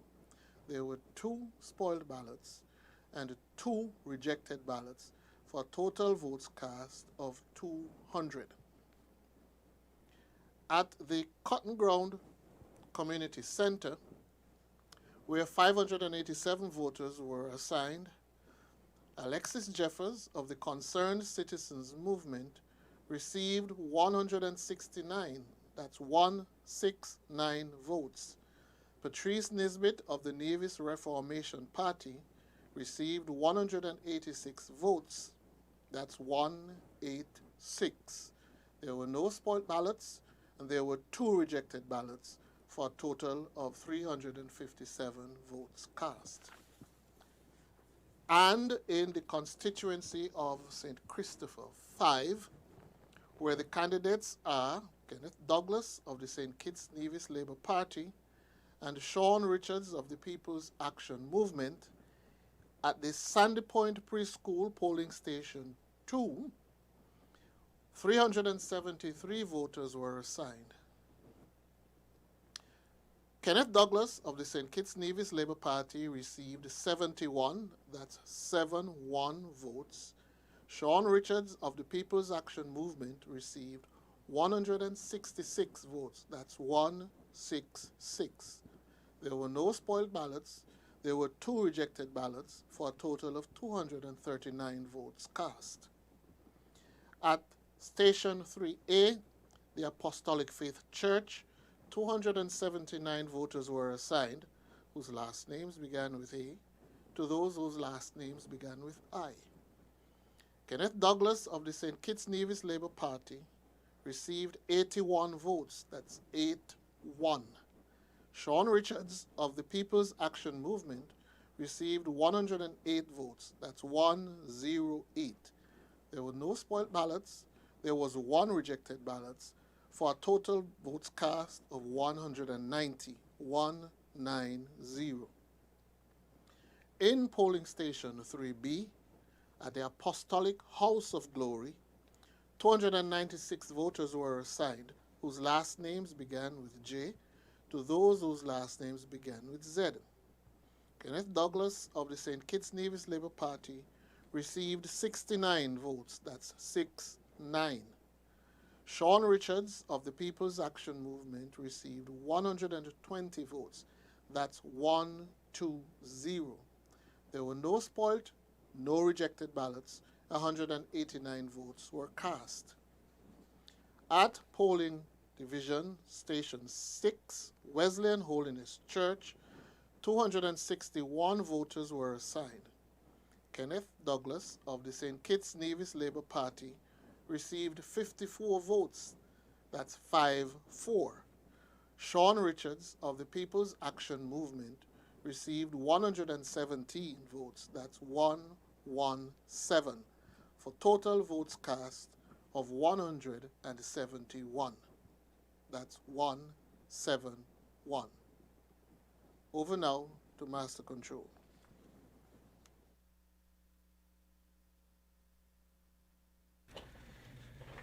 All right.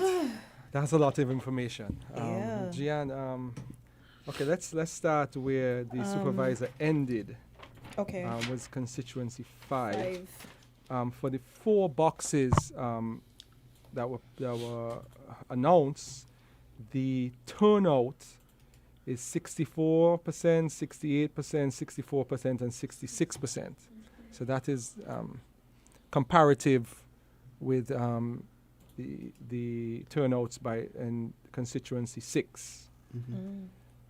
So the total votes for Kenny Douglas thus far, of the 789 votes, is 275 for Kenny Douglas and 511 for Sean Richards, and that is a difference thus far of 236. So Sean Richards is up by 236 with 7 boxes to go and 4 in. 7 to go. Yes. And we also got results from Nevis 11, which is the Honorable, Bob, they had said, the Honorable Patrice Nisbet of the NRP and the Honorable Alexis Jeffers of the CCM. And thus far, of the 928 votes, Alexis Jeffers of CCM has 420, and Patrice Nisbet of the NRP has 500, so that is a lead of 80. Desil, I don't know if you can tell us, we will look at the comparative statistics, but my assumption is that the Jessops and Cotton Ground boxes would be the big NRP boxes, correct? Yeah. We will look at that comparison to last election. How many more have to go for that? There are 4, and there's 11? six more Six boxes in constituency 11. We also got results from 7. constituency 7, which is the Prime Minister Timothy Harris and of the PLP, and Leon Natter of the St. Kitts Nevis Labour Party. Of the 681 votes thus far, Leon Natter has 115, and Dr. Harris has 564. So Dr. Harris's lead is, I'll tell you right now, Dr. Harris's lead is 449. Bob, you want to call that one too? Yes. I find Bob calling the easy thing. So Bob, you officially call in Nevis 10, St. Kitts 7, and St. Kitts 6. Yes. That is complete. So Yes. so we already have a winner for Nevis 10, which Nevis is 10 is the already Honorable declared. Eric Evelyn. Yes. You have declared, you as the official declarer of results tonight. Magic board. You have declared that Dr. Douglas will win in constituency 6, and you've also declared that Dr. Harris will win in constituency 7. Yes, that's correct. I have another one that I'm willing to declare based on the results you've got, but I want to hold off a little bit. But I do not anticipate there's going to be any real change of fortunes for 5. Kenny Douglas in 5, even though there are still quite a few boxes. Well, yeah, you have his. Okay, he let's lives go to that. Did I? Desi is actually contributing here because that's her constituency, so she will be better able to speak. I Okay, was yes. saying that he lives in Cleverly Hill, and you haven't had those boxes calling as yet. You got down where the Richards is favorite, most popular. So those are the boxes that we got first. So I don't think I want to call it. I actually went back to look at the polling divisions, and I said, okay, we have to kind of wait it out still. Okay. I don't think we should. He's leading by far. I'll be guided by.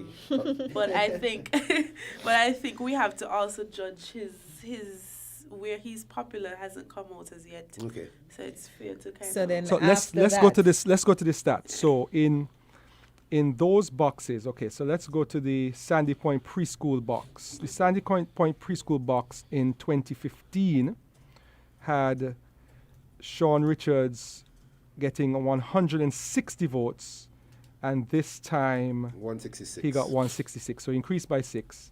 And Norjan Wilson, then of the Labour Party, received 79 votes, and Mr. Douglas received 71 votes. So that he reduced by 8.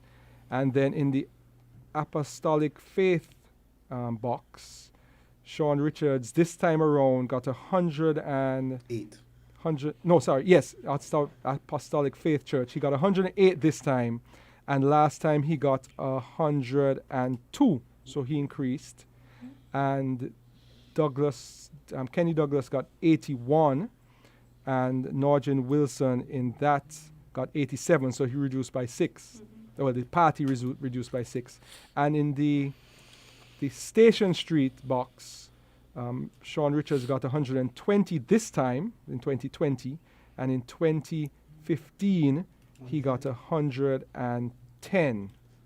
So he increased by 10, and Labour Party in 2015 got 85, and this time they got 69.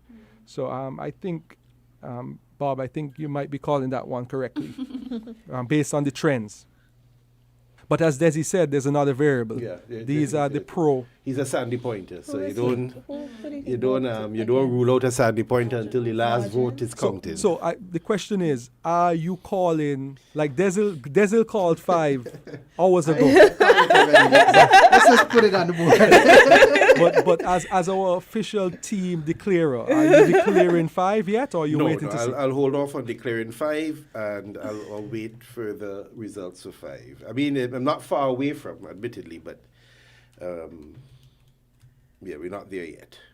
You know, you never know if Kenny could pull out. Where exactly would those communities be coming from, Desi? 1A, 1B, 1C. Okay, and those have quite a large number of voters compared to the ones that we have seen.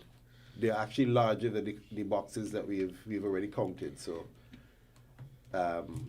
if there is a change of fortunes, then it will have to be 1A, 1B, 1C. Yeah. And just to let you know, in terms of the voter turnout in 7, the voter turnout there was 64% in one box and 70% in another box. Coming hard. Yeah, so that suggests, it suggests to me that the boxes we received thus far, other than maybe 4, were not greatly impacted by overseas voters. Right. Correct. Gav, how much you said was the difference in votes between total votes so far for 5? Yeah, total votes so far, I'll give you a percentage as well. Of the 789 votes, 511 are for Sean Richards, and 275 are for Kenny Douglas. And in terms of percentages, Sean Richards is at 65% of the votes thus far, and Kenny Douglas is 35%. Wow, well, we have... Yeah, that's a lot. It's a lot of information we to have process, a but lot. let's hope we can get all the results in big chunks like that. Yeah, We might be out of here by 2 o'clock. Stop saying that. But just I guess to say thanks to the people who are tuned in. We have viewers from all over the region. You could let us know where you're from. On the live, I saw someone from Tortola and St. Vincent and the Grenadines and Barbados and Bermuda, and of course our own people here in St. Kitts and Nevis. So, we're grateful that you've chosen to follow, the election results and stick with us through it. Hopefully we'll see who's gonna be left standing by midnight. We'll see. But do you guys normally do this for elections? Are you up and tracking results? I stay up and then I take a nap and then I get up again and then I take a nap again. Oh, so this will be my first all-nighter. All-nighter.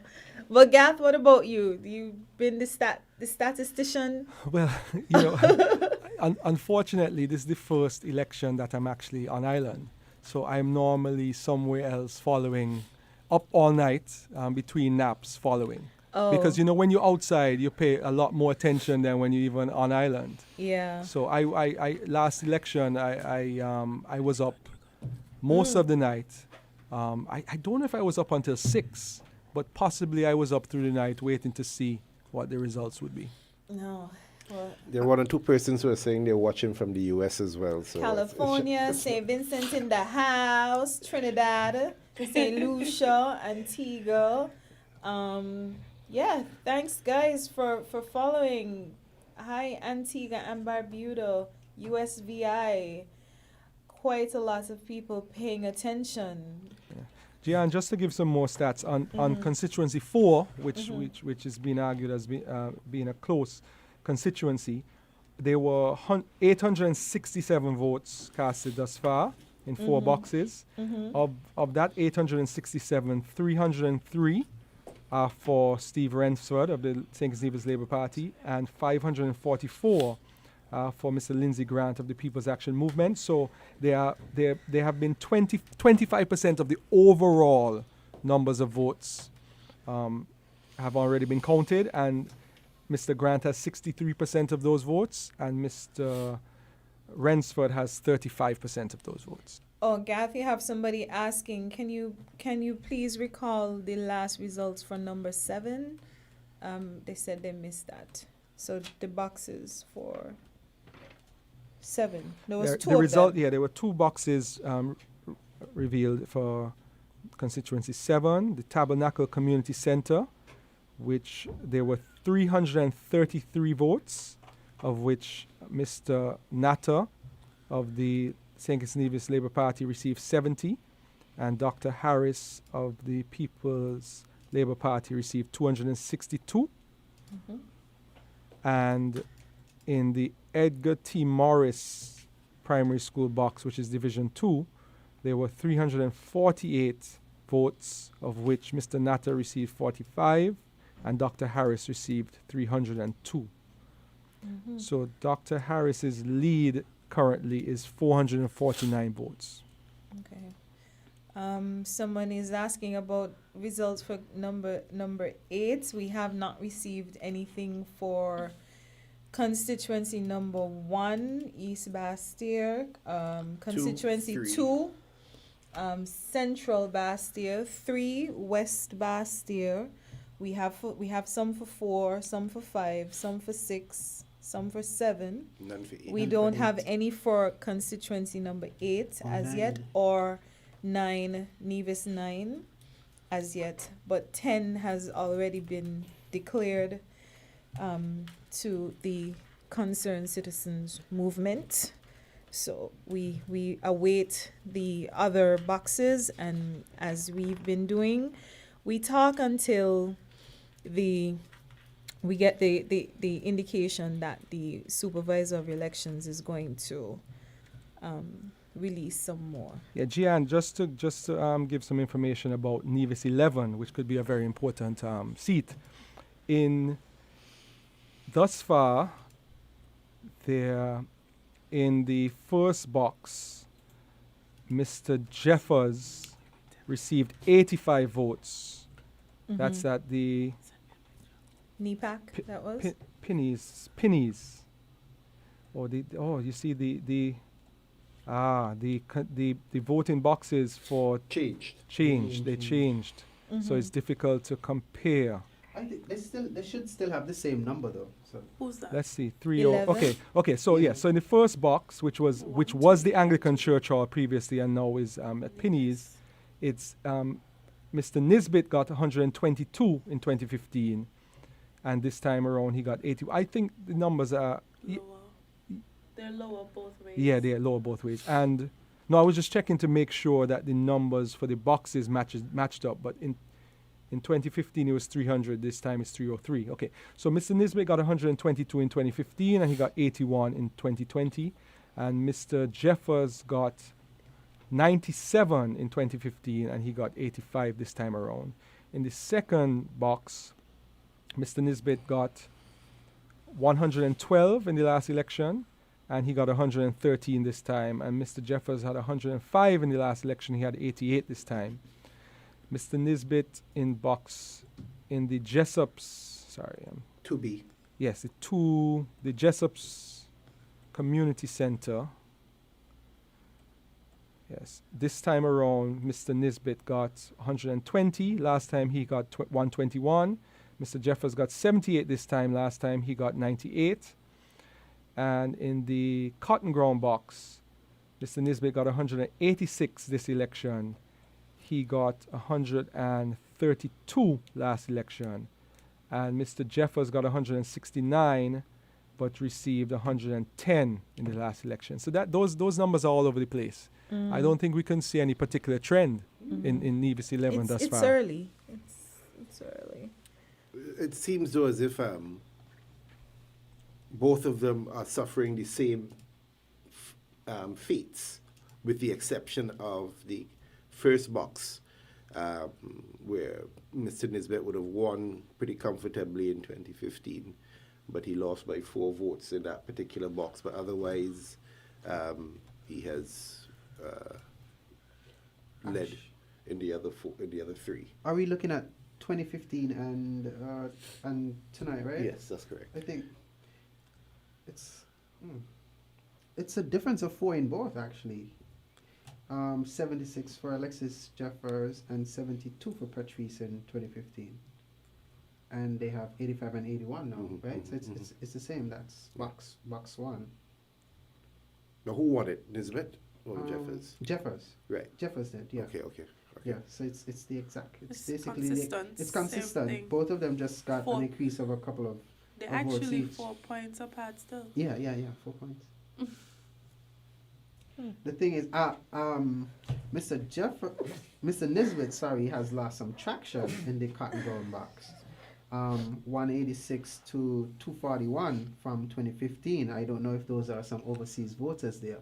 I think the overseas voters generally has a larger impact on Nevis. I don't know.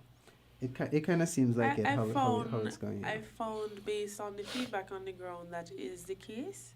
Persons are saying that in Nevis they definitely do strive, but I don't want to say strive. I don't want nobody to kill me. Let me take that back real quick. So yeah, they find that the overseas vote definitely has a big impact. Can I make a declaration? I asked the question earlier as to which ones would be the closest seats, and each 4 of you gave a different answer. I like to add a 5th. Nevis 11. Oh boy! So this 3 seats might just be coming down for real. Wow! And it was the second close. No, sorry, no, the third closest seat last time. Yeah. Because the closest was 1 with 4 votes. Second closest was 4 with 36. 36, yeah. And then this one was 91, and then constituency 2 was 98. So I think this one will be very close. But I assume we will get the results from Nevis even before we get the St. Kitts results. And it is going to be a very interesting evening. I think we can all agree on that. Yeah. Just trying to follow some of the comments.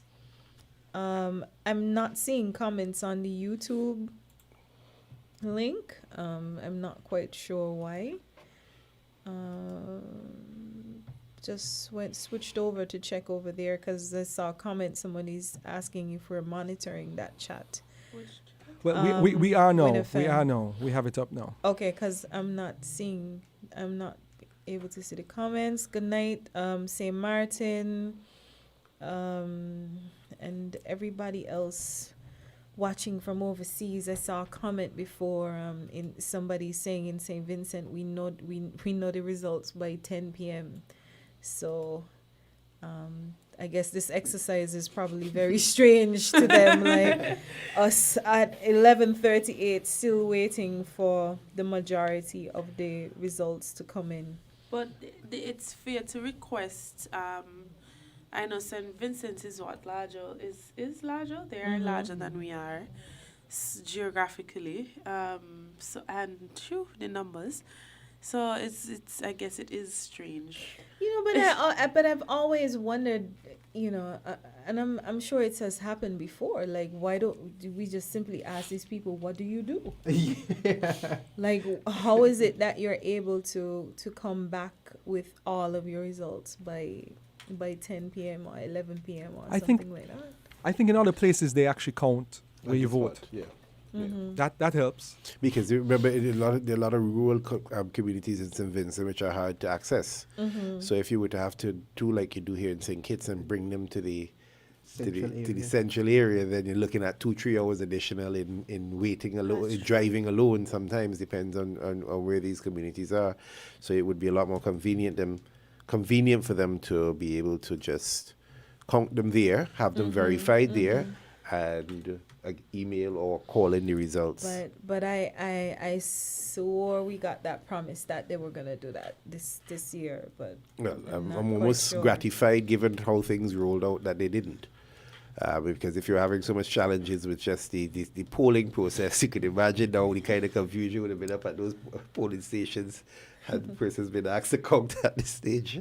I think we must, inform people that when the supervisor is releasing results, those are results that are signed off by the representatives of each of the candidates. Agreed.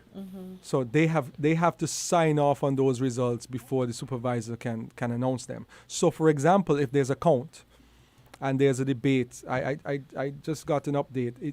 In terms of the X hitting the box, the Court of Appeal has determined once it's clear what the intention of the voter was, you Yes, can count that vote. Okay. So there might be some debates going on during the count. So there could very well be counts that are being recounted just because Of all of the spoiled ballots or whatever exactly. the case is. Because each, as I said, each of the candidates has a representative to monitor the counts. And if you realize it's a tight race, then every vote counts. So.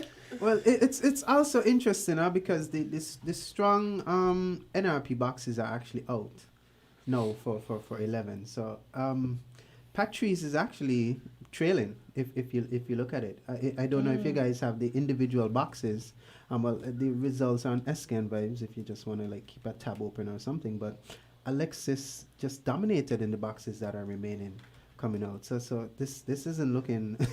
If anyone thought that wasn't going to be a battleground seat, we just really might be getting, that tree from Nevis. I'm ready to see a change in leadership. Well, the thing is, a lot of those. I was looking at the stats from 2015. A lot of those remaining seats were Patrice Nisbet seats. Like, for example, the former CPU building in Greenlands, but this would be in Nevis. It was 141 to 110. And at the, let me see, at one of the well, see, they're so close. That constituency is so close. I mean, you cannot say 30 votes is any significant lead. No, it's Well, at this point, Well, it's these are by 80. 80. Who's that? I'm talking about in the individual boxes. Individual boxes. Yeah, because Patrice, just to recall, of the 928 votes in constituency 11, Alexis Jeffers of the CCM has 420, and Patrice Nisbet of the NRP has 500. Okay. So he has a lead of 80 votes. Yes. It's still, I mean, in just on the face of it, it's still, on a close seat, it's still a significant lead to overcome. He would really have to have some very good boxes. Which are not expected. And he has six more. So Six more boxes to come. I don't know, Ron Wilkin is related to you. He made a comment indicating that the remaining boxes are primarily CCM boxes. Yeah, they are. So it'll be interesting to see. It'll be interesting to see if how he it gained any unfolds. ground. Interesting stuff. Yeah, someone from St. Vincent said that they carry all the votes to one central location as well, so it can't be that. That's something That's is a speed car.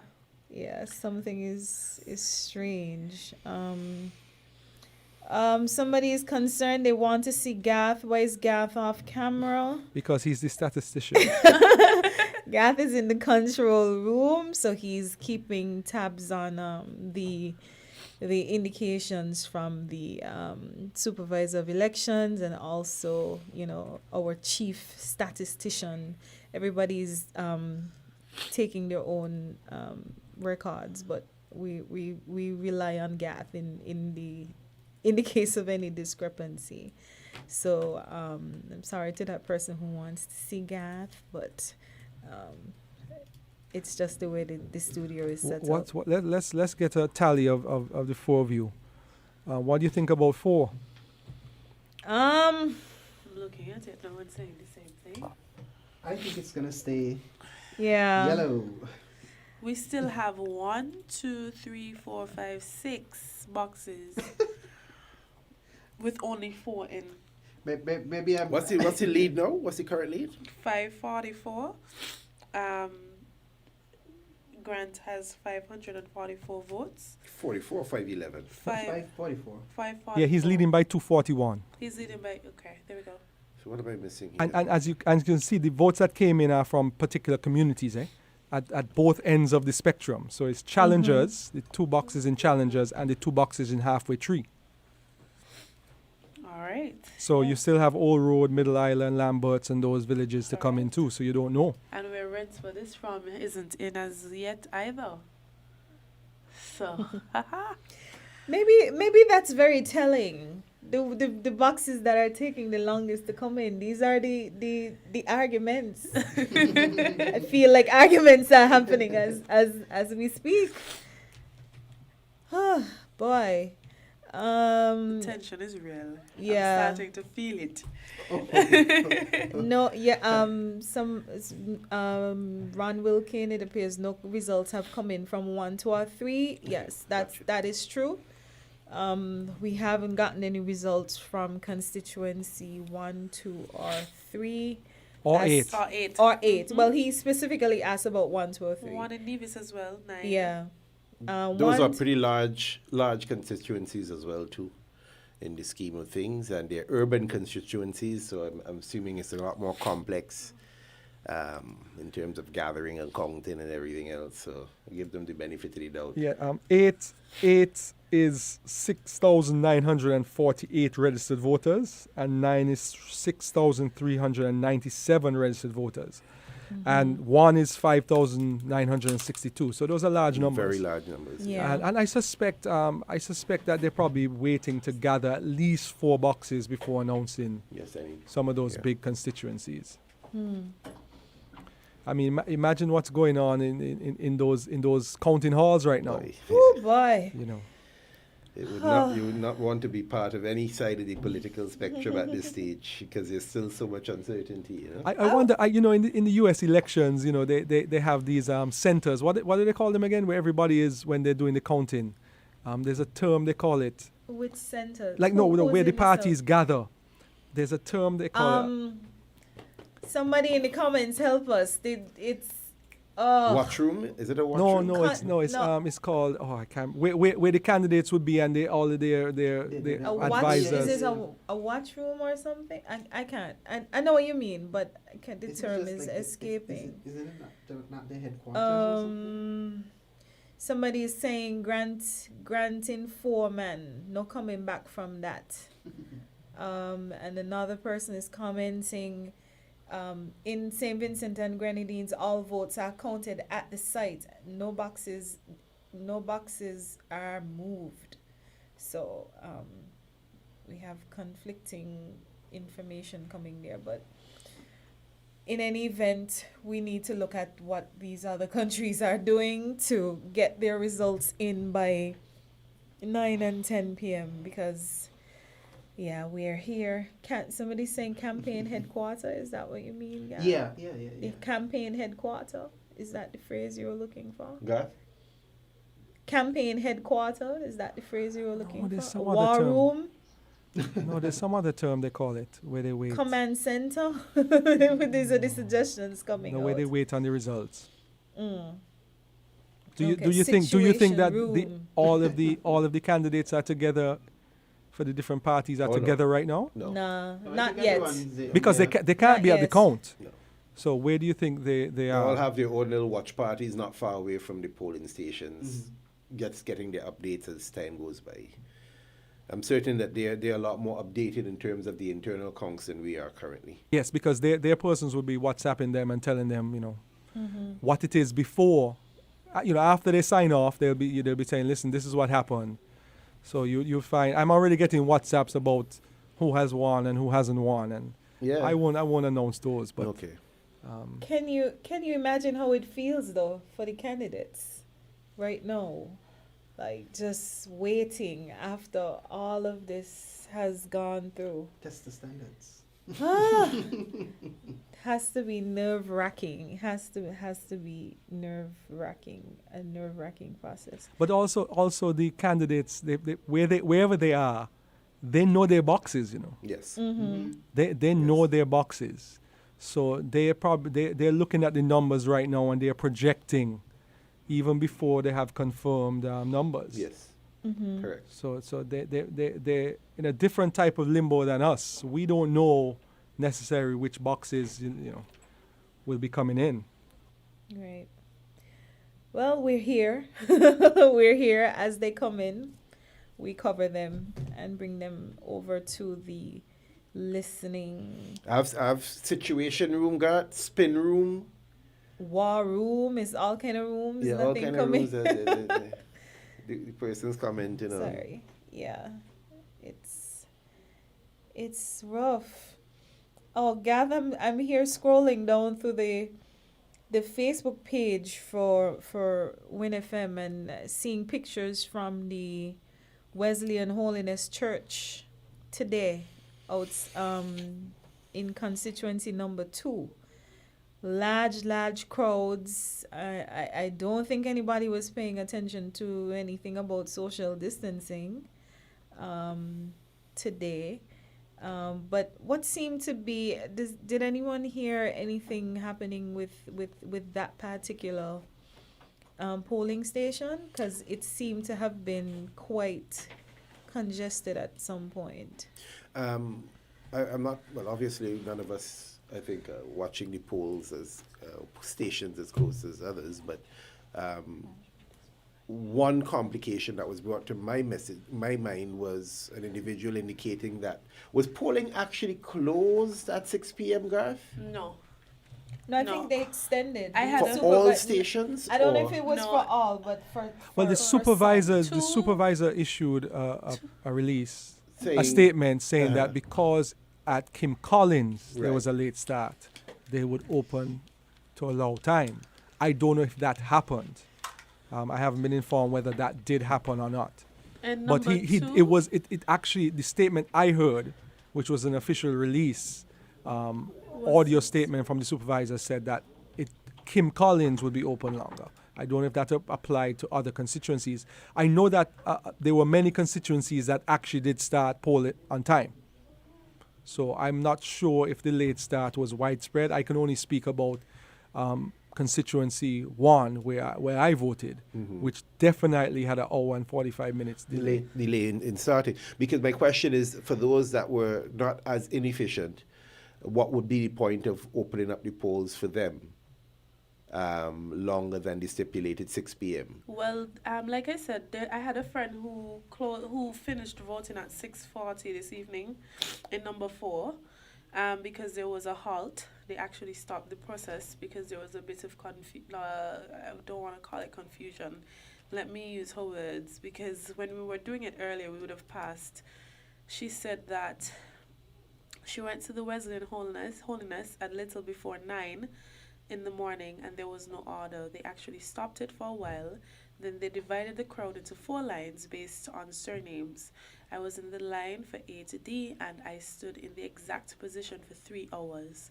Every other line was moving except that one. Of course, people were complaining, but they ignored us and gave no explanations. I left and returned at 4:30 and didn't get through until 6:40, which means Well, after no, 6 no, p.m. but the once you get the rule was that once Once you you are get there in the before- line by yeah, 6, but that means you there vote. was still No. The rule Correct. was if you got into the original rule was if we you get got it into the line before 6. at 6, Okay. Well, at 6, I have from you can still vote. I have from a very confirmed source that there was authority given to at least one voter to join a line after 6 p.m. And in saying that, Garth, would it be too early to make a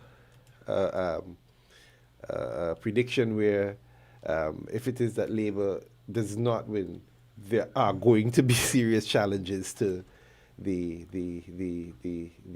elections? I only think that would happen if they're tight seats.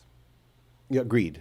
But If it's a any comprehensive, one of the 4 that we called, that we identified, in fact, any one of the 5 that we identified, could very well come down to margins, small margins. For example, I think, if I'm correct me if I'm wrong, I think yesterday or day before, for example, there was some appeals that were turned down for number 4, and I think it was about 184 of them, persons whose names were removed off the list, and they appealed to have them put back on, and they were turned down. So if I am a parliament, well, a candidate, and 184 of my names are removed from the voters list, then and I lose by 50 votes, would you say that gives me room to file an official complaint if I feel that there are irregularities? Well, I mean, political parties in St. Kitts have no hesitation to go to the court. Mr. Brantley did it, and he won. So that avenue is always there for a fair and impartial arbiter. If they are if you can actually provide the evidence that Yes. something Untoward took place. and it impacted the result, but that is likely only to happen if there really is a close Battle. yeah, because typically, if there's a comprehensive victory and you are the opponent, you're not going to waste time going to the court. Because it's even worse, you lost, you're a sole loser, people will say, for going to the court. And if you lose in the court, that's a triple impact on your reputation with the voter. But, okay, so what would you consider? Let's use the margin of defeat / victory. Let's put that there. What would you think would be a threshold by which, outside of margin of victory, by which party can properly? No, you can't really say that, because if there are challenges that if there are 50 people that were, say, for example, improperly removed from the list, 50, and you get evidence from all 50, then and you lose by 49. Then you're going to challenge it. But it all comes down to who can provide the evidence, because their claims with the 184 that some of them had died, some of them had already re-registered in somewhere else. So the number might be big, but only 6. There was only evidence to put 6 back on. Right. So I think that was from a technical error. But either way, I'm wondering at what point is that decision, take on greater significance, if you understand. Well, for example, removal of the names of one election irregularity. We have seen videos circulating with suspicious activity taking place where persons are potentially paying bribes and stuff like that. We've seen... Yeah, but bribery would not nullify. That's a criminal offense separate and apart from the actual election petition. The petition has to be supported by evidence that there was actually an impact on the polls itself. Yes. So so bribery will not be considered beyond just being a criminal act. No. Okay. Because how can you prove? I mean, unless you're gonna get somebody but no. Okay. From a practical perspective, no. Okay. Yeah, it would have to be persons showing up at the polling station. Their name is not there, and but people should have been proactive and checked the list before. I checked my list to make sure my name was. If my name was not on the list, it was available online, I would have lodged a complaint before even elections, because you don't want elections to get to the point where you don't know the result from the polls. You don't want to have a situation where you have to be going to court and you delay, and you're in a sort of a Guyana dilemma where 3 months later you're still battling to it. There has to, but that, as I said, that we need significant electoral reform. We need some independence to the persons conducting elections. I mean, I'll tell you, today I saw one of the officers had a face mask, and when they were coming to speak to, not close, but coming to speak to somebody, she pulled it down to speak to persons in the line, and it had a party. It was a face mask with a party logo printed on the inside. And I just felt I felt uncomfortable because I would have, it's going to be difficult to get away from that in St. Kitts and Nevis, where most people are aligned. But that just because you're aligned doesn't mean you're not going to be fair. You're not going to be just. You're not going to do the right thing. So I'm not, I'm not saying anybody that's aligned, but I don't think you should be wearing a party color face mask to the polls, and you as one of the persons administering the poll. That just, it looks off. But we are not as bad as other places when it comes to the polls and the boxes and disappearing boxes and boxes ending up in cane fields. We're not as bad.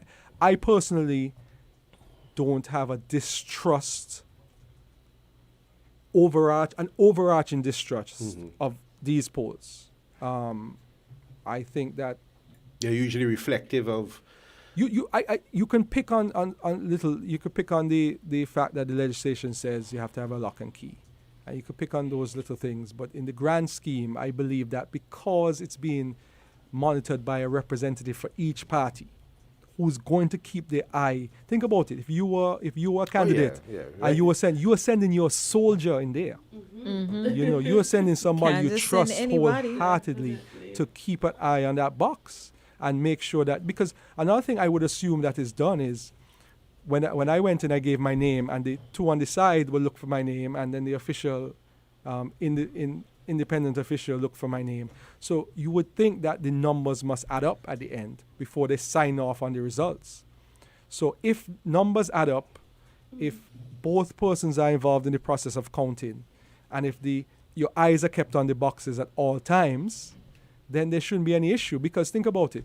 If my representative inside the polling station says there were 250 people that voted, right?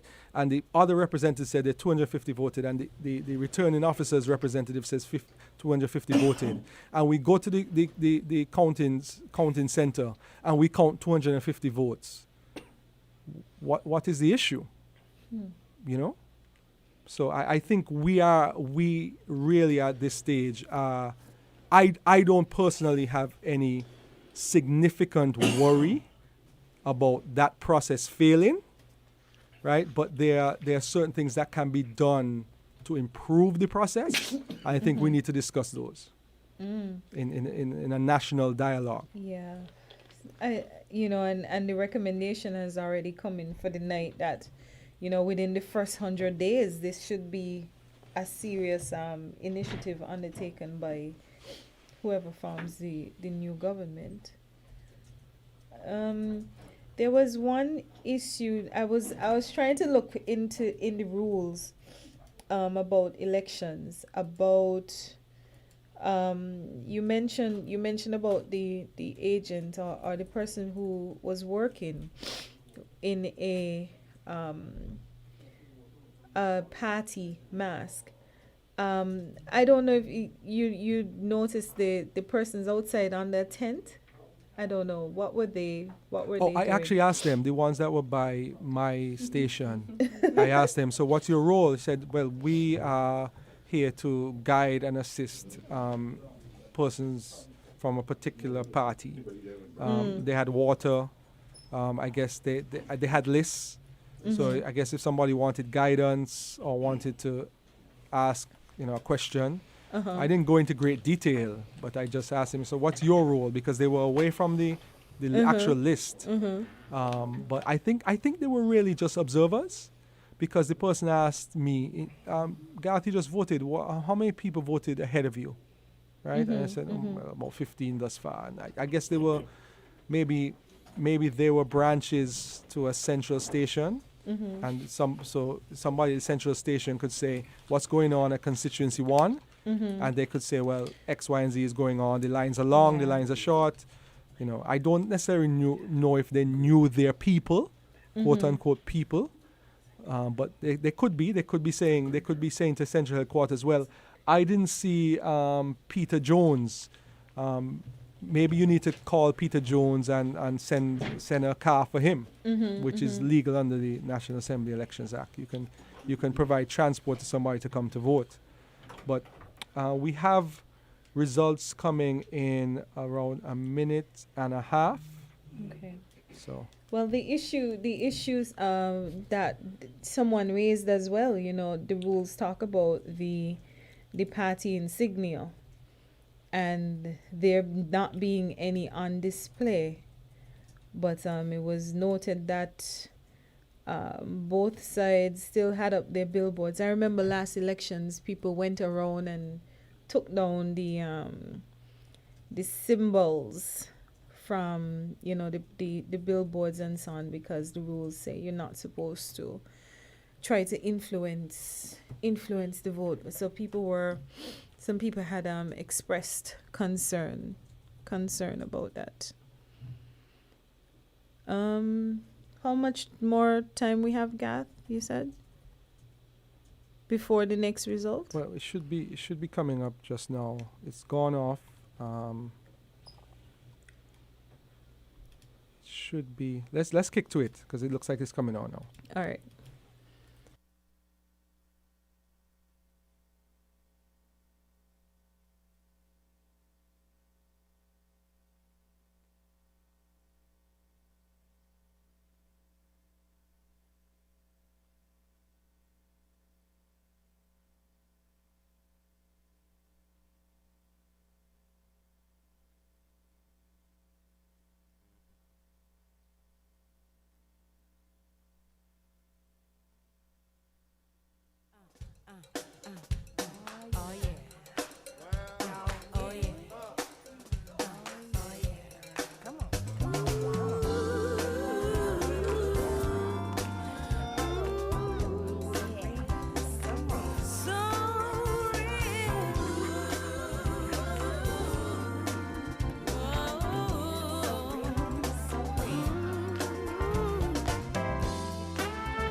Yeah, the countdown clock has restarted, so we're going to get results in another minute and 20 seconds.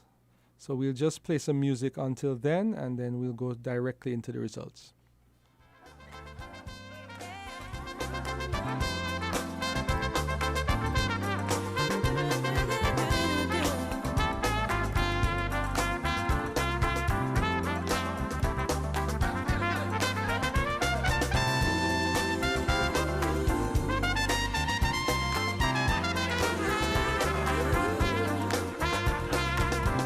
Everything is so clear, you can see it.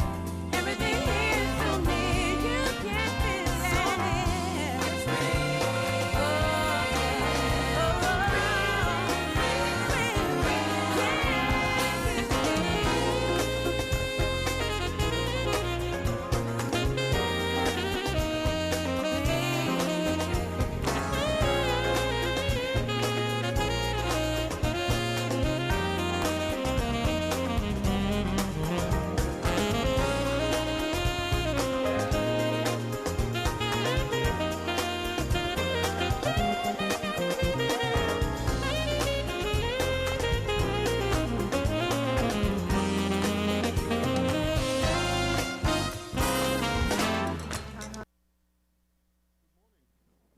We have some further results to share with the viewing and listening audience. In the constituency of St. Christopher, 5, Station 1B at the new Sandy Point Recreation Ground, where 378 voters were assigned whose last names began with H to those whose last names began with Q. Kenneth Douglas of the St. Kitts Nevis Labour Party received 87 votes, 8-7. Sean Richards of the People's Action Movement received 170 votes, that's 170. No spoilt ballots, 3 rejected ballots for a total of 260 votes cast. At Station 4, the Emmanuel Methodist Schoolroom, where 357 voters were assigned, Kenneth Douglas of the St. Kitts Nevis Labour Party received 59 votes, that's 5-9. Sean Richards of the People's Action Movement received 167 votes. There were no spoilt and no rejected ballots for a total of 266 votes cast. In constituency 6, we have 3 results to share. At the St. Paul's Primary School, Station 3A, where 348 voters were assigned, whose last names began with A, to those whose last names began with F,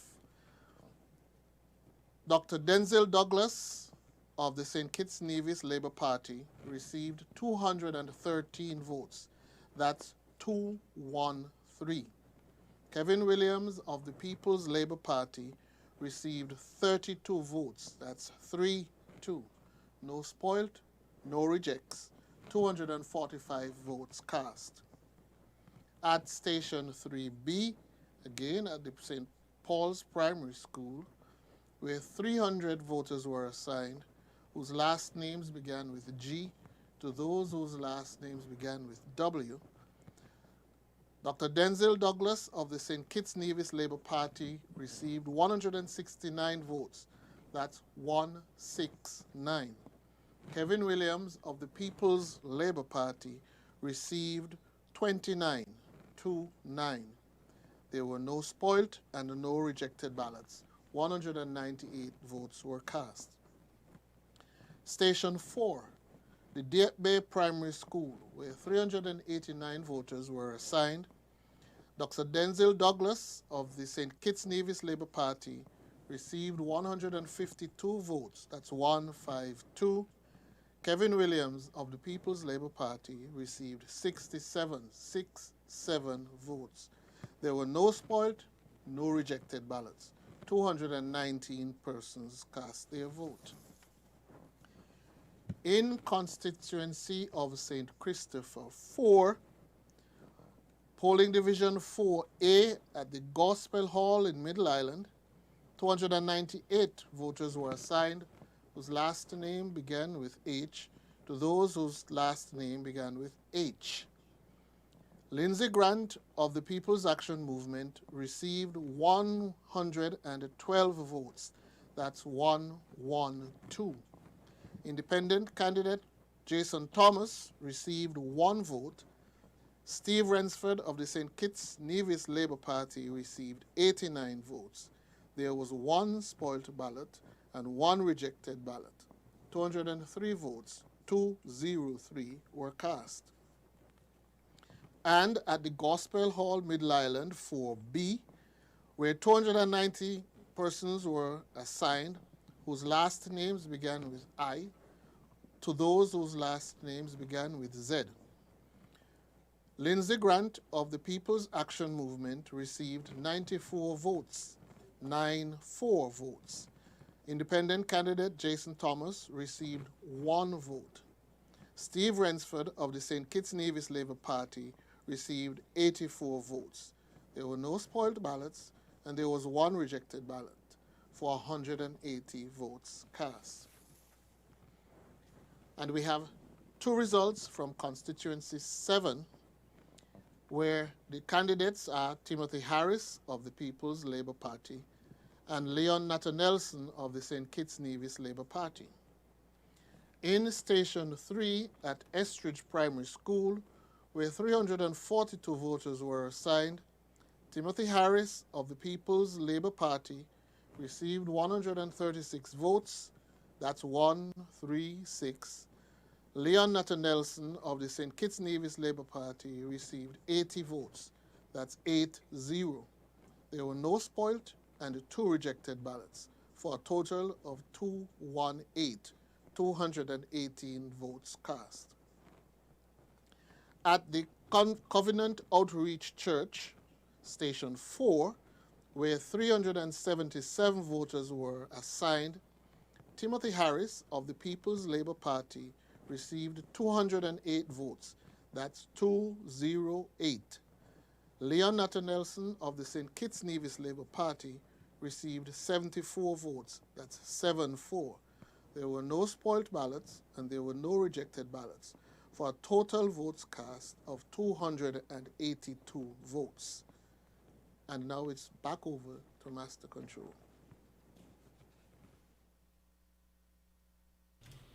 All right, some more results coming in from constituencies 5, 6, 4, and 7. I guess it's coming on later in the night now. I can't talk. The Gath with the numbers. Just give me just a couple seconds. Okay. Can I get the total number of votes in constituency 6 3B? Was it 198? Yes. Okay. So I'll be with you in a second. Sure. But so we have how many boxes that's now for 5? 5 sounds like it's almost finished.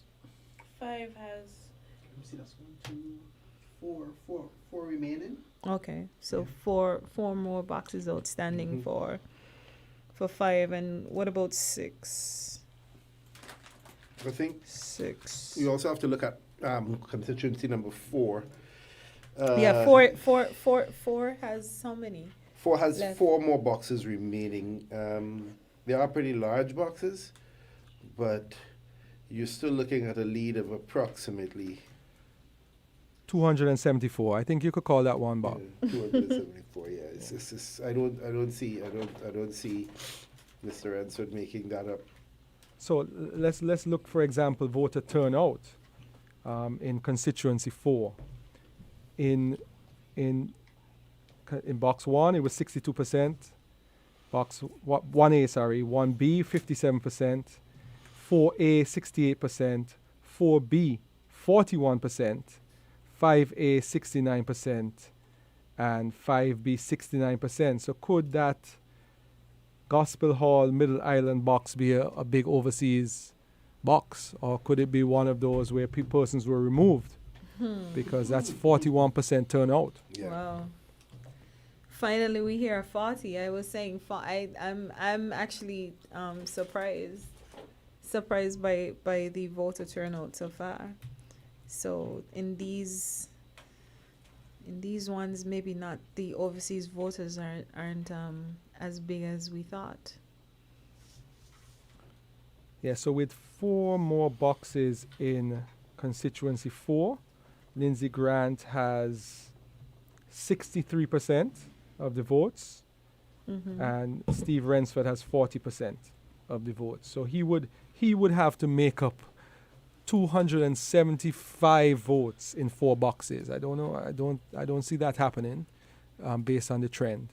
So Bob, are you definitely calling 4? I would think it's safe enough to call 4. I would think it's safe enough to call 4. So just recap, how many do So you think we we've have got- called? We've got 9 that's 10, confirmed. 10. 10 that's confirmed. Yeah, 10. 10 that's confirmed. It's already gone to the CCM. Mr. Evelyn, I believe it is. Yes. Yes. We've called numbers 5, numbers 6, numbers 7, and now numbers 4. Numbers 4 and 5 will be trending right now toward the People's Action Movement, in the form of Mr. Lindsey Grant and Mr. Sean Richards. And number 7 is trending, as expected, toward the political leader of the Team Unity Movement, Mr. Timothy Harris.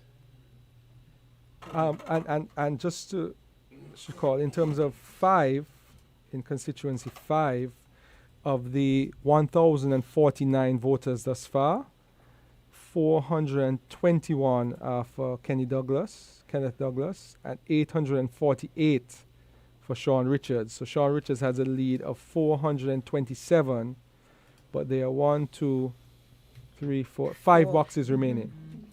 So half of the boxes are remaining. But that is a very large lead.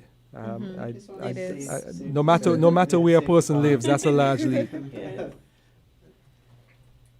So it looks like the Unity in essence has 4 seats already, 4 of the 11.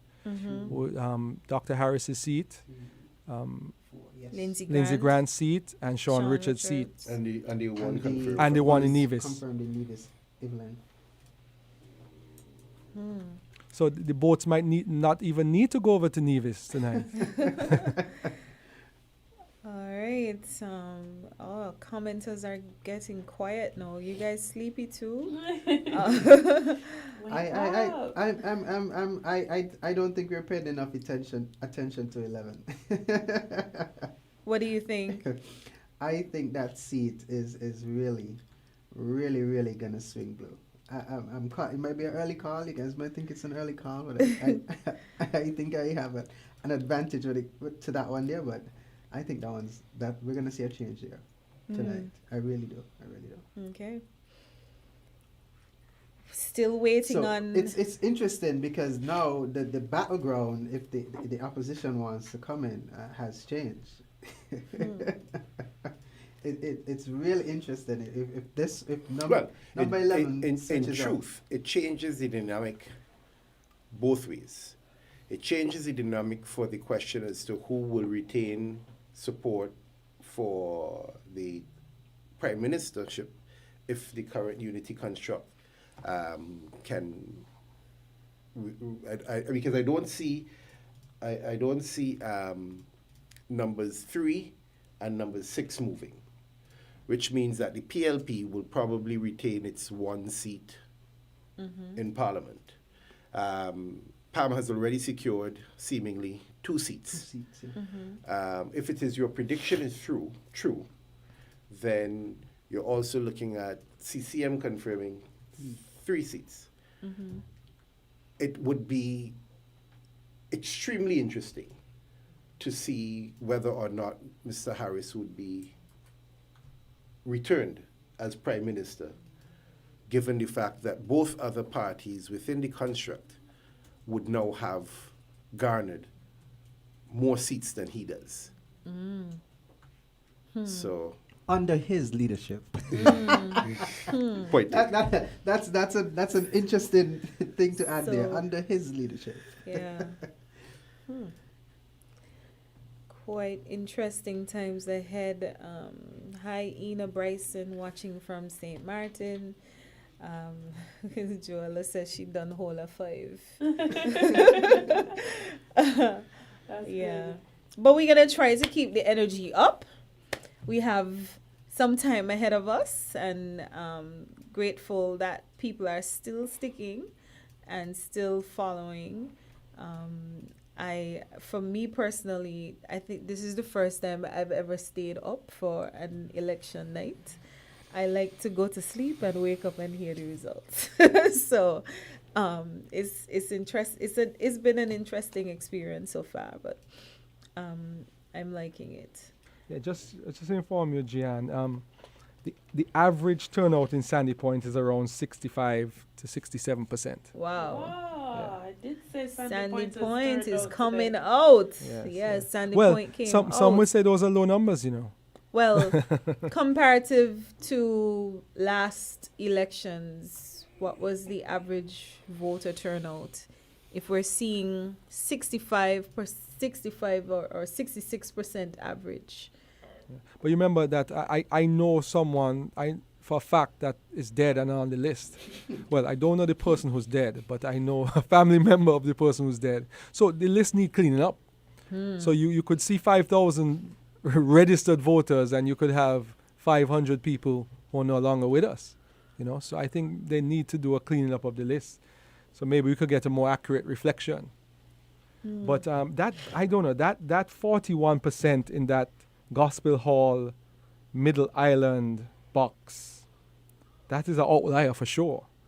Because all the other boxes in constituency 4, 62%, 57%, 68%, 69%, 69%, and then boom, 41%. So what happened 118 out of 290 registered. what happened People didn't go in anywhere? Middle Island at Gospel Hall? What happened? Yeah. Would be interesting. People with last names between L and Z. Yeah. And isn't it in I think that's where he's from, you know. And his last name is W. Who's that? Rinsford? Rinsford? So people Well, didn't that- vote for him. That's not His a good people- sign. That's His- not a good maybe sign if he his lost people his own didn't- box 94 to 84. Well, And that's by 10. So I was looking at the fact that this is the first box where he was close, which could be of the variable that 11? Gian mentioned Challenges. about him being from that area. So that's the closest box. So that's where He's he would have had- voted. So he's one of those 84. Okay. If what Gian is saying is true. So that yeah. that doesn't that I think we can safely call that seat. What about Jason Thomas? You don't think he has a shot? Well, Grabberment has, let's see. one, two, Grabberment. He has a shot at getting back his deposit. how many votes you have to get back a deposit? I think it's less than 1/8 of the But he has- registered. He has 10 votes, and there are 3,406. He is certainly less than one. But in one box he got 4. It's interesting. In the halfway tree, Jason, what's his Thomas? Is Jason that? Thomas, And yeah. that is in the L to Z, and that's the village he's from. So maybe the other Thomases, The family. yeah, him and 3 others. He took 3 family members with him, but he certainly doesn't have a chance to win in that constituency. What do you say? No, I don't see that happening. I don't see that happening. It's always interesting when you see independent candidates because you think maybe they're going to swing some of the votes away from either the incumbent or the opposition, but it doesn't seem like he's had much of an impact in constituency 4. But what I'm noting, though, I would love for the supervisor of elections to do like a post-election report. 84. I'm curious to know, like, what's happening with the rejected ballots. Like, what are people doing? Is it that they're putting down 2 X's, they're writing stuff on it? Because you see, we had somebody said that they were going to contest in constituency number 2, and she was encouraging people to write her name on the ballot, and because she felt like we should be able to have write-in votes. So I would be curious to know, like, how are people what's happening, why the ballots are being rejected. What are people doing? Is it maybe they don't understand what to do? Is it something that looks, quite obvious? Because I have someone who told me that they were going to write a curse word on the ballot. I don't know if they actually did that. But it would be interesting. It would be interesting to know exactly what people do and what are the mistakes, and is there something that education can help? I've heard individuals say that they're gonna go and spoil their ballot. And remember, before this, we actually thought that to spoil your ballot meant to draw on the lines or do something that's not required, but their spoiled is actually, have it be done in a way that it is rejected. So either because they feel like they have to choose between 2 evils, so much that they just don't feel like their vote should count, or they just go to say that they went and vote. Somebody who traditionally we hear that if you don't vote, you can't get anything because they're gonna go and check to see if you voted in the last election. But I know persons are just not interested. They just go to make their somebody happy. So you'll never know who these rejected votes are for. But they just go to do it. It depends. I don't know what else, but I know for sure I've spoken to quite a few persons who say, I'm gonna go and spoil my ballot. Yeah, I have that experience too. Just and sometimes they think it's their way of protest. When you feel like your candidate choices are not up to your standard, neither choice is up to your standard, but still pretty low numbers in terms of rejected and spoiled ballots. All right, so It's worth mentioning that there's been only one spoiled or rejected ballot in constituency number 6. No, literally one Serious one bad. in, They know to Serious vote. bad. yeah, they're serious, not boy. playing. They go in there and they it's know where the spoiled, X going, not and that's it. rejected. Spoiled and not rejected. Garth, just a question for clarity. 4B, Grace Gospel Hall. We have 94 for Lindsay Grant, Pam, and is it 84 or 34 for Rensford, Steve Rensford? Should 84. Should be 84. 84, right? mm-hmm. Yes, so the And turnout, one for Jason Mhm. Thomas. the turnout should be 62%. Yeah, I have a 62%, so I was kind Yes, sorry. The total I had in 118 instead of 178. So you're right. So that Yeah. is not an outlier. Yeah, okay. All right.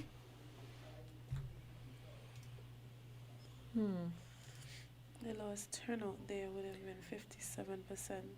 And we have somebody is already calling. If CCM wins 3 seats in Nevis, like the gentleman, I'm assuming, I mean you, Desil, you're calling 4, 5, and 7 for Unity. Then Unity will form the government. So we're already having predictions on who is going to win. Okay, so let's put that question to the panel. Based on the results thus far, I think Desil, I think it's clear from you, because you've declared 3 Unity already in St. Kitts, I've declared and Nevis. 4 you've declared Nevis as 3 for CCM, and you've also declared 3 for Unity, Uh-huh.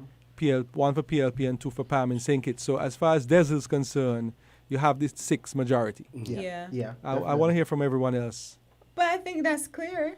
If I don't know how you come back from that. If Well, that's the again, case. now I'm only this presumption only rests on Desil's prediction of a clean sweep in 3, Nevis. yeah. But if it is that you do have that clean sweep in Nevis, then based on what we have so far on paper, yes. But if you follow the numbers coming out of Nevis, especially from the last elections, and the divisions will tell you straight up, the remaining boxes that are coming in are CCM boxes, clear CCM boxes by day, and the lead that Patrice would have had coming out of those first 4 boxes, I don't know if we could add them up, was significantly larger last elections.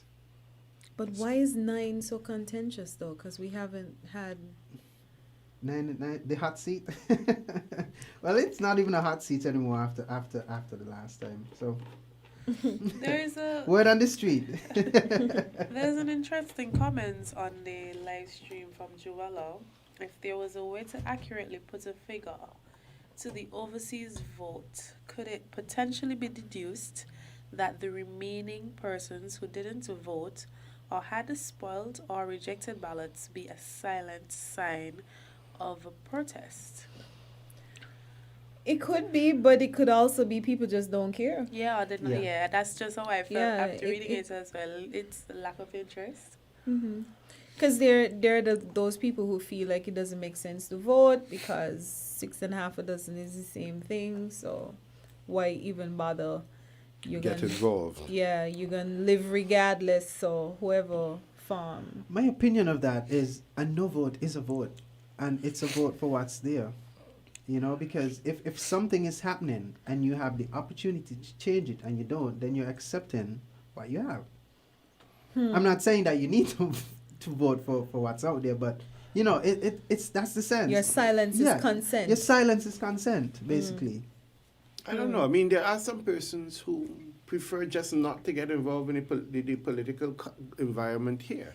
I don't think it's a case whether they're satisfied or not, but I just think that if you're left with two choices, and either way you're going to face some level of backlash, then, and neither of those choices suit your fancy, then it would really be pointless to commit yourself one way or the other. And I think there is a small percentage of individuals who take that position. Unfortunately, they don't appreciate the value of what they're doing, or maybe they do appreciate the value of not getting involved and seeing it as an endorsement. Yeah. I think they see it as an endorsement. Like, I don't want to endorse that person by voting for them. But a vote for somebody might actually be a vote against somebody else. But another thing too is your vote is private. Only you know who you well, vote for. unless So- you vote in some, unless you go and unless your vote is well, you know, while we're here talking. Sorry, Gian, sorry yeah. to interrupt you, but I have two things. Apparently, Lindsey Grant is already celebrating with a motorcade in number 4. Oh wow! So maybe he listened to our prediction and he said that's sufficient. Alarm clock has Good to announced go. it. So it's good to go. And we have some more results coming in 30 seconds. Okay. We're Yeah. getting there. Maybe that's what started the motorcade. Yeah, probably. So probably that's 4. Somebody's about to. Somebody probably gave him a heads up.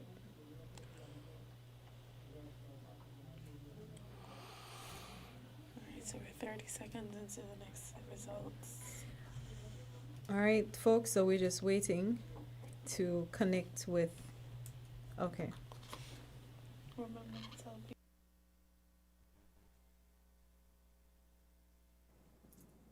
Good morning once again, listeners and viewers. We have our first result from constituency of St. Christopher 1, where the candidates are Dr. Jeffrey Hanley of the St. Kitts Nevis Labour Party and Ian Patches Liburd of the People's Action Movement. For polling station 1 at the Parish Centre on East Independence Square Street, Dr. Jeffrey Hanley of the St. Kitts Nevis Labour Party received 126 votes. That's 126. Ian Patches Liburd of the People's Action Movement received 147 votes. That's 147. There were no spoilt ballots. There were 7 rejected ballots, and 280 votes were cast.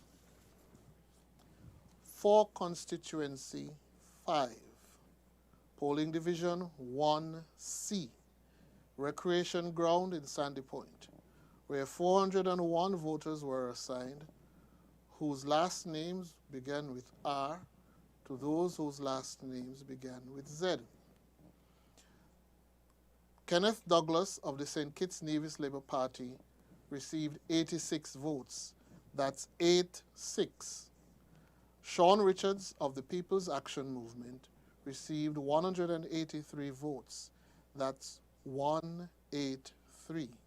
There were no spoilt ballots and there were no rejected ballots. I'm sorry, there were 2 rejected ballots. 2 rejected ballots. 271 votes were cast. In constituency of St. Christopher 2, we have our first 2 results. The candidates are Marcella Liburd of the St. Kitts Nevis Labour Party and Jonelle Powell of the People's Action Movement. In polling station 1A at the Anglican Church Hall, where 307 voters were assigned whose last names began with A, to those whose last names began with I. Marcella Liburd of the St. Kitts Nevis Labour Party received 92 votes. That's 9-2. Jonelle Powell received 85 votes. That's 8-5. There were no rejected ballots and no spoiled ballots. And the total number of votes cast was 177. And in station 1B, again at the Anglican Church Hall, where 333 voters were assigned whose last names began with J to those whose last names began with Y. Marcella Liebert of the St. Kitts Nevis Labour Party received 91 votes. That's 9-1. Jonelle Powell of the People's Action Movement received 96 votes. That's 9-6. There were no spoiled and no rejected ballots. Total votes cast was 187. We go now to constituency 4, where we have 2 other results to share. Constituency 4, polling division 2A, Methodist Schoolroom, Old Road, where 391 voters were assigned whose last names began with A to those whose last names began with J. Lindsay Grant of the People's Action Movement received 130 votes, 130. Independent candidate Jason Thomas received no vote, and Steve Rensford of the St. Kitts Nevis Labour Party received 123 votes. That's 123 votes. There were no spoiled ballots, but there were 2 rejected ballots. 265 votes were cast. Station 2B, Methodist Old Road Church. 328 persons were assigned whose last names began with K to those whose last names began with W. Lindsay Grant of the People's Action Movement received 127 votes, 127. Independent candidate Jason Thomas received no vote. Steve Rensford of the St. Kitts Nevis Labour Party received 96 votes. 2 rejected ballots, no spoiled ballots, 225 votes were cast. We go now to the constituency of Nevis 11 at the VOJN Center, VOJN School, Station 4A, where 347 voters were assigned whose last names began with A to those whose last names began with K. Alexis Jeffers of the Concerned Citizens Movement received 111 votes, that's 111. Patrice Nisbet of the Nevis Reformation Party received 44 votes, that's 4-4. There were no spoiled ballots and 2 rejected ballots for 157 votes cast. 4B, VOJN School, 383 persons assigned whose last names began with L to those whose last names began with W. Alexis Jeffers of the Concerned Citizens Movement received 114 votes, that's 114.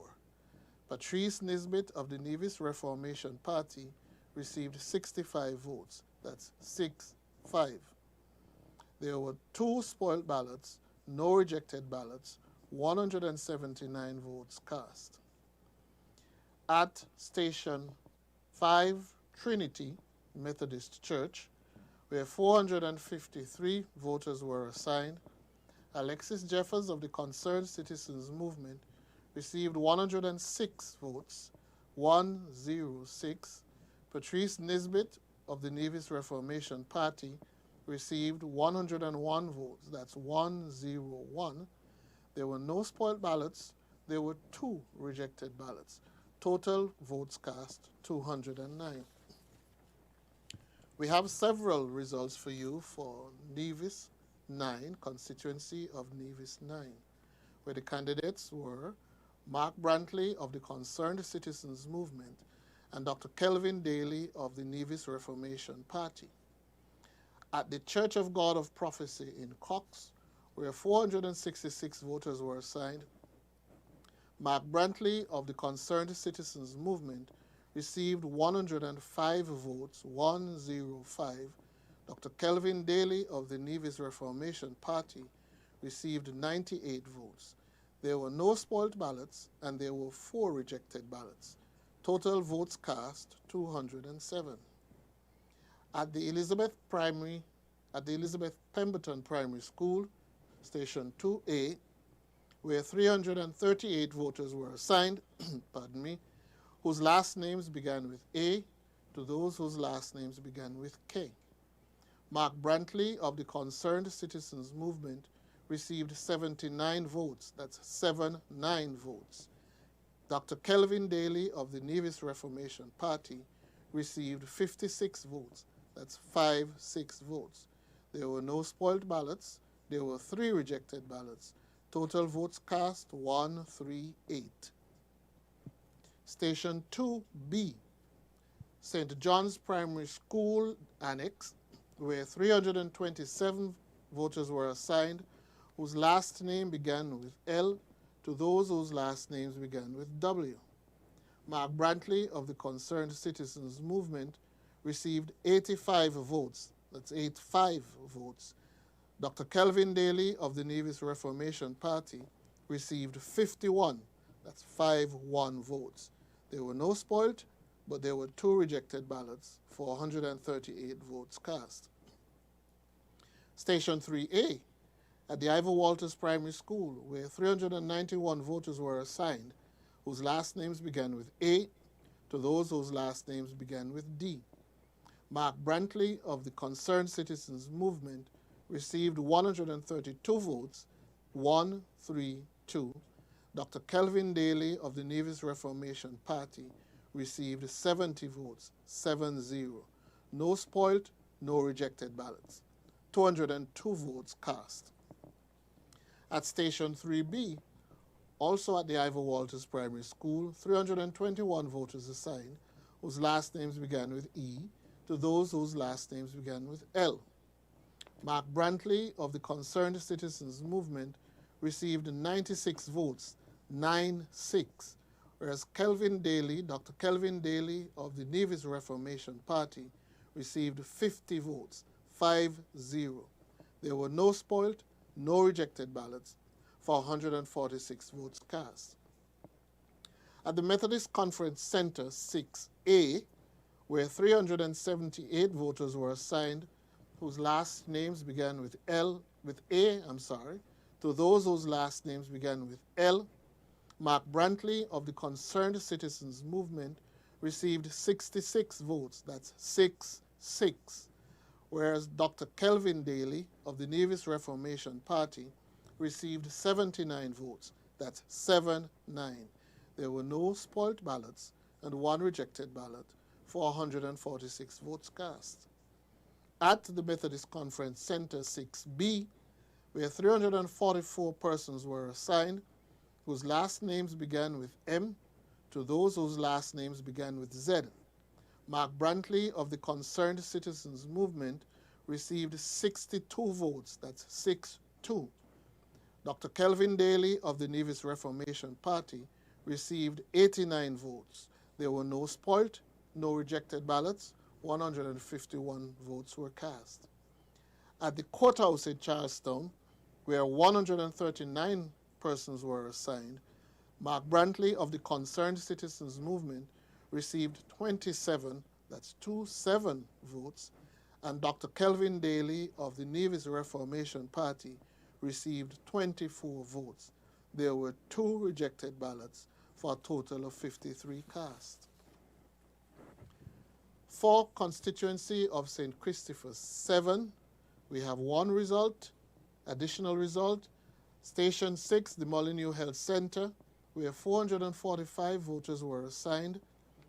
Timothy Harris of the People's Labour Party received 220 votes.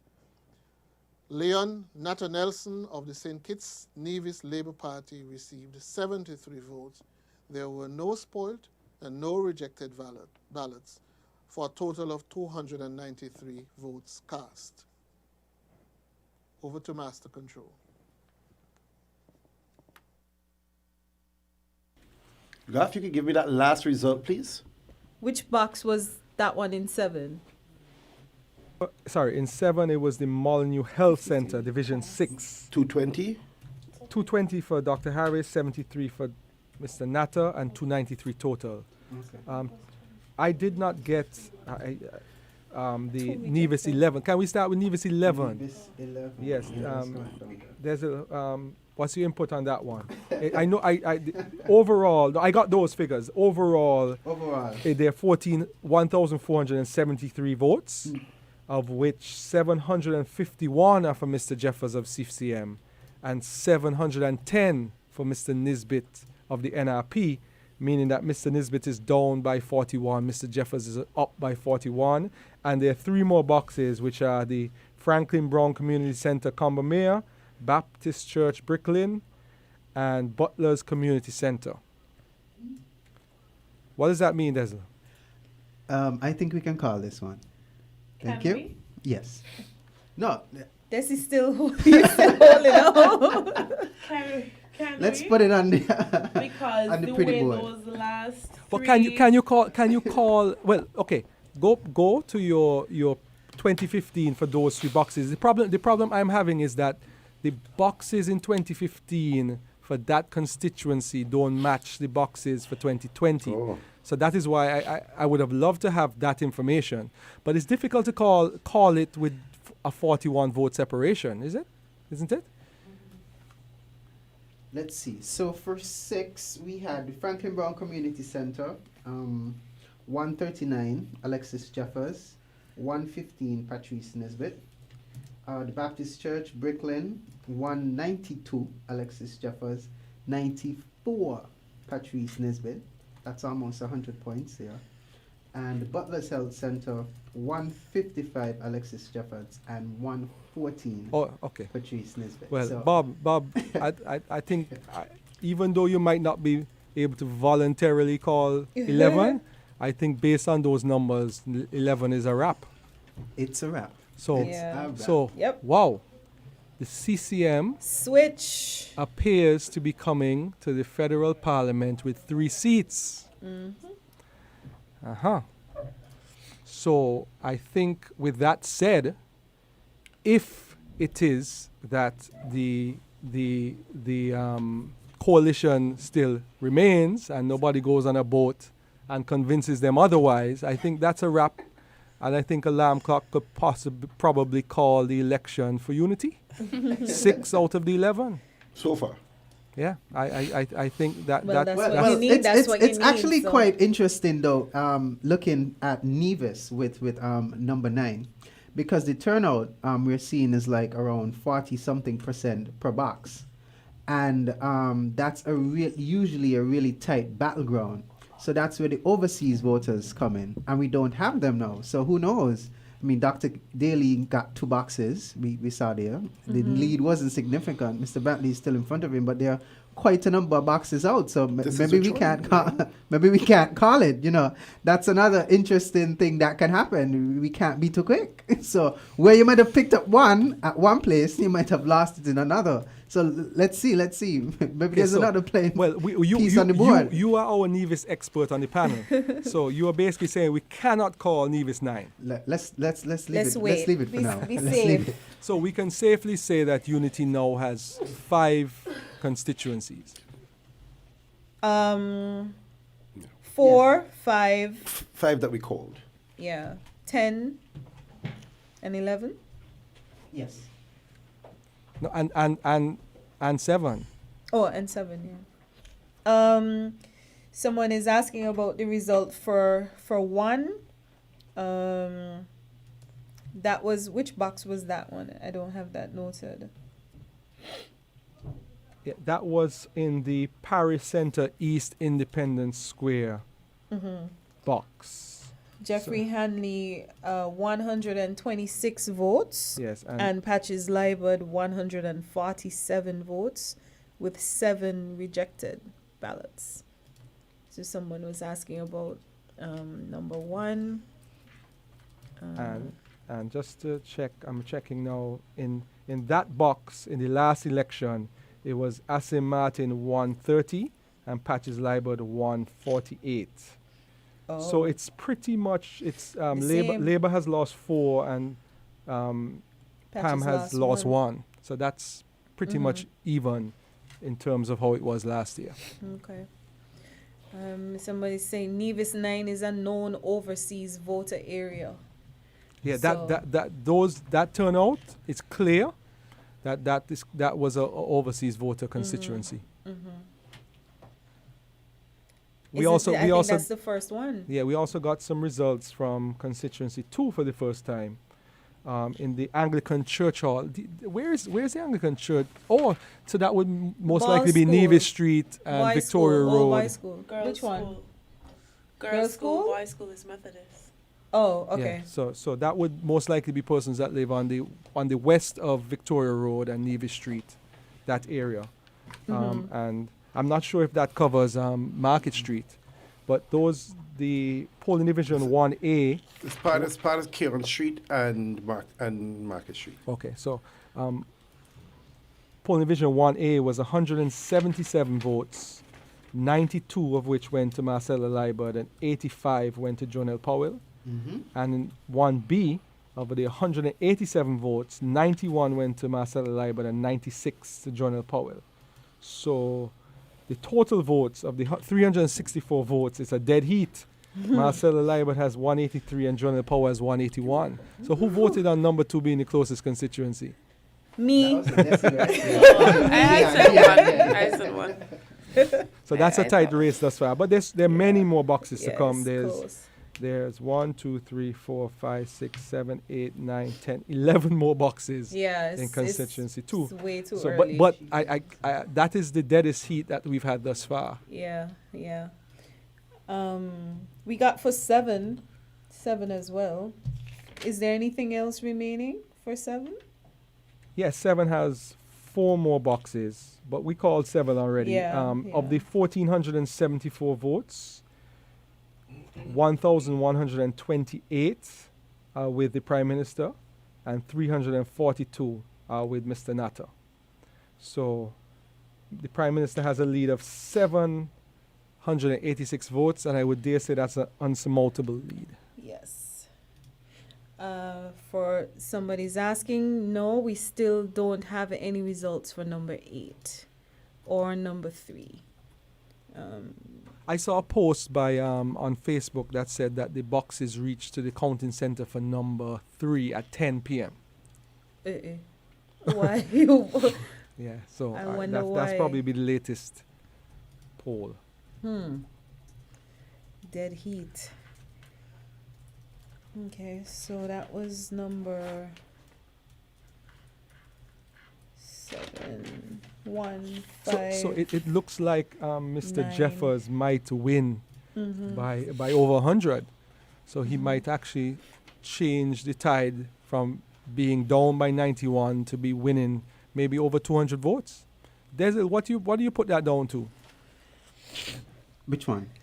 11. 11. The transition, the change in 11. Well, I'll say CCM has gained a lot of momentum in terms of their popularity. Matt Brantley is a machine, and he's found a way to reach out, especially to the younger people and the younger audience, and get them, involved into the politics and everything. And the success of the peace initiative as well on Nevis, especially, I've had that conversation with a lot of young people, and they like that.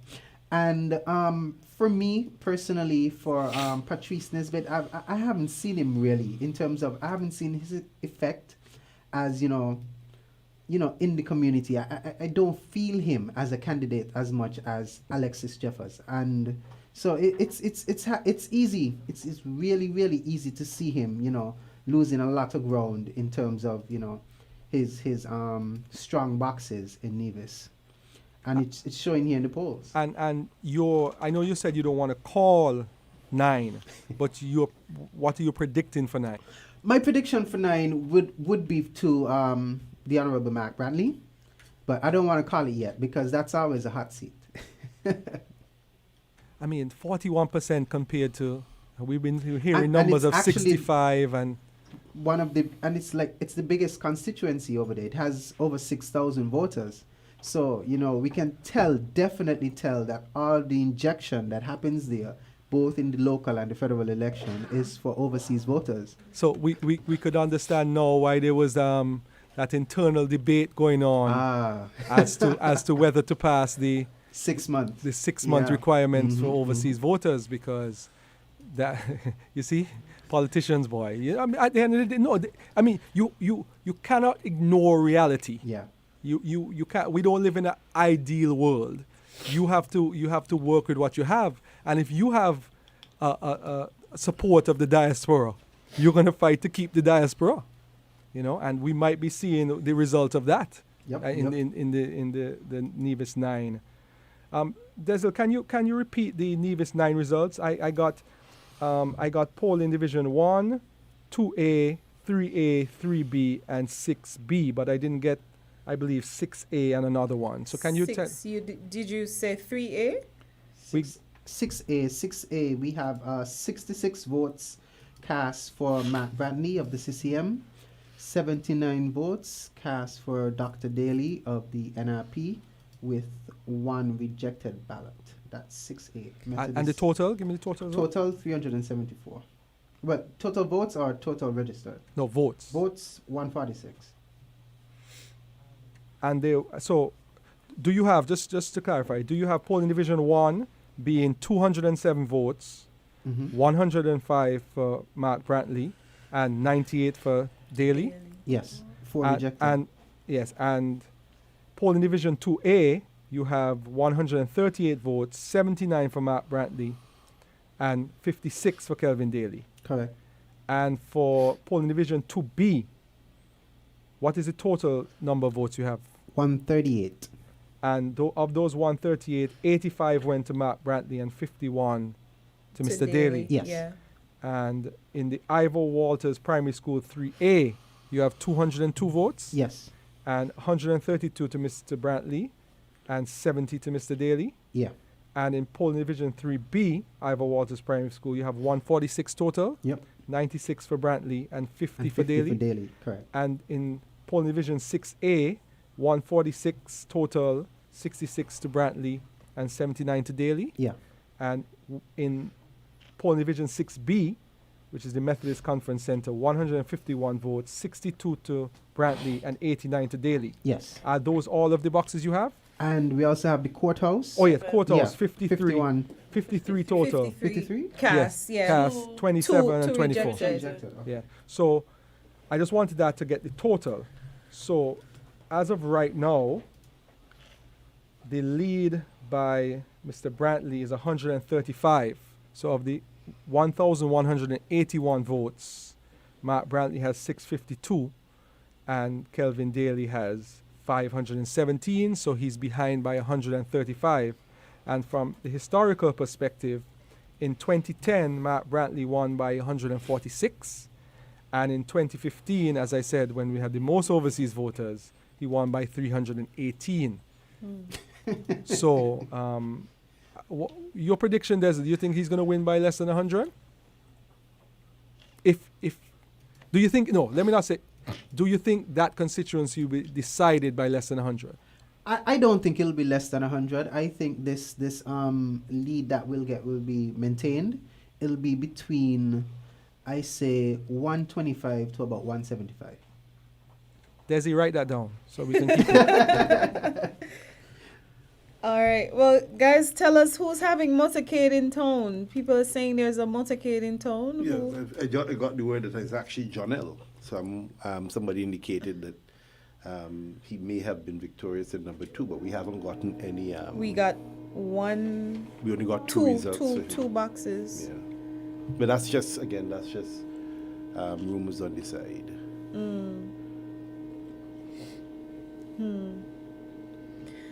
Okay, so the So results who are predicted coming 2 in. was supposed to be a close one? I said You said two, that. right? Yeah. Desi, you are 8. No, I'm 8. You're 8. I'm 1. And you're 1. Close, yeah. Mine was nowhere near close. I'm not sure. Yours was what, 4, right? Mine was 4. I really don't know where you got that. Yeah, Bob, the people have always said, and we have to be frank. People have always said that Mr. Grant won four times. Well, this will be the fourth time he's won, but only actual 2 times because there was always persons not from that area voting in that area. That has always been the talk. A suggestion. Okay. Yes, so for him, he's winning by a significant margin. So it's. I'm just pulling it up. He's 312 votes up. Yeah. So you see how it helps to be in government and to be able to deal with your list. The kind of impact that could have from a 30-something vote constituency to a potentially a 300. What do we think was the effect of the virtual campaigning, though? Do you think Labour and the opposition lost a lot of ground because they weren't going out and actually being there in the communities and all of that, or what we get is what we really were gonna get? Both of them would be the same. Yeah, but then the incumbent has their whole 5 years to gloat, because you have that for you, campaigning for you all the time. But you as the opposition now, around the time of elections, you try to spark up the emotions and, the energy of the people and, get them to look past all of that. And they didn't have that. They just had their little online campaigns. I saw a lot of people doing actual number screenshots to say how many people are here at the Unity campaign versus how many people are at the Labour campaign. And that was a big thing. People were like, oh, no, you can't compare that. You can't say this is it, but that is that. But look at the results that are coming in now. Unity almost seems to be in a comfortable lead right now. I don't necessarily agree that you could compare virtual attendance with numbers on the ground. It's really about traditionally, and because it's a small community, everybody feels like you need to connect with them. So essentially, to me, the person that gets out the vote the most is the person who was able to connect in whatever way with the people on the ground, because it has absolutely virtual. I have friends who have not seen or looked at a single virtual program, and they're not voting, or they did not vote because nobody came and spoke to them. And they're under 25. They're between the ages of under 30. I can say they didn't vote because nobody came to speak with them. But right now in 2020, when it's still a small country, so it's kind of easy to interact with people. But we had COVID-19 happening, we had lockdowns and all of these things. Is it fair to expect for people to expect that their candidates would have gotten to them like how they would usually do? Well, COVID-19 came in March, end of March. You should be connecting with your constituents constantly throughout the time, the 5 years, if you are elected. However, if you're elected the representative, not just in government, but you are elected the representative and you have to represent the people in parliament, or it's a case where you want to represent the people of that area, you should be canvassing, campaigning all throughout the year. You should be connecting with people, putting in place community activities, or becoming an advocate in some way or form. If you are not elected, to be able to connect with people, you really need to connect with people, and that is the issue that a lot of persons don't understand. Getting out the vote on your behalf, because you're going to have people who are undecided or disheartened by what the current representatives say. For example, somebody voted for the person who is currently the elected member, and then they're not happy, or they weren't happy with what they did. They may choose not to vote because they don't connect with the other candidate, or they may choose not to vote because the other candidate is a part of a party that they would never, or they could never see themselves supporting. It's just simply because the person is aligned with that party. We know that, we've seen that, we've heard that. A lot of persons are disinterested. They're not interested at all to participate if they just not appeal. They don't feel like they're compelled to vote because they didn't get that, connection. So yeah, we rely a lot, and when it comes to small space, it's really about. Sorry, I don't mean to cut that discussion, but I want to bring a little controversial discussion. Gives people some spice at 1:10 in the morning. Wake them up. And I'm going to ask each of you, if each of you were the premier and you were coming to the federal construct with 3 seats, It sounds like a budget question. and the People's Action Movement had 3 seats, Tra-la-la. would you, and this is hypothetical, of course, but controversial, of course, but nothing's wrong with discussing controversial topics. If you were him, would you, forget about the constitutional issues of, you definitely can't be both, right? But in terms of premier and prime minister, but would you, if you were in that position, I want an honest answer. I don't even need to get an explanation. I just want an honest answer. Would you be demanding that you become prime minister? Would you say to People's Action Movement, you give me your 3 to add on to my 3? Are we telling the Governor General tomorrow that I'm the prime minister?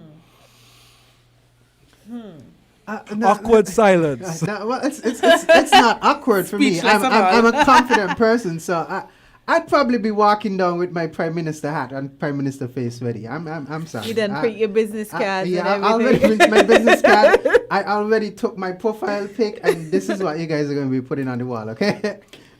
I would even go so far as to suggest, Gav, I have been observing, at least for the last 6 months or so, there are a number of People's Action Movement supporters who have been very, very strong supporters of Premier Mark Brantley. They're very, very strong supporters of him.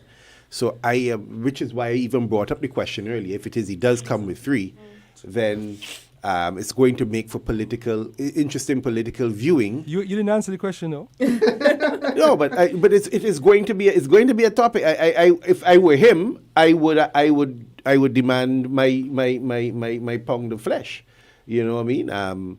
There's no getting away from that, and it is very difficult for anybody to say no, because at this point, because of the 3 seats in Nevis, well, I mean, we still waiting some results here. It's a hypothetical scenario. Hypothetical 3 seats. Yeah, and it's a very tight hypothetical because, again, any further success for People's Action Movement, for example, gives them a stronger hand, but who are they going to throw it behind? If you understand what I mean. But that's it. That I think that's the answer right there, because I'm thinking if you have 3 and I have 3, then the question is, who is most likely going to merge with PLP and Labour? No, if you have 3 and 3. No, 3. If 3, you have what do you 3 mean? 3 and 3 is 6. That's Yes, all you if need you to- had that's 3 the and 3. majority. Yes, but then what's going to sway it in your favor? No. Because we're both equal. If he comes with 3, well, We're both equal. I see what you mean. So why should it be you? Why should it be you? We spoke about but then you competence wouldn't have the majority in Parliament. Well, okay, the construct as is technically would have 7, Technically. right? The only question that would be alive in that scenario, if CCM had 3, PAM had 3, and PLP had 1, right, would be, are we going to remain in the same status quo? Right? So that's what I mean. Did they agree that before? Did they envision this scenario? Mark Brantley has been saying he went to Barbados and spoke and said he is king maker. And Mr. Brantley is a very smart man, and he chooses his words very carefully. strategically? Yeah. Right? And I'm thinking, if I were him, right? I agree with you, Gian. He couldn't necessarily tell them that I should be when they have the same number. But if I were him, I would at least be putting it on the table. Hey, I have 3, and my number 1 goal is to get a fair share for Nevis. The best way I could get a fair share for Nevis is if I become the prime minister. Yep. But if I were Sean Richards, move me. Move me then. How you gonna move me? That's the thing. And here's the funny thing, where does that leave our current prime minister? But then, not even that. Reconciliation And home. Because Y'all, is this even a joke?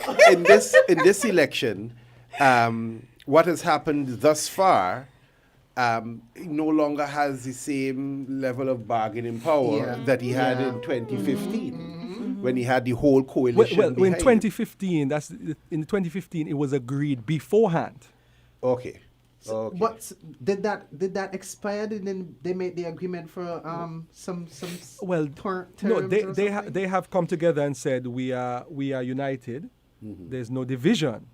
But I don't think they've come out and said like they did last time, because when they were going to the people in 2015 as the coalition, they were clearly going with a chosen leader, right? They have not, well, they have said that they've been rallying around the prime minister, but there's lots of talk. I remember when the issue came up. Where it was rumored that Lindsay and Jonel went over to Nevis, and the whole candle of correction, and that whole speech was suggestive that they don't try to defy me, But it is a situation where I wouldn't like to be inside there. Well, let me put it this way: of all the parties now in the what could very well be the successful unity coalition, I would not like to be in the PLP's position. Yeah, that's what I would say. Yeah, I would prefer to be in the position of the People's Action Movement or the Concerned Citizens Movement, from the mere perspective that at this point seats is power.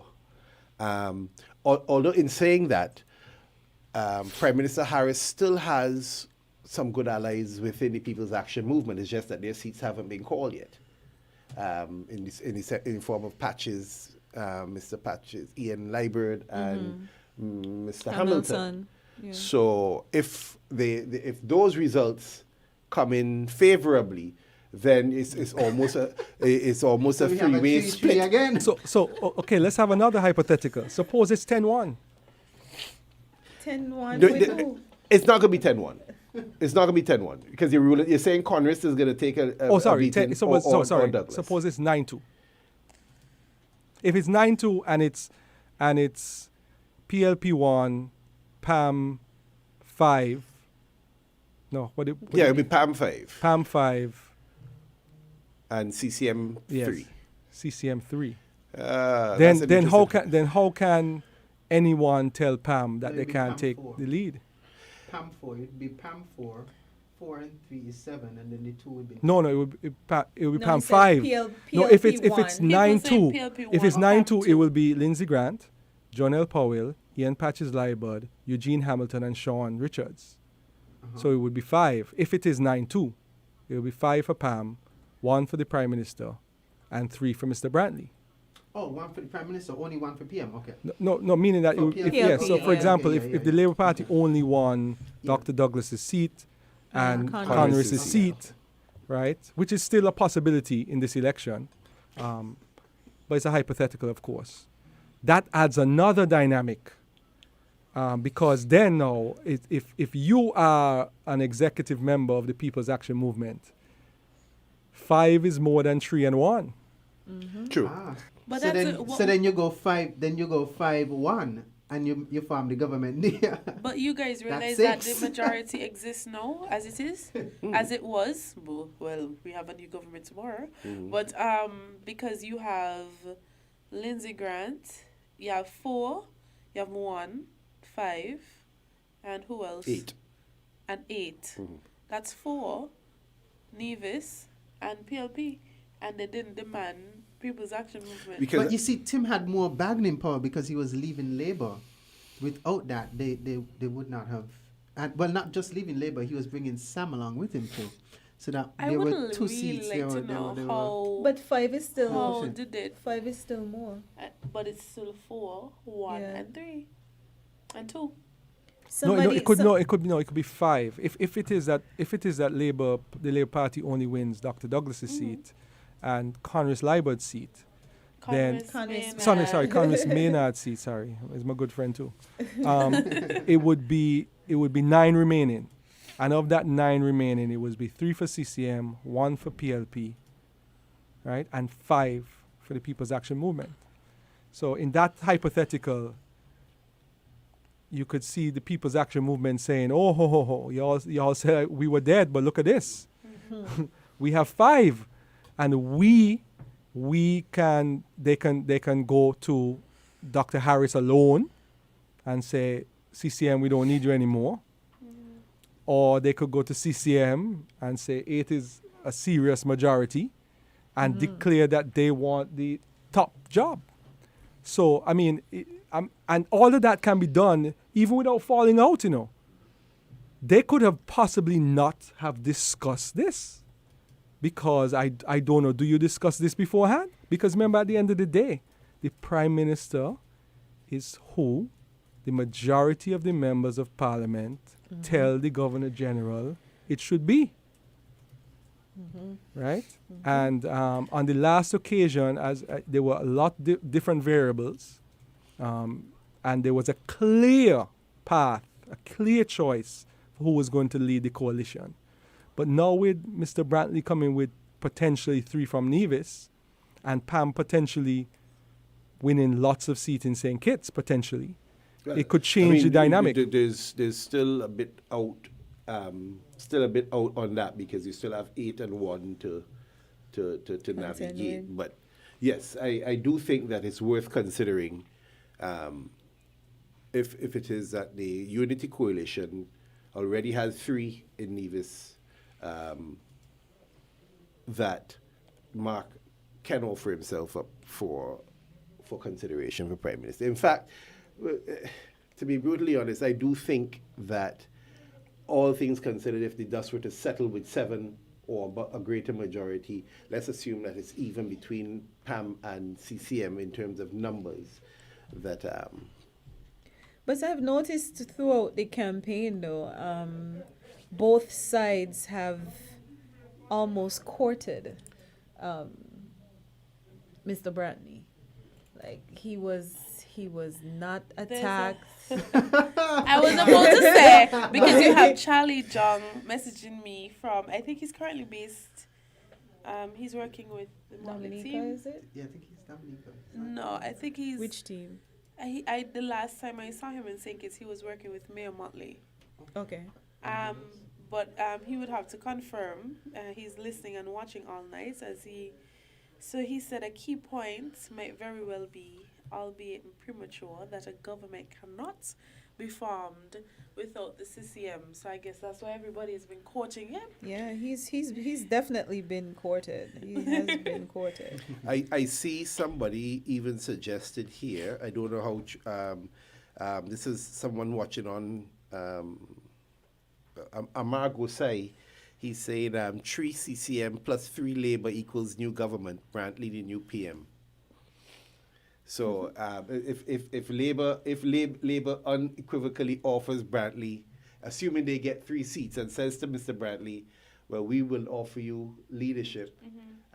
If you're willing to team with us, then would he look into that? The thing about politics is, politicians, you'd be surprised who aligns with who, as we have very much seen in this election season.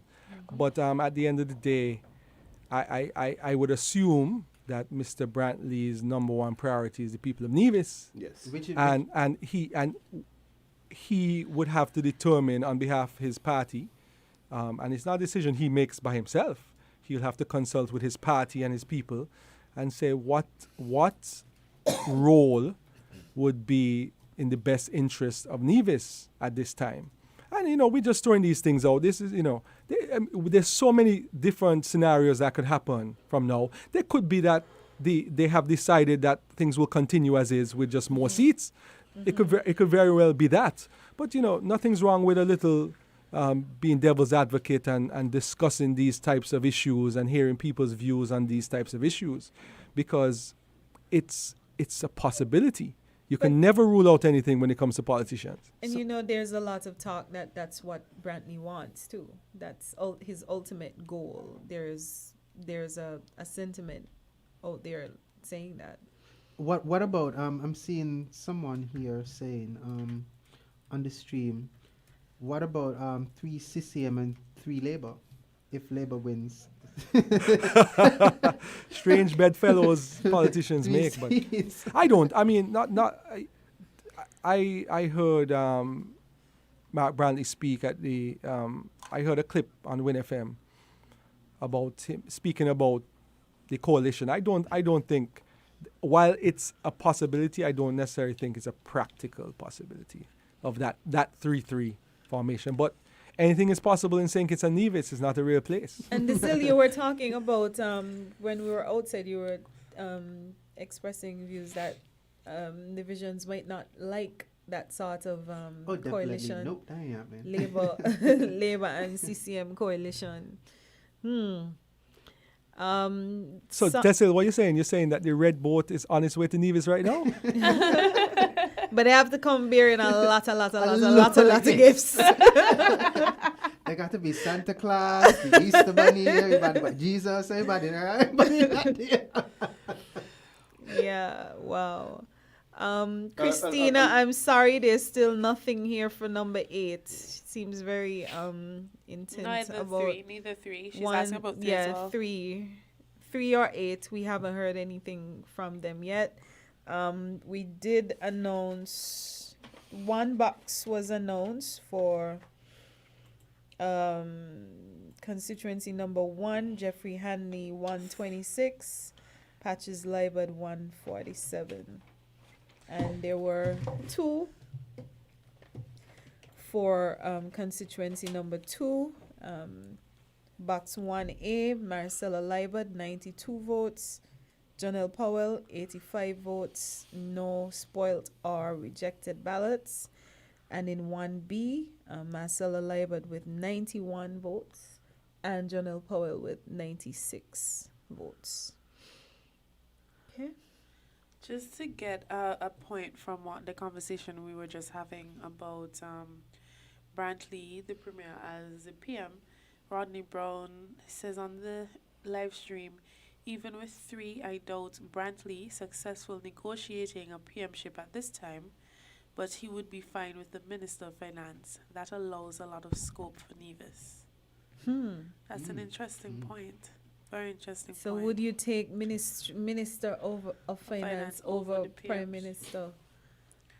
Perhaps because I think he's been an advocate for, and it was prior to Unity, their connection, that he wanted to get more for Nevis, more into that financial leverage and so forth.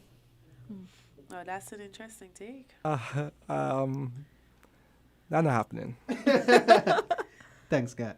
Gap is like, damn. Yeah, this is Well, I think we can say that this is the officially the longest alarm clock. yeah. This is probably all the alarm clocks. Yeah, so I just want to know how late are we going, because we were supposed to be here until midnight, but of course it's St. Kitts and we only have about a quarter of the results. Why do you keep saying 4 o'clock? We don't have. This seems to be very accurate on the ball tonight. So I'm starting to listen to him. My prediction before the election, based on, because I have friends in both sides, and I don't have any sides, so I just kind of gather the information from everybody. And my sense before was that it was going to be 4-4. I didn't know what would happen in Nevis, but I thought St. Kitts would be 4-4. But it looks like it might be either 5-3 or 6-2. I don't think it will be more than 5-3. I think there's still a bit more to come in terms of Labour support. Number 1, I think, is going to be a box to watch. Given how 4 and 5 has responded, I think 8 becomes less convincing for Labour at this point, given the fact that we have, and this is bearing in mind we have no information on our hands. But it does seem as if the supporters have come out, the PAM supporters have come out in support of their candidates, irrespective of whatever else was taking place around. So I am thinking that Labour will probably capture 3, slim possibility of 4. If they do get 3, then it's standard opposition. If they get 4, I think they are in a position to have a conversation coalition-wise. Okay. Next controversial question. Hypothetical. If you are Dr. Douglas and you win 3, or you even win 4, and you are in opposition, do you retire and resign from your seat and allow somebody else to run in your seat so they can be in Parliament for the time? There would have to be a by-election. Yeah, that's what I mean. That's what I mean. If you Okay. resign and then allow a by-election. I think one way or the other, that was based on his last set of speeches. His intention was to step away gracefully. Obviously, losing is not as gracefully as he would expect, but I do not see him being actively involved in any further electoral politics, at least as a candidate after this one. So I know, but do you do it? Do you stay in opposition for The duration. the duration, or do you Yeah, give that's it up the now to question. give Do a you- voice in Parliament for somebody to that replaces? That's the question. And Gian, somebody was saying that they just joined and just want to know who the panelists are. So I don't. Before you answer that, can you Oh. just say? Okay, so if you're watching on the live, if the person is watching on the live, you're hearing Gath Wilkin, but you're not seeing him. He's in the control room. Gath is an attorney at law. We also have Kenneth Bob, who is operations manager, is it, at Sparrow Foods. Desil Hamilton. What are you? Businessman, entrepreneur, community activist, Entrepreneur, student. a whole heap of things. Desi Brown, she's an entrepreneur as well, owner of Poise SKN, and I am Gian Williams. So, and Desi Brown and I are the co-founders of Alarm Clock. I think we made Gath an honorary board director today. Yes. Yeah, So, I did. so if this is your first time interacting with Alarm Clock, our purpose is to discuss politics and governance from, as an objective point of conversation as possible. So hopefully that answers the question. But back to Dr. Douglas. So do you wait until the end of the term, or do you probably soon after? I think you might wait it out. Persons are saying, from the live, you have Richie Bunting weighing, it is best for him to step down after 6 months. well, okay. But then the question is why one at all? So how I would look at this is this. I mean, he's said, as I said constantly, that this is his transition period. Dependent on who gets into Parliament, because if Marcella, let's say, retains by whatever small margin, and Congress is more likely to retain, you've got senior representation there in the form of ministers. So I wouldn't worry too much about representation from the opposition perspective, because those two have matured over the last 5 years. The question is now who will be joining them in Parliament, if anyone. And if it is just the two of them, I wouldn't mind transitioning and allowing someone else. I don't see him saying no to transitioning someone else to come in and hold on. Whether or not he will go for the actually resign and leave it open for a by-election is up to questioning, but I don't see him being as actively involved, I would, if I were a constituent. at least on the front end. If I were a constituent, because generally I have an issue with not feeling represented in Parliament as a voter, right? If I were a constituent and I voted for Dr. Douglas, and all of his constituents, look at the way in which he won, he usually really win the seats. I would feel betrayed. Yes, okay, If that's he a were fair to point. step down and we would be like, we put you there, so where are you going, right? I see some comments here that I'm actually going to get to, but why stay to vote, to have persons vote for you, and then you step down immediately after a loss? Yeah, that's what I was. That I would it feel, would come yes. across. I I would see feel that. The terrible. messaging might not necessarily Yeah, be that- anything. I can that agree with optics. that. So you It's have never going to be an Rodney- immediate. The only way that it would happen is if he basically says, listen, this is the person that's going to replace me. Let me introduce him or her to you. Okay. Mhm. And I want you to support him or her. But the question is really, how long do you stay sitting in the opposition? But yeah, I agree with you. You do have to represent your people who put you there. Yeah. But the question is, do you give the person that's going to replace you A boost. Enough time To- Yeah, okay. to get the definitely. experience in Parliament Well, we and have as a some representative? persons weighing on that idea a bit on the live stream. So you have Rodney Brown saying, if Labour remains in opposition, it's an opportunity for Douglas to offer his seat for next in line to groom for 2025. If he stays the full 5 years, then I'd say Labour has issues, frankly, for the future. If he retires, so you have Joella saying, if he retires and lets someone else assume MP, I think people would, I'm not quite sure, She says, probably respond negatively. yes. He should groom someone for succession in 6.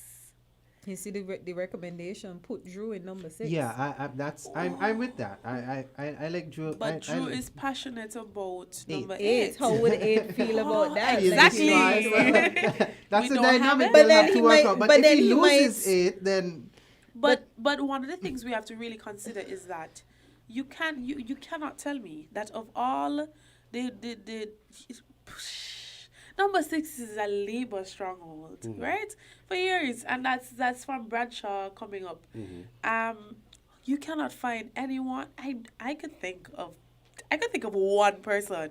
I that could think could of run 3. it. You see, there we I go. could think of 3. Who could really get the support of number 6? I really don't believe that they would be turning it over to somebody who wouldn't be able to mobilize this similar support, right? Dr. Denzel Douglas had been there for many, many years. I know a lot of people have not been happy because they think he's hungry for power sitting in that space. But I often look at it as he has the support of the people that he leads. If he has the support of the people that he leads, how do we really tell? And then, so you have you have his constituents voting for him, and you have the party voting for him to be the leader. But that's the problem they run into is that you can't just win with Labour supporters only. That's one of the reasons why they can't bag in as successfully with Nevis. Okay. Because of him specifically, not because of Labour directly, but because of him specifically. As in And Dr. Douglas. the bad blood that they have there. Trust me, people are just, we don't want Douglas. We don't want Douglas. I mean, they might say they don't want Labour, but they honestly mean they do not want So Douglas. put another Labour So there, you it might put work. another Labour, it That's might what they're work. saying, And 'cause even from persons inside the party as well, going back to the 2015 election, when Sam and Tim left, a lot of the persons that were a bit shaky who might have given, the Unity or the PAM person a vote, it was because of how he was progressing in terms of power and stuff like that. So even though he has a good legacy and everything, there's still this thing that people have just not gotten over yet and don't trust specifically with him. So stepping down might, benefit the party. He has to look at the party over himself. I found a lot of people who criticized the next gen concept had an issue with his presence as well. Still, yeah. Because he's the oldest MP, and next gen was supposed to be, in their view, a fresh look. So present mostly new candidates, and you keep your two, which would have been Liebert and Maynard.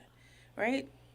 And then move forward with everybody else. And everybody's saying, a lot of the people, the popular opinion is that if he had left, the party would have stand a greater chance at winning, or could stand a greater chance at winning. And that's the general idea that I'm getting. People are saying on the live, just to give some voice here, even if Labour wins, Dr. Douglas should step down in 2 years max. I have written that term limits should be an agenda that needs to be discussed by both political parties. Douglas has a record to set as being the oldest MP in the Federation. The old soldier ain't going anywhere.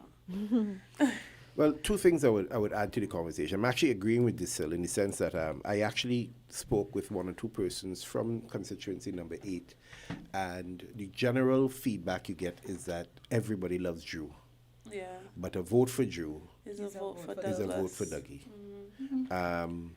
So I know part of that is the long-standing narrative that was created prior to 2015 that he is the devil and he is the worst thing, and that is the nature of the partisan politics that we deal with. As I said, it's either you're the biggest hero, which you are for your supporters, or the biggest devil there is for those who do not support you. And I think there is very little middle ground for most voters as it relates to Dr. Douglas especially. It's either one or the other. There's no real middle ground. So in terms of whether or not the party has life beyond him, I do think that he still retains a large composite of experience there that no other politician in the country has. And the type of exposure internationally and otherwise, no matter who is responsible for the Labour Party following his retirement, would do well to tap into. In fact, to be honest, I think whomever is Prime Minister should try and still find ways and means of tapping into his resources, because he still remains one of the more well-respected politicians from St. Kitts and Nevis internationally. And to just resign him to the dustbin would be our loss more so. When I say our, I mean as a nation. But then what than about a middle position where he runs but not as the leader of the party, or you don't appoint him as prime minister? You put somebody else as leader of the party. I am convinced that if it is that they even coming out of this election, they get enough seats, I am convinced that offer would probably be made to Mr. Bradley. Okay. I would be surprised if it isn't. Garth, in response to the conversation we were having about Brantley perhaps maybe, it was you, Bob, made the suggestion about, or brought it up about Brantley being Minister of Finance. No, that was Garth. Yeah, okay. Yeah, it's late now. Everybody starts to look alike. I have someone messaged and said in 1980 the NRP PAM coalition, Mr. Simeon Daniel was made Minister of Finance and Richard Keynes was Junior Minister of Finance, and that position was carefully negotiated. So we have, and he said Ivor Stevens was given the very influential position as Minister of Public Works, Utilities and Communications. So Nevis was able to hold those two influential cabinet portfolios. So there's historical perspective there of when Nevis is joined in a coalition, they get the very powerful, they have that powerful position of Ministry of Finance. I think one of the things that this raises is Nevis will always have an O in federal, even if we were to, because Constitution requires that Nevis must have at least 1/3 of the seats. So even if we were to increase the overall number of constituencies to 15, Nevis would still have 5, right? And that 5 would still have an impact. It might have a lesser impact than the 3 out of 11. But that's something that we need to discuss as a nation. But it's another factor in this. Remember, Nevis is bringing 3, and there's some constituencies that are inequitable completely. So the question is, in these 1989 boundaries, is it even fair? Yeah. Because it's not really equal representation in which a constituency system should be. Because as you say, you have someone winning with 700 votes and another having to get 2,000 to get in parliament. Do you think, the question now I'm putting to you, do you think that we will be here again having these same discussions 5 years from now? I hope not. I really hope not. Given the candidates that we have now, we probably will. But I really hope not. I hope there's an inside push by the younger people that are part of the party to hold their representatives accountable to what they've been saying. And look at the last 5 years. This injunction is still the injunction is still here. You take it to the court. You what, take it 2 to the days court. before Yeah. elections. And then you leave it there for 5 years. I mean, come on, man. Like we're better than this. Yeah. So we really should not have been here right now with that injunction still happening. That should have been cleared up already. Or even a new electoral, commission, getting something done. 5 years, we're sitting down doing nothing. It's not a good look. Not a good look. I was going to mention comment on something you mentioned there, Garth. I do think that there is a stipulation in terms of any boundaries increases that for every 2 St. Kitts adds, Nevis has to add So one. that's why I said if the logical next step, if you were adding, would have to be 10 in St. Kitts and 5 in Nevis to maintain that 1/3. Well, Nevis has to be at least 1/3. So we are 11 now. You see what I mean? 1/3 of the Total number. but then the other. but it's currently not 1/3 now though. It's less than. It's almost a quarter. No, 3 of 11. no, it's not 3 of 11. It's 3 compared to. Oh. 3 to 11, yeah. 3 compared to the 8 of St. Kitts. Okay. That would have me a little confused in terms of the maths, but the stipulation is not 2 to 1. No, I'm gonna get the provision for you. Okay. Boy. I was trying to follow the comments, but there's There's some concern about the delays in 1, 2, 3, and 8. We haven't gotten any results from. we got one from one and 1 from 1 and 1 from 2. two from two. Yeah. I wanted to weigh in on the question that you asked. If we would have the same discussions in the next 5 years, I honestly think so. And the reason why I think so is because we just have some old school politicians. That's just it. What did I say in the beginning? I mean, they might put me in the news and say that I said so, but that's just how I feel. I feel like it's difficult connecting with a lot of the politicians that we have. Like, I can't understand sometimes why they do the things they do. Just like they can't understand why young people can't do the things that they do. There's a huge disconnect. And we have a population that is younger. And that disconnect just creates a lot of confusion in a lot of people because they're doing what they think that people want. And young people are asking for something totally different. And we could use the example of simply starting the show alarm clock. I mean, Gian and I, when we spoke about it, it was just like, okay, let's just do this. We didn't expect the kind of traction that we got.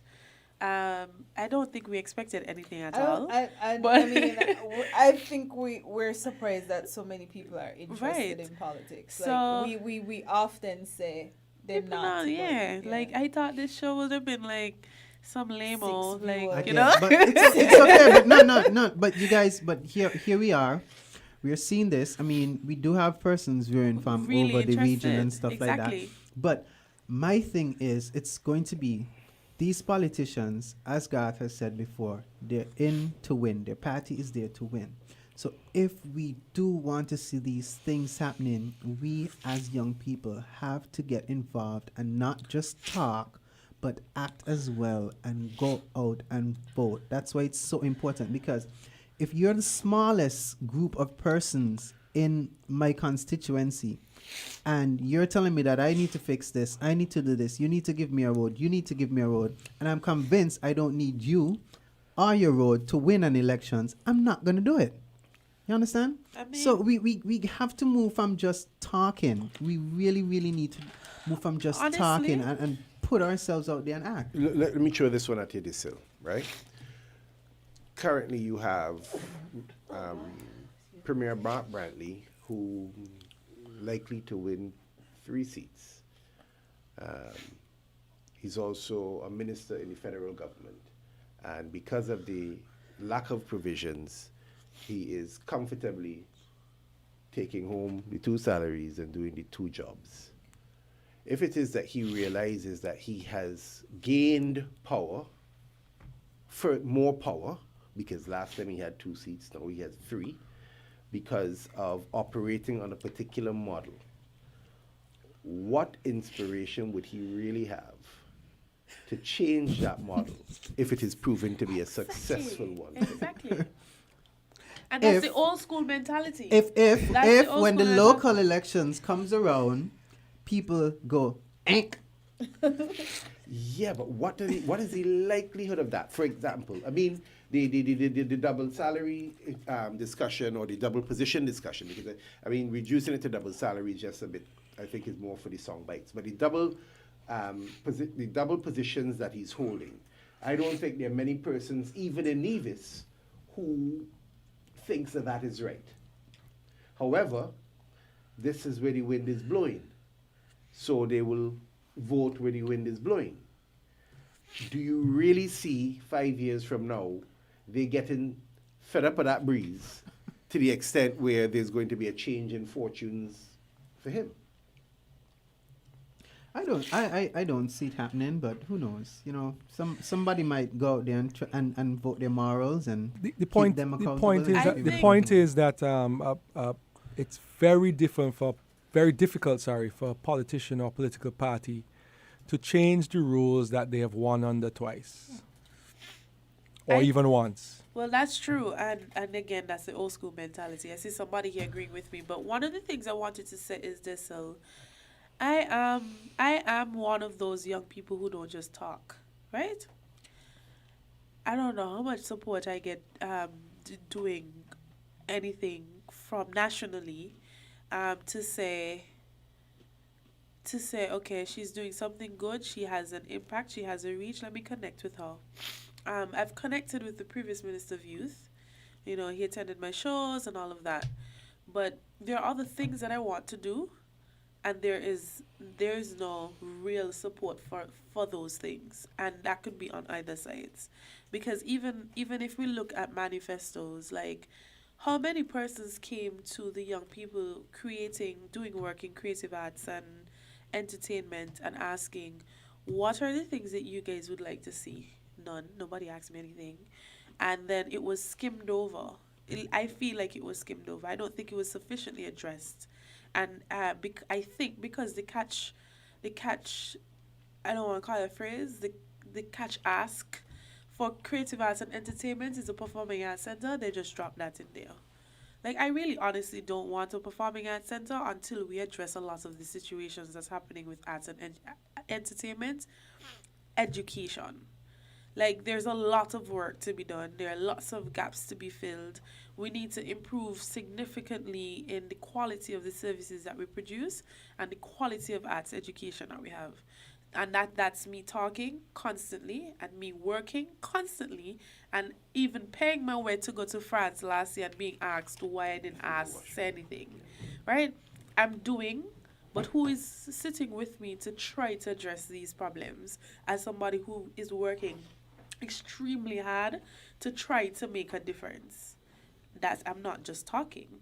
So that's me as a young person. And there are many other young people doing that's not, they're creating a platform, asking you to attend events, talk about it, but it never comes up again.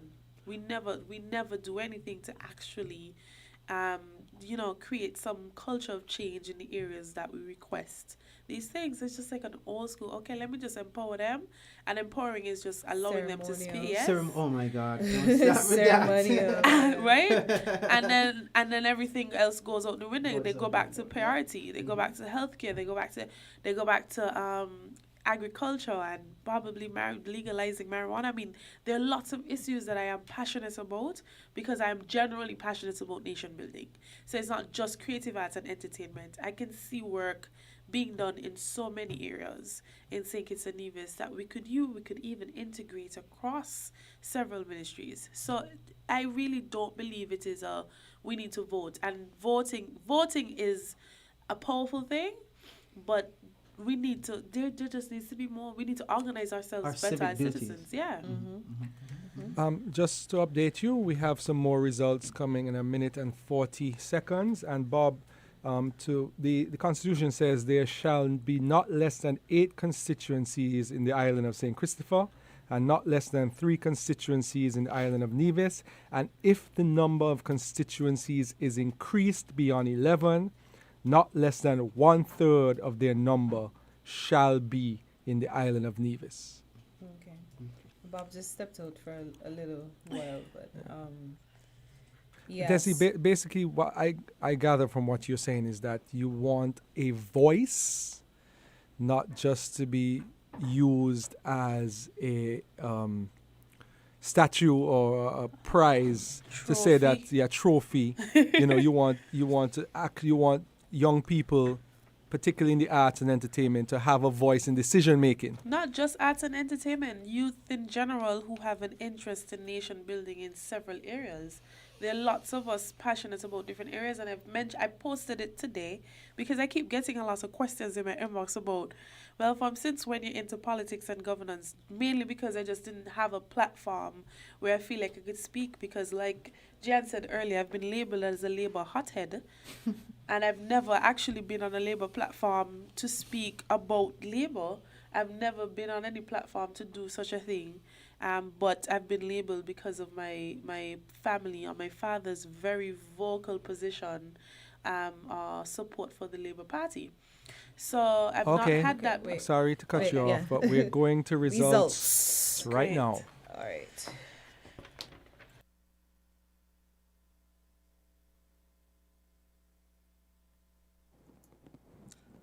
Good morning once again, ladies and gentlemen. I have for you the final 2 results for the constituency of St. Christopher 4, polling division 3A at the Tyrrell Williams School, where 366 voters were assigned whose last names began with A to those whose last names began with J. Lindsay Grant of the People's Action Movement received 127, that's 127 votes. Jason Thomas, the independent candidate, received 1 vote. Steve Rensford of the St. Kitts Nevis Labour Party received 122 votes. There were no spoiled ballots, and there was 1 rejected ballot for 251 votes.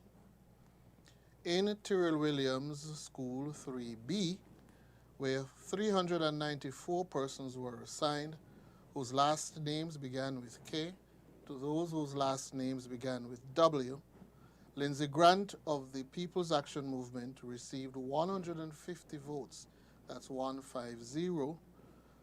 Jason Thomas, the independent candidate, received no vote. And Steve Rensford of the St. Kitts Nevis Labour Party received 116 votes. There were no spoiled ballots. There were 2 rejected ballots for a total of 268 votes cast. For that constituency, therefore, 3,400 voters were assigned. Lindsay Grant of the People's Action Movement received 1,284 votes. That's 1, 2, 8-4. Jason Thomas, Steve Rensford of the St. Kitts Nevis Labour Party received 933 votes. 933 votes. There was one spoilt ballot. There were 21 rejected ballots for a total of 2249 votes. Therefore, I can declare that the member elected for St. Christopher 4 is Lindsay Grant of the People's Action Movement.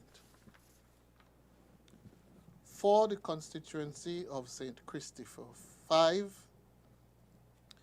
polling division 5A, Nazareth Gospel Hall, where 204 voters were assigned whose last names begin with A to those whose last names began with W. Kenneth Douglas of the St. Kitts Nevis Labour Party received 68 votes. Sean Richards of the People's Action Movement received 45 votes. There were no spoiled ballots and 2 rejected ballots. 115 ballots were cast. At the Sandy Point Community Center, 5B, where 174 voters were assigned whose last names began with A to those whose last names began with W, Kenneth Douglas of the St. Kitts Nevis Labour Party received 41, that's 41 votes. Sean Richards of the People's Action Movement received 64, that's 64 votes, for a total of 105 votes cast. At the Clubhouse Sandy Point Recreation Ground, where 401 voters were assigned, that's polling division 1A, those whose last names began with A to those whose last names began with G. Kenneth Douglas of the St. Kitts Nevis Labour Party received 105 votes, 105. Sean Richards of the People's Action Movement received 156 votes, 156 votes. There were 2 rejected ballots for a total of 263 votes cast. Therefore, of the 3,124 voters allocated to constituency of St. Christopher 5, Kenneth Douglas of the St. Kitts Nevis Labour Party received 721 votes, 721. Sean Richards of the People's Action Movement received 1,296 votes, that's 1,296. There were no spoiled ballots. There were 12 rejected ballots, for a total of 2069. Therefore, of the 3,124 voters allocated, I can say that the member elected for St. Christopher 5 is Sean Richards of the People's Action Movement. For the constituency of St. Christopher 6, the Parsons Community Center, where 296 voters were assigned, Dr. Denzel Douglas of the St. Kitts Nevis Labour Party received 150 votes, that's 150. Kevin Williams of the People's Labour Party received 97 votes. There was 1 spoilt ballot. There was no rejected ballot for 281 votes cast. And at the Sadler's Primary School, where 339 voters were assigned, Dr. Denzel Douglas of the St. Kitts Nevis Labour Party received 148 votes, 148. Kevin Williams of the People's Labour Party received 47 votes. There were 2 spoilt ballots and 1 rejected ballot for 198 votes cast. Therefore, of the 3,205 voters assigned, Dr. Denzel Douglas of the St. Kitts Nevis Labour Party received 1,563 votes. That's 1,563, 1563. Kevin Williams of the People's Labour Party received 476 votes, 476.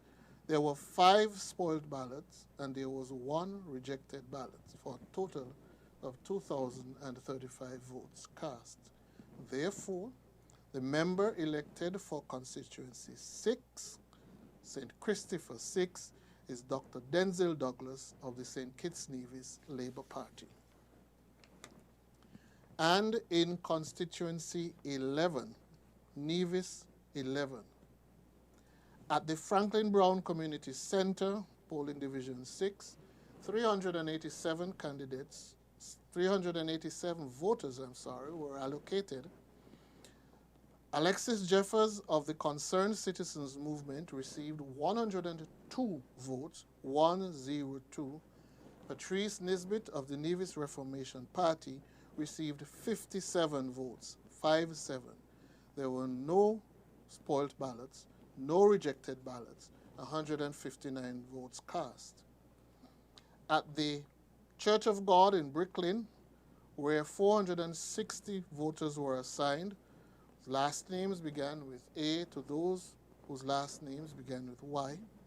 Alexis Jeffers of the Concerned Citizens Movement received 134 votes, 134. Patrice Nisbet of the Nevis Reformation Party received 78 votes, 78. There were no spoiled ballots, and there were 3 rejected ballots.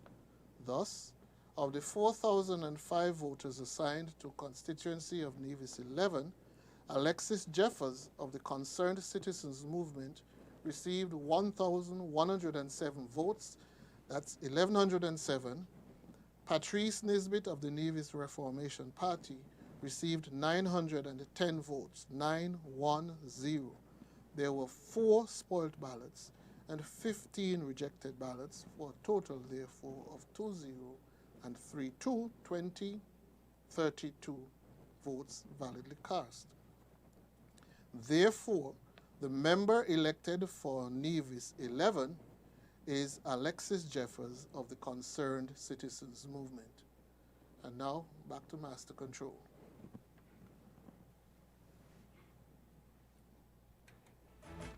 Yes. Yeah, we missed. Yeah, we missed. We? Well, Did we, sorry. or did he not announce it? Sorry. They were. They were. I realized that there was a box missed in Nevis 11, and a box missed in Six, right? in constituency 6. But we got the totals, so we can go by that. So wow.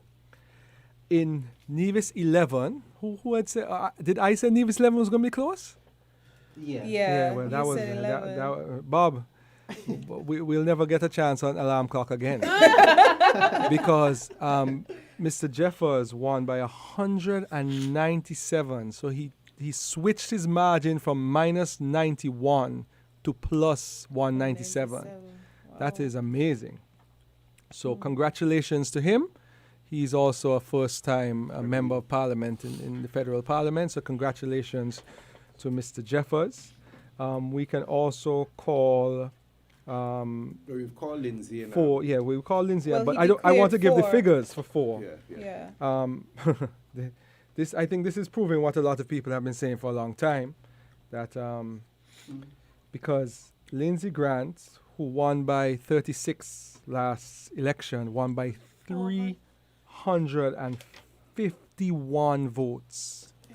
So even if people were to complain about 184, You still had another meeting. you still had double.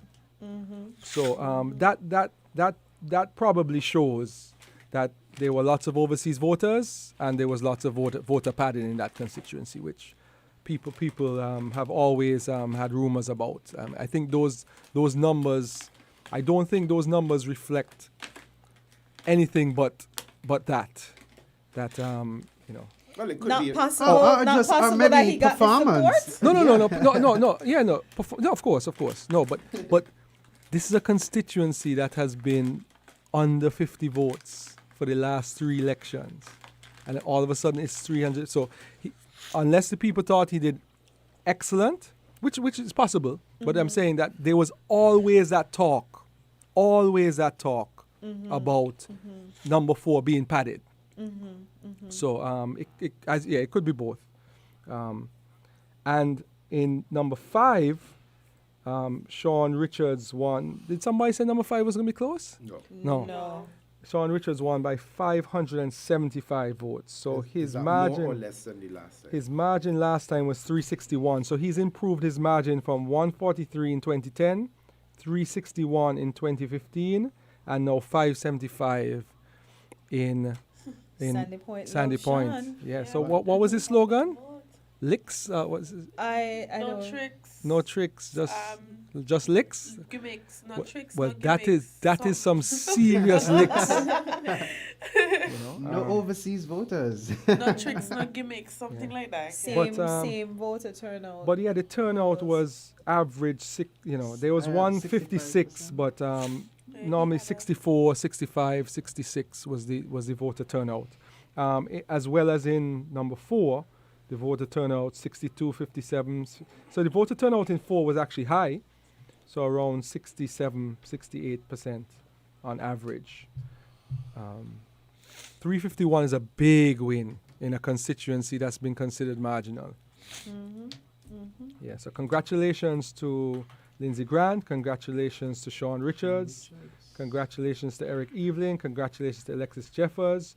Dr. Douglas won again, but with a lesser margin this time. He won by 1,087, and last 2 times he won by 1,700. And congratulations to Mr. Williams for getting over that 200 vote hurdle, and he doubled that with a good performance. So congratulations to Dr. Douglas for winning constituency number 6 for the.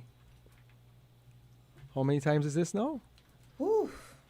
He's been there since the 19. Since the 80, 1989? since 89. Yeah. Yes. 1989. So that's 1, 2, 3, 4, 5, 6, 7, 8th time. Right, and tired. so we have completed constituencies. Yeah. Well, 5 declared 5 declared. at Can we make- 2:11 a.m. Yes, yes. Yeah. So how is it looking? Let's see. We have We still 7 is almost complete. 7 is well, 7 we know hasn't where been 7 is declared. going. Yeah, but 7 hasn't been declared either. 7 is probably next. Bless you. Maybe a storm brewing in 8. What's going on in 1 And 2 and and 8? 1. Still nothing at all in constituency number 8. Well, Bob, that conversation you had with those people in constituency 8 seemed to be reflective of the wider society. This is, I mean, for Dr. Douglas to lose that much ground in his own constituency speaks a lot. Wow. We also have to consider the variable that the People's Labour Party is an extension of what they think is the Labour Party.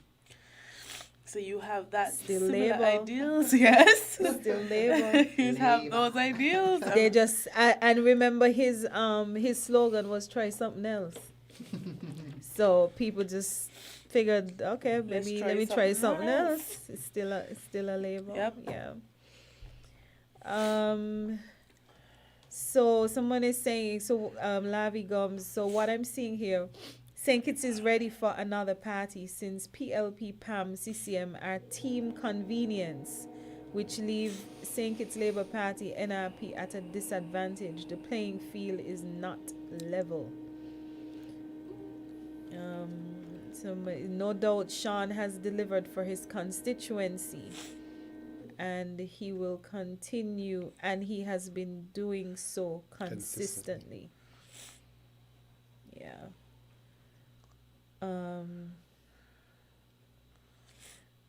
What is this growing sentiment against overseas voters? Are we less citizens because we are living in another part of the world currently? Due to studies, life circumstances, etc., do we regain the right to vote when we return to St. Kitts? I'm trying to understand this. I thought our franchise is tied to citizenship and not residence in a democratic society. That's someone making that statement there. That overseas vote discussion is I think is going to remain open again, because I don't think there's a will right now to make any serious constitutional changes. Uh, I take a very unique view on it in the sense that I'm one of those who believe that persons whom may not necessarily be living overseas, persons are resident overseas for periods of time for whatever reason, but who aren't living. I think as a citizen, everyone has the right to vote, and I don't think we should try to tamper with that right to vote. I think that because there are many persons whom go overseas to work, for example, for a family and send home remittances and stuff like that. It was never their intention to stay overseas. Are we to say that these persons are to be categorized along with your diaspora voters, as was once suggested, Garth, or is it a case where, these persons can be given certain considerations? Boy, that's a difficult. That is something I see. I was thinking maybe it could even go to referendum, but then who are you going to have to vote on the referendum? You see the issue there, because obviously they have to have representation. I made a suggestion on Alarm Clock a few weeks ago that maybe we should have a constituency for the diaspora, and then the response to that was, but the diaspora is all over the place. So how can one person represent the different interests of the diaspora? I don't see it in that way. I think that's a way for the diaspora to have a voice in decision making and in the laws, and that person could travel around and get the ideas and represent the voice of people. It doesn't matter if some of them are in Virgin Islands, some of them in the UK, some of them in the States, some of them are in Dubai, some of them in Canada. I mean, but you have to balance it with the fact that our diaspora is an ever-increasing number. And should we allow, and I don't think people have a problem with genuine return to have a say. People have the problem with the people who come once every 5 years on a plane and leave the next day. Or we have some more results coming in 10 seconds, so we'll go over to the supervisor of elections. Yes, I. This has to be so.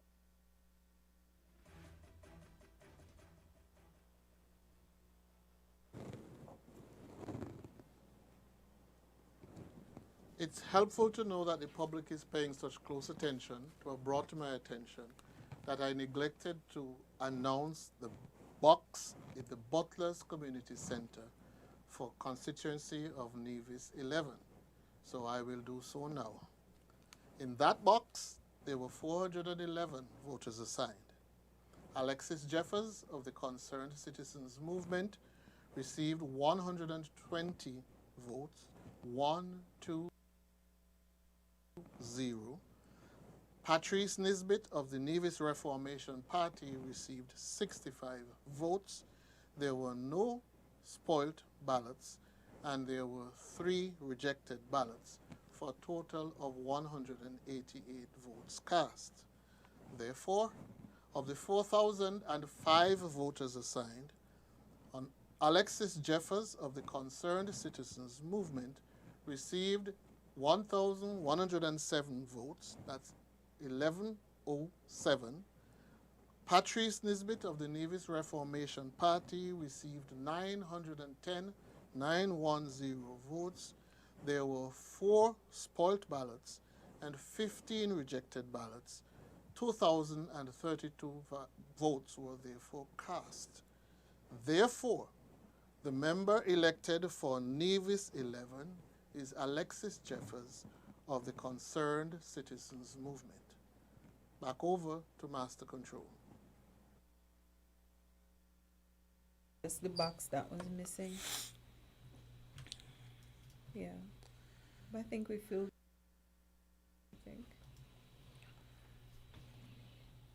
Yeah.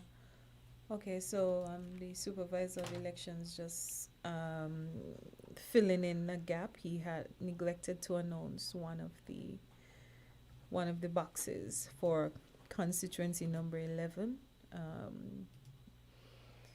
Still the same result in terms of who is declared the winner. So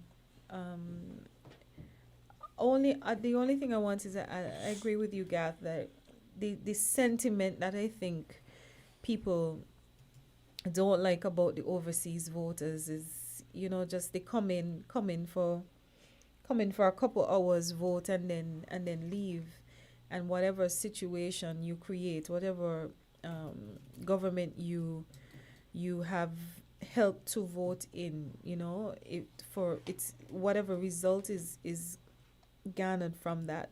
The rest of us who are here have to deal with the consequences, and it does have a taste of unfairness in that, because I always tell this story. When I went away to study in London, I came back the year when the roundabout by Central Bank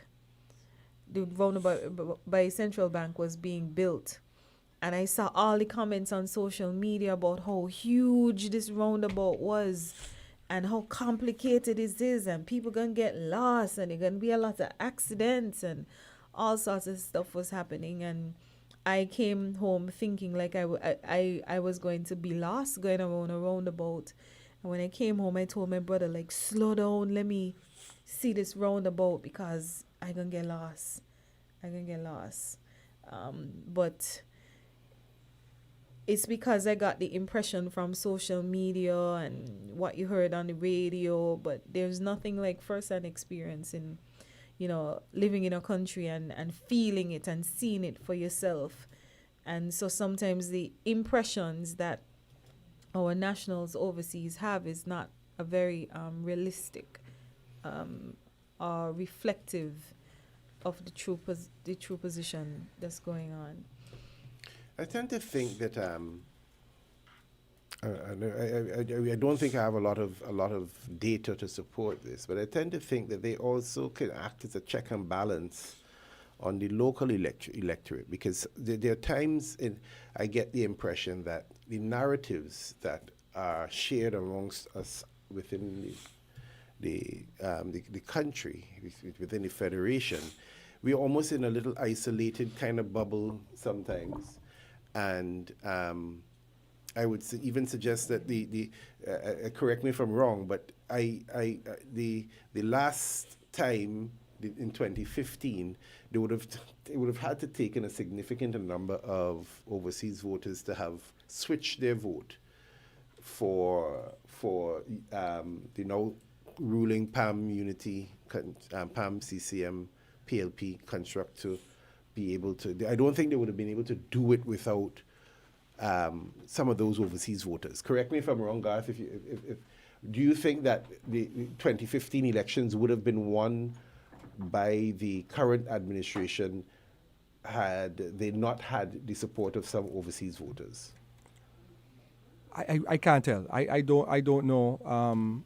I really don't know, because I have no idea where. I was hoping to see, without these numbers, whether there would have been a disparity. Yes. Because I'm wondering if they act sometimes as a check and balance on maybe narratives that, because if you look at our closed environment, there are dominating narratives within our environment that tend to grab most or nearly all the headlines, and they're circular, whether it is about Dr. Douglas or Dr. Harris or whatever the case is. And usually it's the person on the outside that tends to get that additional perspective. So I don't know. I think there's room for all to be included, but it would have to be done under the guise of electoral reform of a major kind, and then constitutional reform in terms of how we go about our electoral processes and everything else. And this is an interesting question you always hear when we talk about residents and so on. How can you remove people from voting in an area because they don't live in that area, when people come from overseas and vote and don't live in that area? Interesting.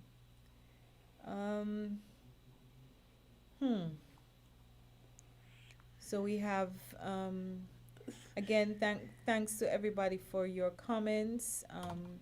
If you check the alarm clock page as well, we have the results being posted in a nice, pretty graphical that you might find interesting as well. So could look out for that on the alarm clock Yeah, Gian, just to follow up on what I had said earlier, the only way that we could have that diaspora constituency would be by constitutional amendment. Yes. The overseas voter issue can be determined by regular legislation. So that doesn't have to be by constitutional amendment. Okay. But I see that we are losing a lot of energy.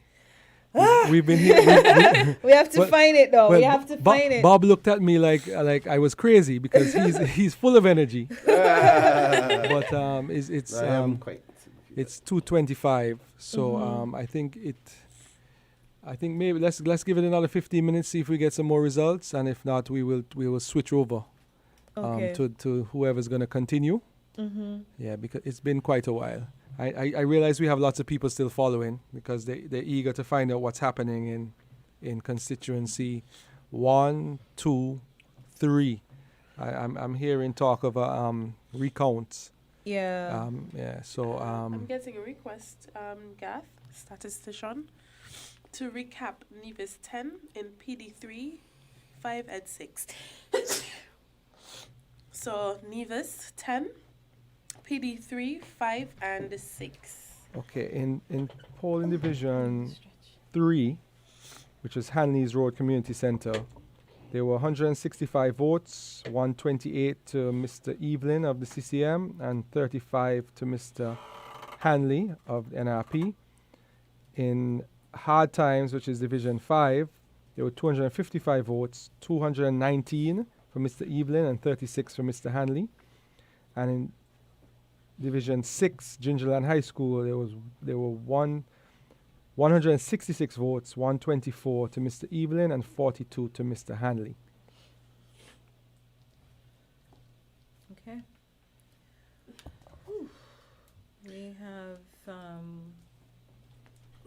well, the live feed seems to have been lit up by the conversation on the overseas voters, but I think we looked at that issue quite thoroughly on our last, well, not our last, one of our alarm clock shows. So yeah, so we have declared right now seats 4, 5, 10, 10, and 11. 5 to go. So any more calls, Bob? Anything you want to call? 7 is coming home. I figure if the electoral office ain't calling, I ain't calling another thing. Look at that. But Bob, based on you said you had some discussions with people in 8. Yes. From that those discussions, what do you think? It is going to be a nail biter. It is actually at this point too hard to call, but given how this entire process has trended thus far, it would not be hard to suggest that Hamilton may have sneaked a return. There's also discussions about 2 and 3 as well. I think the reason why the results haven't come back is because both sides probably trying to Somebody's contesting. trying to garner as much as they can to make it a battle. It has to be it probably is a tight battle though. Because how many have we gotten from 1 so far? 2. 2. And 2 from 2. And none from 3. And We've none from 8. gotten more than 1 from constituency 1? 1 was No, just one, just one box. Yeah. one from because we said that 1 from 1 and 2 from 2. 0 from 3. I'm all from surprised 4. 3 is All still from out. 5. You're getting a lot of feedback on this overseas voting and the opinion. I do think that should be done via referendum as well too, if we have, because there's so many different people that have opinions on this. And there are 2 things I don't like to do in both instances is for us to project our circumstances onto persons whom obviously operate differently and have different reasons for doing what they do. You know, as I said, for you and I, we go overseas, we dedicate our lives and our energies to our studies, so we don't necessarily prioritize home-based elections and wouldn't necessarily travel to and from to vote. However, there are some persons whom may not, may have the facility to be able to travel and may prefer to contribute because they know that their seat is marginal, for example. And they know they can finish school within the next 2 years. I have to come back and work under whichever government that is there. So there is some investment there. No matter how you try and twist it, there's some investment for some of these persons, and we just can't look away from that investment or ignore that investment because we don't necessarily see it as we would as somebody who's living here, because we do not know, as I've mentioned before, what sort of monies they send home. We do not know what type of investments they have home. We don't know what they're trying to protect or build whilst they're overseas. So to find a formula that satisfies all parties, especially in that regard, is going to be quite difficult. Somebody is asking how many more for number 9? How many more boxes for number 9? We did we only get 1, 2, 3? Got about 6 or 7. Yeah, number 9 is number 10 more for number 9. 10 more boxes Yes, for remember number 9. number 9 is the second most populous constituency. Well, by voters. Yeah. I don't know what it is, but it just takes way too long. I'm not going to say it again, so. You said on an hour and a half to go? This still says an hour and a half. Gat, somebody's asking for you to explain your idea about the constituency, the overseas constituency. Well, Gat, you're so tired. yeah, I am very tired. I'm very tired. Remember, I went to vote. I woke up after you were 5. Up. Yeah, you were up. I woke up early. after 5 this morning to vote to get there for 6. So, the idea is it was really in discussion. I have not developed it fully, and I had a discussion with someone I respect a lot, who had a discussion with me about it after I mentioned it. Basically being devil's advocate and how it would work. I just got a WhatsApp saying that it could be 50,000 people in that constituency because our diaspora is so large. But there must be some middle ground to ensuring that persons who come every 5 years on a charter and vote and leave. Some people say, well, what you do is you eliminate the charters by campaign financing laws, so that if somebody wants to come home, they buy a ticket and come home. To vote. But even with that, let's say let's use you and I, for example. If you and I travel overseas now to pursue some sort of studies or some sort of business interests, you and I might be able to afford a ticket to come home. However, we might have left with Disil, who going to study something and had to take out a student loan. Why is it then that it's considered okay for Disil, for you and I, to fund our own trip, but then because his party may have the resources to send for him, why is that considered such a major deal? Because I think I'd asked a question. I don't know if it was in the chat for your previous alarm clock, or it was on Facebook that I'd asked the question. Do parties in this day and age still facilitate older persons, disabled persons who may not be able to get to the ballot box?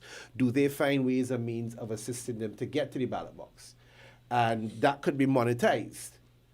So is it that you put a limit on the monetization of facilitating persons to get to the ballot box? Or do you just allow it to run free?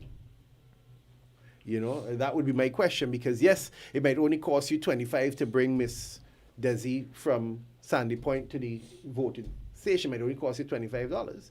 Yeah, but why does that, if the funds are there, for example, why is that so difficult to say, well, Desi's sister resides in the Virgin Islands on a scholarship, and we're trying to bring her home as well to vote in a constituency? Why is there such a great disparity in the rationale behind how this is done? Well, it's actually legislated that that it is a legal expense of elections for a party to arrange to transport somebody to the polling station. I don't think that extends to flying somebody from New York to vote. But look at this, Bob. Think about the last election. If that flight with voters had come, there might have been a totally different result. If tonight, from what people are telling me, is 10-1,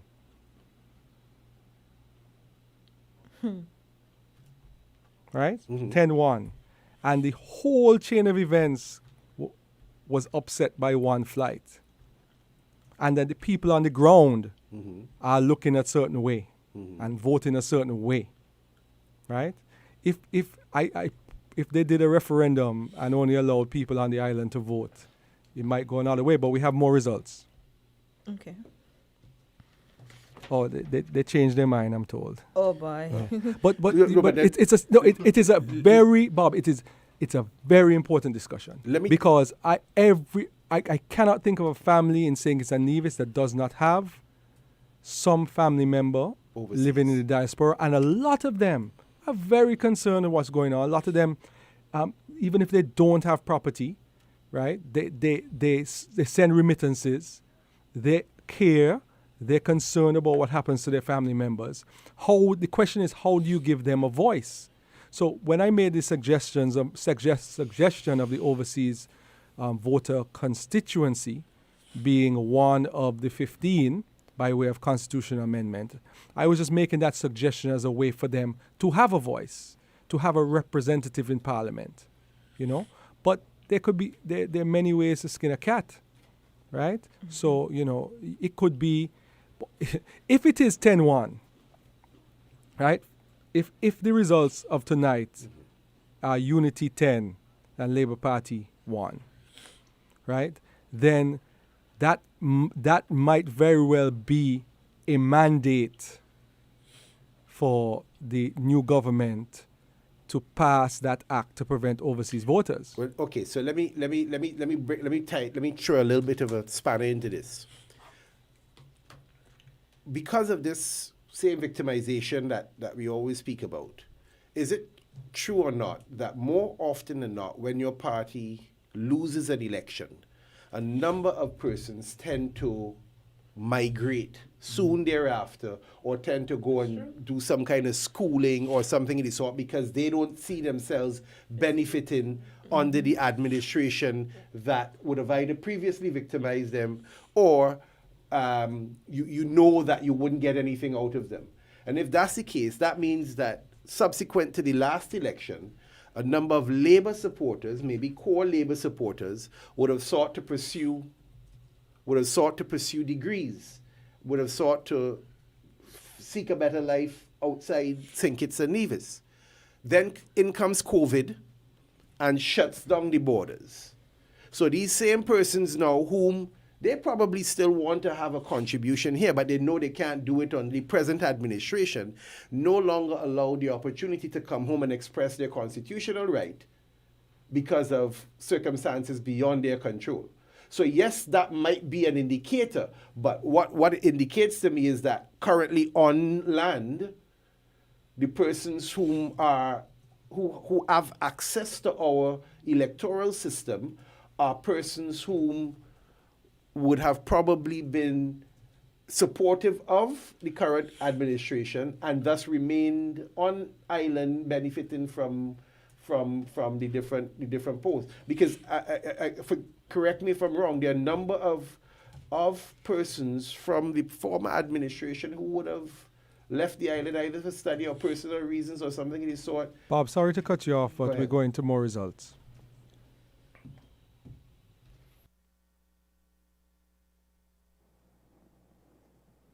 Good morning once again, ladies and gentlemen. I have some further announcements of results in constituency 7, where the candidates are Timothy Harris of the People's Labour Party and Leon Nathan-Nelson of the St. Kitts Nevis Labour Party. The results for the Joshua O. Williams School polling station 5, where 537 voters were assigned. Timothy Harris of the People's Labour Party received 252 votes. That's 252. Leon Nathan-Nelson of the St. Kitts Nevis Labour Party received 97 votes, 9-7. There were no spoilt ballots and 2 rejected ballots for a total of 351 ballots cast. At the Mount Carmel Community Center, constituency 7, polling division 7, 307 voters were assigned. Timothy Harris of the People's Labour Party received 152 votes, 152. Leon Nathan-Nelson of the St. Kitts Nevis Labour Party received 59 votes, 5-9. There were 2 spoilt ballots and there were 2 rejected ballots for a total of 213 votes cast. At the Violet O. Petty Primary School, Station 8A, where 387 voters were assigned whose last names begin with A, to those whose last names begin with M, Timothy Harris of the People's Labour Party received 180 votes, 180. Leon Nathan-Nelson of the St. Kitts Nevis Labour Party received 54 votes, that's 5-4. There were no spoilt ballots. There were 2 rejected ballots for a total of 236 votes cast. And in Station 8B, again at the Violet Petty Primary School, where 310 voters were assigned whose last names begin with N to those whose last names begin with Y. Timothy Harris of the People's Labour Party received 158 votes, 158. Leon Nathan-Nelson of the St. Kitts Nevis Labour Party received 55 votes. There were no spoilt ballots, and there were no rejected ballots. 213 votes were cast. Therefore, of the 37 and 22 voters allocated to constituency of St. Christopher 7, Timothy Harris of the People's Labour Party received 1,870 votes, 1,870 votes.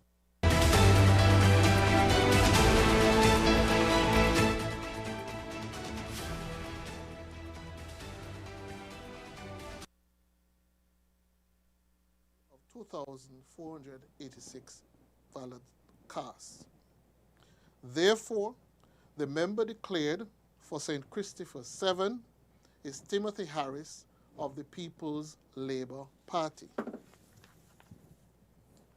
I will go over the last 2 boxes in constituency number 6, St. Christopher 6. The Sadler's Primary School, polling division 6, where 471 voters were assigned. Dr. Denzel Douglas of the St. Kitts Nevis Labour Party received 184 votes. Kevin Williams of the People's Labour Party received 97 votes. There was 1 spoilt ballot and no rejected ballot for 281 votes cast. Number 7, polling division 7 of constituency of St. Christopher 6, again at the Sadler's Primary School, 339 voters were assigned. Dr. Denzel Douglas of the St. Kitts Nevis Labour Party received 148 votes. Kevin Williams of the People's Labour Party received 47 votes. There were 2 spoilt ballots, 1 rejected ballot for 198 votes cast.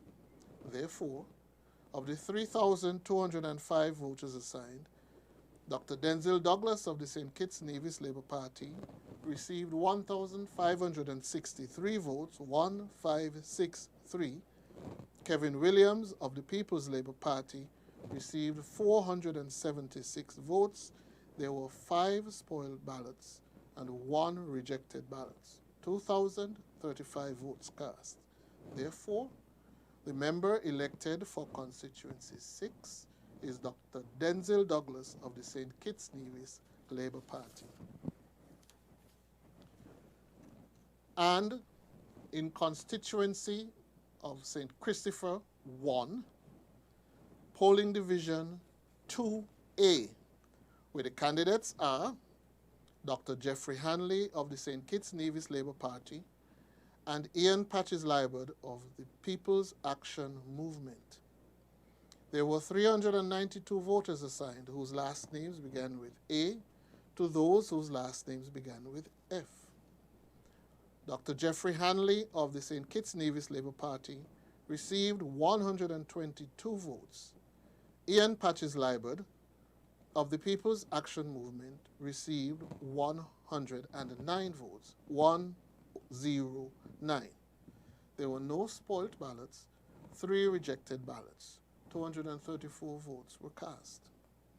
In polling station 2B, there was 415 persons assigned whose last names began with G to those whose last names began with M.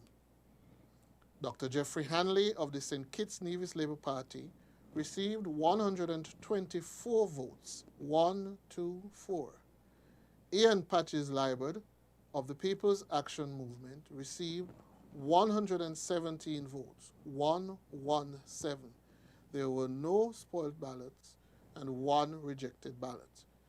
Total of 242 votes were cast. In constituency 2, polling division 3A at the Wesleyan Holiness Church, where 536 voters were assigned whose last names began with A to those whose last names began with D. Marcella Liberd of the St. Kitts Nevis Labour Party received 140 votes, 140. Jonelle Powell of the People's Action Movement received 160 votes. There were no spoilt ballots, and 1 rejected ballot. Let me go over that again. Wesleyan Holiness 3A, 140 votes cast for Marcella Liberd of the St. Kitts Nevis Labour Party. 167 votes cast for Jonelle Powell of the People's Action Movement. No spoilt ballots, no rejected ballots. 307 votes were cast. In constituency of St. Christopher 3, I have information for polling division 1 at the St. Johnson's Community Center, where 543 voters were assigned, and the candidates were Conris Maynard of the St. Kitts Nevis Labour Party and Akila Nisbet Byron of the People's Labour Party. Of the votes cast, Conris Maynard of the St. Kitts Nevis Labour Party received 182 votes, 182. Akila Nisbet Byron of the People's Labour Party received 175 votes. There were no spoilt votes. There were 3 rejected ballots. 360 votes were cast. At the Antioch Baptist Church, polling station 2 at Infirmary Road, where 271 voters were assigned, Conris Maynard of the St. Kitts Nevis Labour Party received 103 votes. Akila Nisbet Byron of the People's Labour Party received 57 votes, 57. There were no spoiled ballots, 4 rejected ballots. 164 votes were cast. At polling station 3, the Methodist schoolroom on Cardin Avenue, 379 voters were assigned. Conris Maynard of the St. Kitts Nevis Labour Party received 107 votes, 107. Akela Nisbet Byron of the People's Labour Party received 106 votes. There was 1 rejected ballot, but there was no spoiled ballots.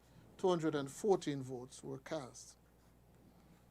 At Station 4A, the Apostolic Faith Church on St. Johnson's Avenue, 449 voters were assigned, whose last names began with A, to those whose last names began with I. Conris Maynard of the St. Kitts Nevis Labour Party received 165 votes, 165. Akela Nisbet Byron of the People's Labour Party received 137. Let me go over that again. Conris Maynard of the St. Kitts Nevis Labour Party received 165 votes. Akela Nisbet Byron of the People's Labour Party received 137 votes. There were no spoiled ballots and 2 rejected ballots for 304 votes cast. Station 5, 4B, which again is the Apostolic Faith Church on St. Johnson's Avenue, where 482 voters were assigned, whose last names began with J, to those whose last names began with Y. Conris Maynard of the St. Kitts Nevis Labour Party received 153 votes, 153.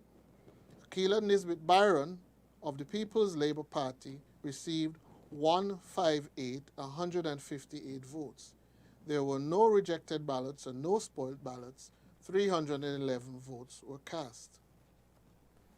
Polling station 5A at the Antioch Baptist Church, where 365 voters were assigned, whose last names began with A, to those whose last names began with G. Conris Maynard of the St. Kitts Nevis Labour Party received 97 votes, 97. Akela Nisbet Byron of the People's Labour Party received 106 votes. There were no spoiled ballots and 2 rejected ballots for a total of 205 votes cast. For constituency of St. Christopher 8,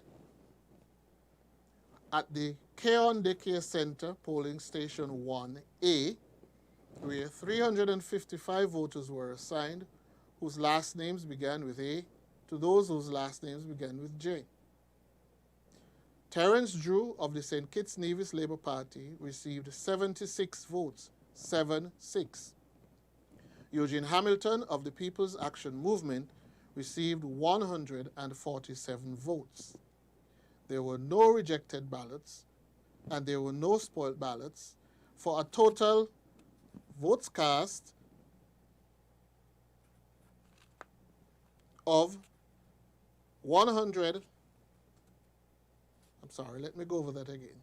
76 for Terence Drew of the St. Kitts Nevis Labour Party, 147 votes for Eugene Hamilton, 0 spoiled ballots, 0 rejected ballots. I have to add the total, so I will get back to you and go back over to Master Control. I'll be right back. Woi. Was that a bit unexpected there in constituency number 3? Yeah. Yeah. Because right close. now, with only 4 more boxes, Conris Maynard is leading by 68. Chesil, you saw your box there? He stopped right before my box. I thought, oh yes, you did vote at Antioch. Yeah, I'm at 5B, so hear me thinking about my votes coming in. Wow, that one's a bit of a surprise. I'll tell you But that. I think the 6A and 6B in 3, a lot of people think those are Akila's boxes. Those are boys. Yeah, Bronte Welch. There's the talk that I hear is that it's her, but I guess we'll see. We will see. Yeah, I'm hearing that that she, well, let me not say that. That she's ahead. Wow. Yeah. The people, I mean, elections are something else, eh? You could have all the predictions in the world, and then the But people. ultimately, it's just a matter of, your perception of things, but you really don't know what's going on in people's heads. You really don't. But Wait, I just have to read. I have to read this that Daddy T just said to me. Oh, sorry. The Honorable Premier said in a post on Facebook, "Let me be the first to welcome the Honorable Alexis Jeffers to the Federal Parliament to thank the good people of St. Thomas and St. James. I also wish Patrice Nisbet all the best in his future endeavors." Right. Never want to shy away from the Facebook jab boy. but isn't that what you should say? Wish him well. I kick him into his future endeavors in the boy. process. Those guys He's are quite away with words. No, but they're friends. They're friends. So Yeah. that's a lot of people don't realize it. A lot of these politicians are friends, And they fighting and losing family members because of politics, and those people having a drink together. Gain up in one another's face and So carrying feelings. so basically, Gian, what you're saying is that the two boxes in Bronte Welsh are likely to pull for. But you see, the thing is,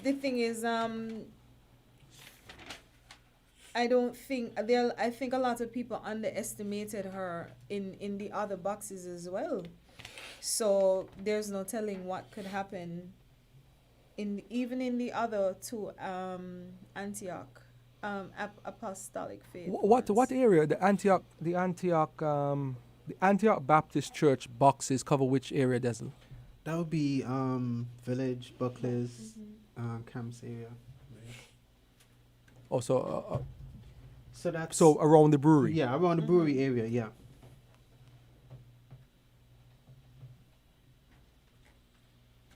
So we got full. We had the full stats already for 7, which we called for the Prime Minister, who won convincingly by 786 votes. Comparatively, Comparatively, in the last election, which is really the only true comparison after PLP was formed, the Prime Minister won by 780. So he won by 6 more than he did the last time. I wonder if he knows who those 6 people are. You ever wondered that, if the politicians, when they see numbers and they think, well, that's that family I sat down with and had a chat with, and the 6 people in that house came and added on to me. I don't know, man. This election is a little different, so I'm weary of proffering suggestions at this point.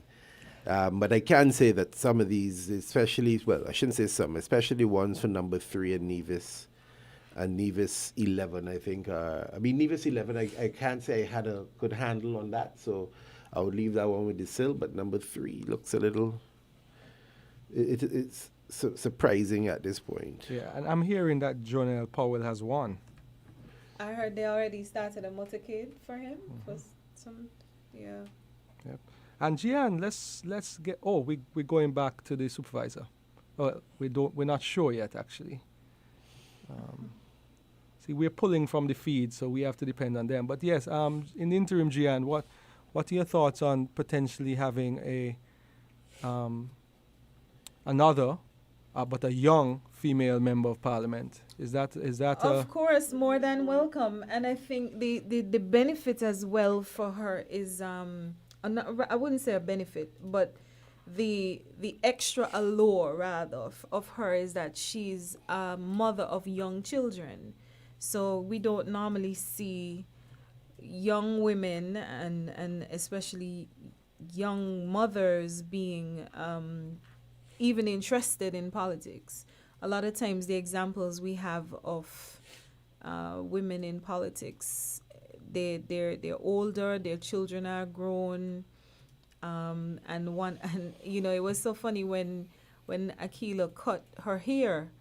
We thought about it like, wow, that's like signal number one that you are serious about entering politics, because you tend to find a lot of female politicians that at some point they cut all the hair off, as if it's like it's holding them back or something. But I think she would be a good example in terms of inspiring other women who may have children or may not have children, and particularly young women as well, to consider, maybe I could do this. Maybe I could do this too.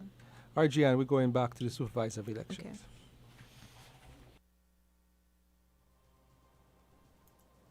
And we're back.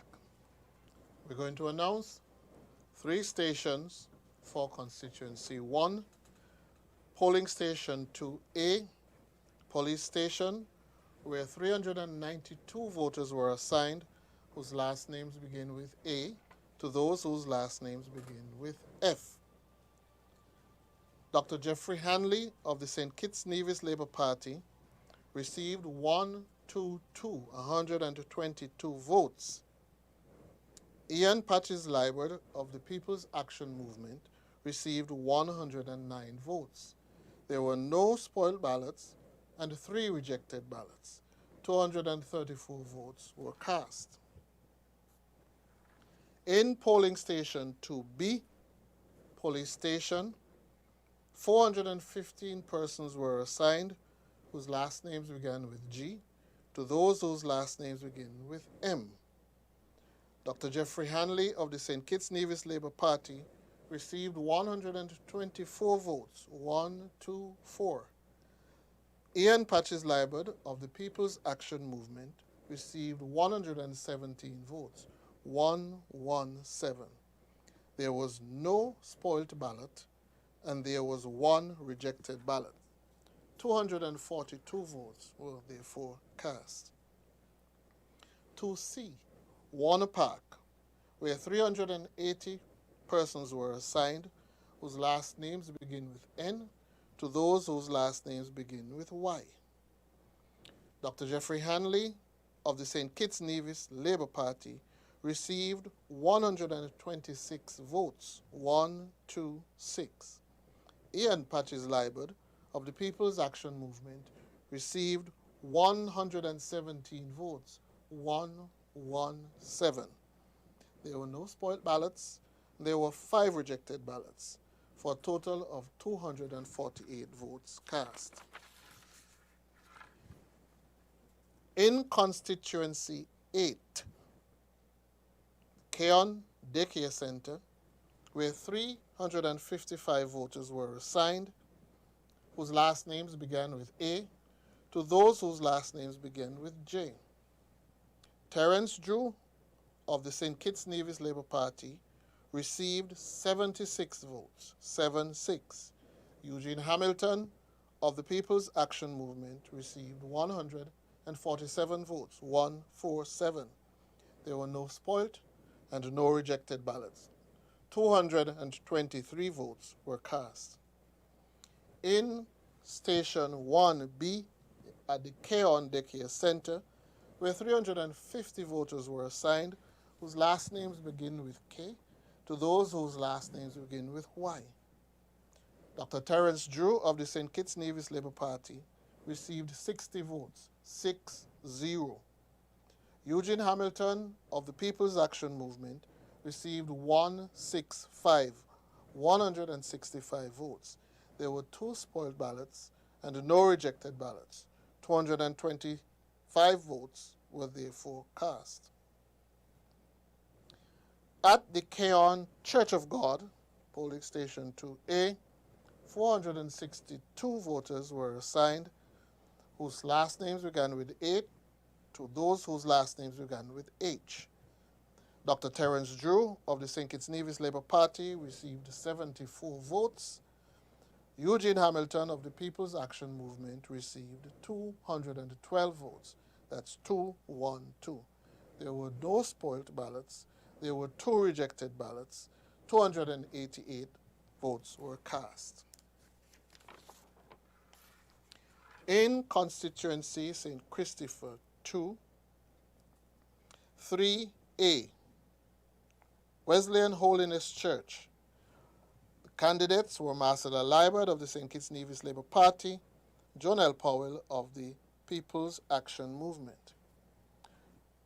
There were 356 voters assigned whose last names began with A to those whose last names began with D. Marcella Liebert of the St. Kitts Nevis Labour Party received 140 votes, 140.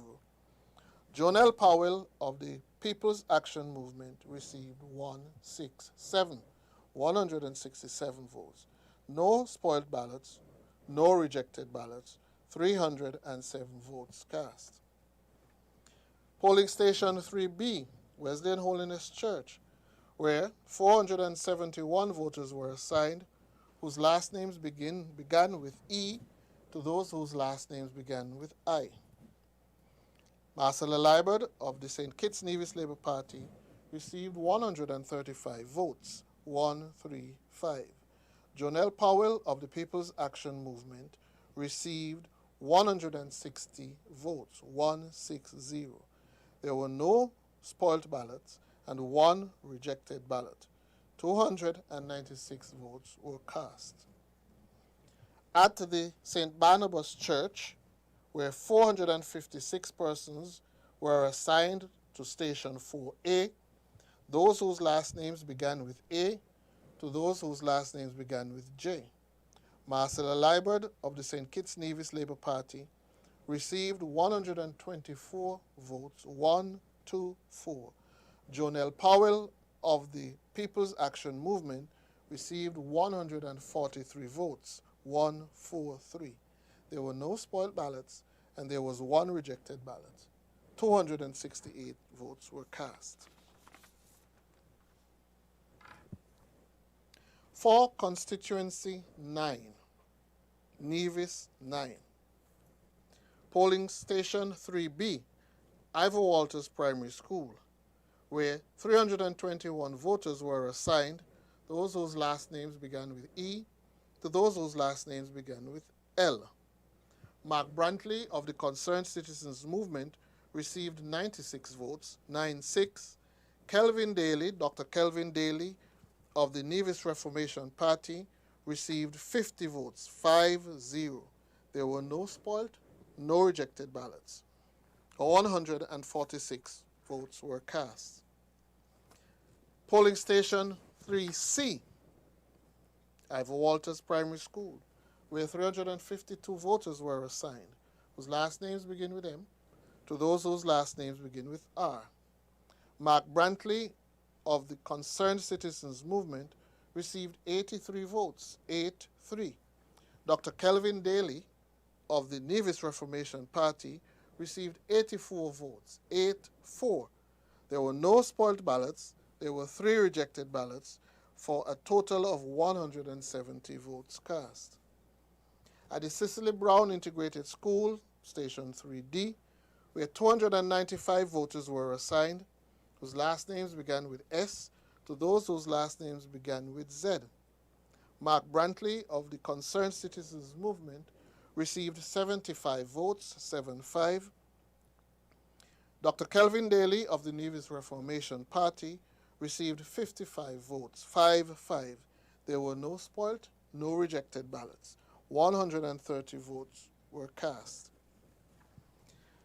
Polling station 8A, the Charlestown Primary School, where 433 voters were assigned, whose last names begin with A, to those whose last names began with K.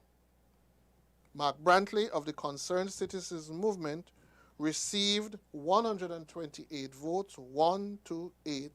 Dr. Kelvin Daly of the Nevis Reformation Party received 68 votes. There were no spoiled ballots. There were 4 rejected ballots for 196 votes cast. That's all we have for you for now. Back over to Master Control.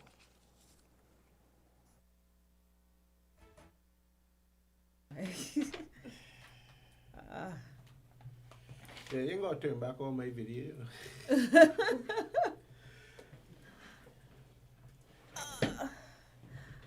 All right, so some more Okay, so results. Gian, Yeah. in Nevis 9, Mark Brantley currently has a 214 vote lead with 7 boxes remaining. So Desil, are you calling that yet?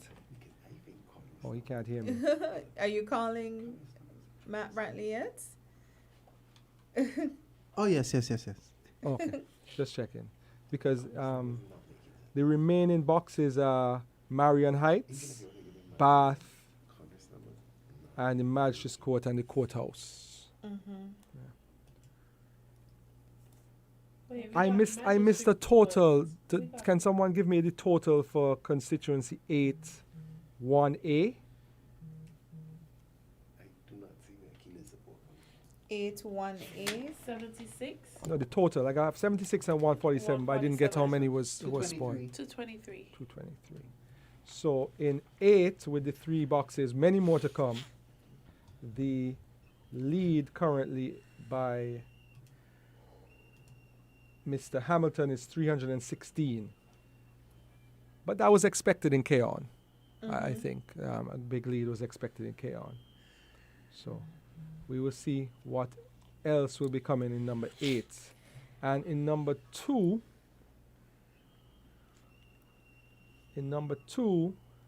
there are 1,542 votes thus far, 722 of which are for Marcella Liebert and 818 for Jonelle Powell. And that difference is 96. Yeah, thus far. Familiar number. A very familiar number. Yes. The opposite direction. Yes. And with still boxes from CFBC, Malone Avenue, Greenlands, and Skellig. So there are a lot more boxes to come in number 2. But as I said, the word on the street is that Jonelle Powell has won. We don't have that confirmed as yet, though. And definitely we can't confirm that from the numbers thus far. And we only have, we talking about numbers looking familiar. In constituency 1, of the 1,004 votes thus far, 498 for Dr. Hanley and 490 for Ian Patches Liebert, a difference of 8. So that one is still tight. That was my call. That was my type. Yeah, the turnout, the percentage turnout thus far is 53%, 60%, 58%, and 65% in the 4 boxes. And in, this is an amazing number. I don't know if I have this right. Just I want to verify this one before I announce the turnout. In polling division 2A for constituency number 2, do you all have 307 total, 140 and 167? Wait, which constituency? 2. Polling division 2A. 2A? 2A. 2A don't have anything. Oh, okay, So I in get- constituency 2? Yeah, we don't have 2A yet. We don't have Okay. 2A, we don't have So- 2B. You have We a have 3A. 1A, 1B, 3A, 3B. Oh, sorry, 4A. 3A, sorry. Yes. It's 3A, sorry. Those are the numbers for 3A. Say it again.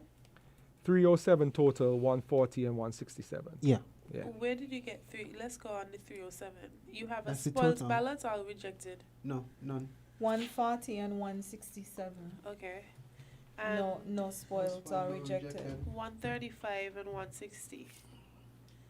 That's for 3B. Yeah. Okay. And that's 296? With 1 295. rejected? Oh, there's a reject? Do you have a rejected? For 3A? Who has a 3B? 3B? Yeah. I don't know. Constituency that 2? one. 3B should be one rejected. One rejected. Yeah. Okay. 1 rejected, that's what I have. So we see it's still too early to call number 1, which is tight. Number 2, actually, with that adjustment, the number is actually 69 in favor of Jonelle Powell thus far. And in 3, we're still awaiting 4 boxes. But currently, Congress Maynard leads by 68. So all those are still tight. All the other, and then Nevis 9. Oh, Something. no, sorry, that was a false alarm. Gap, somebody's saying in the comments, sounds to me like 10-1 is murder. Boy, if it's 10-1, that song gonna be blasting tomorrow. Yeah, you know. yeah. It's Remember, all gonna 8 be a was thing. great. Pay back. Just Imagine, enjoying himself over there. Desil, imagine the first sitting of Parliament Whoa, if it's yeah. 10-1. I think then he might resign early for sure. Oh gosh, that's a bad look. I though. know, It really is a bad look. It would be a bad look. Wait, I would you know like what's the- another? You know what? 10 man in one. Oh my Oh goodness, gosh, yeah. that Parliament is going to be What a lit thing. if that is so, because they're gonna play on words seriously in there if it's 10-1. But that would be a shocker for me. 10 man in one, get 10 in one. Oh my! 10 to You 1. said it, I didn't. I don't know. I'm just saying what the people might say. Oh boy, Our what a life night! is down. What a night! Is it? Huh? The life. People are saying the live is down. Yeah, go. Yeah, it stopped a few. Yeah, it has 8 hours. Ah. 8 hours. We Max. maxed. Eh? We've been going for 8 hours. Yeah. Oh, my head is exploding. I am so. We're on air. Yeah. Yeah, I believe so. We are. Yeah. Gath, you wanna? We're on air. Yes, we're on air. All right.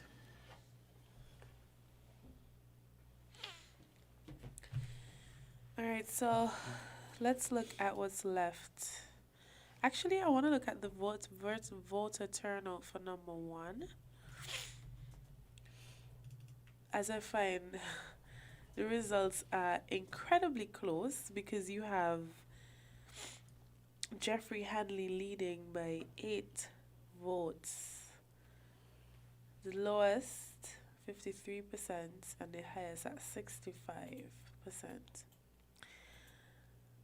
Last time, Badges Live had won by 4 votes. So it's really interesting to see that we're at.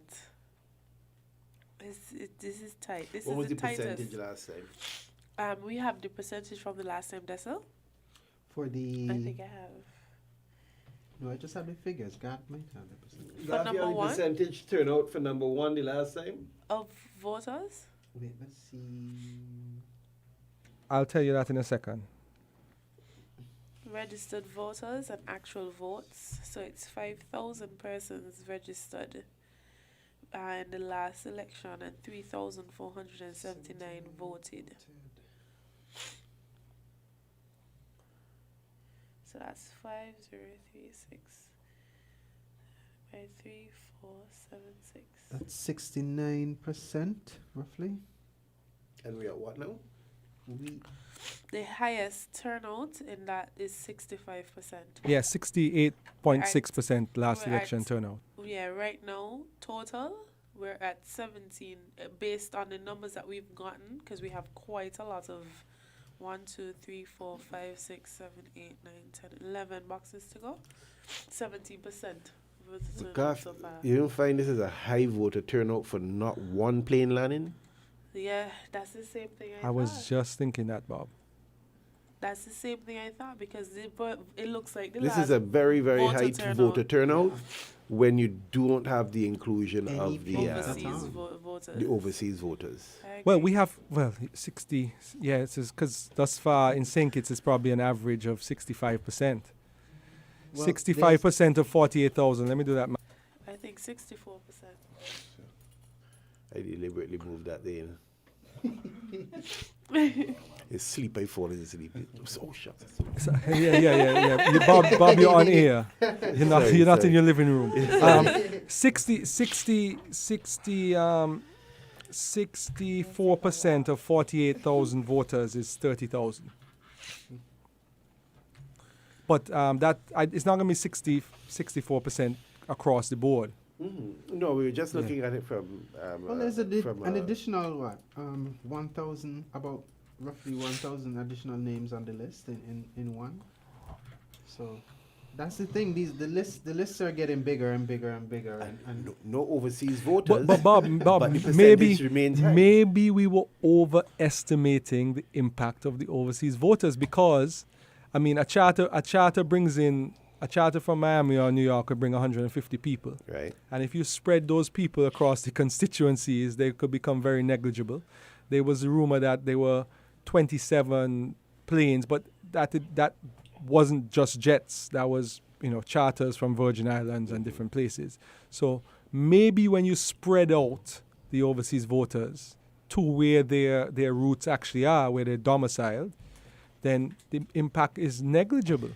Or there could have been 300 overseas voters in 4, because look at the change in 4 or in 5. But this is what this is my what, because this still just raised an interesting point.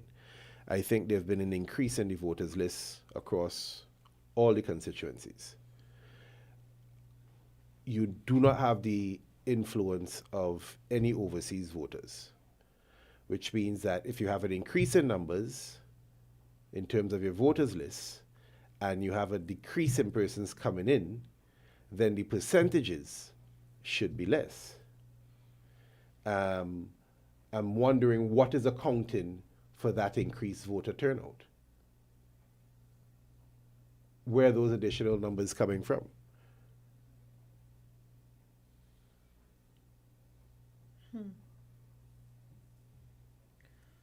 Because you're literally maintaining. It's a little difficult at 3:20 for me to process what you're asking. So give me a little time. So I'm saying that last time let's use number 1 for example. Number 1 was decided by 4 votes with a 68% turnout, 68.6% turnout, right? And we all can admit easily that there were planes that came in the last time for both sides. Yeah, whether or not any voted in number 1 or not, I'm not able to say. But my question is, if it is that your percentages, if the number of registered voters have gone up, you do not have those persons coming in to affect your voter turnout percentages, but yet they still maintain some sense of consistency, then you've got a brand new registered, 1,000+ registered voters who have showed up to vote that didn't come from overseas. Well, Yeah, but by a plane. Yeah, but this, you could make the same argument that what if the overseas voter registration did not increase?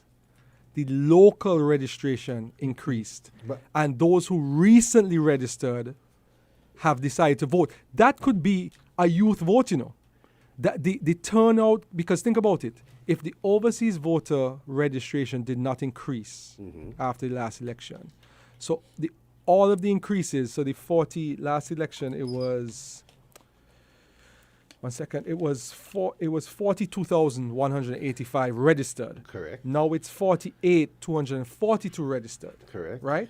So there were 6,000 people registered. Right. That could very well be registrations that live here, whether it be Commonwealth citizens, new citizens, young people,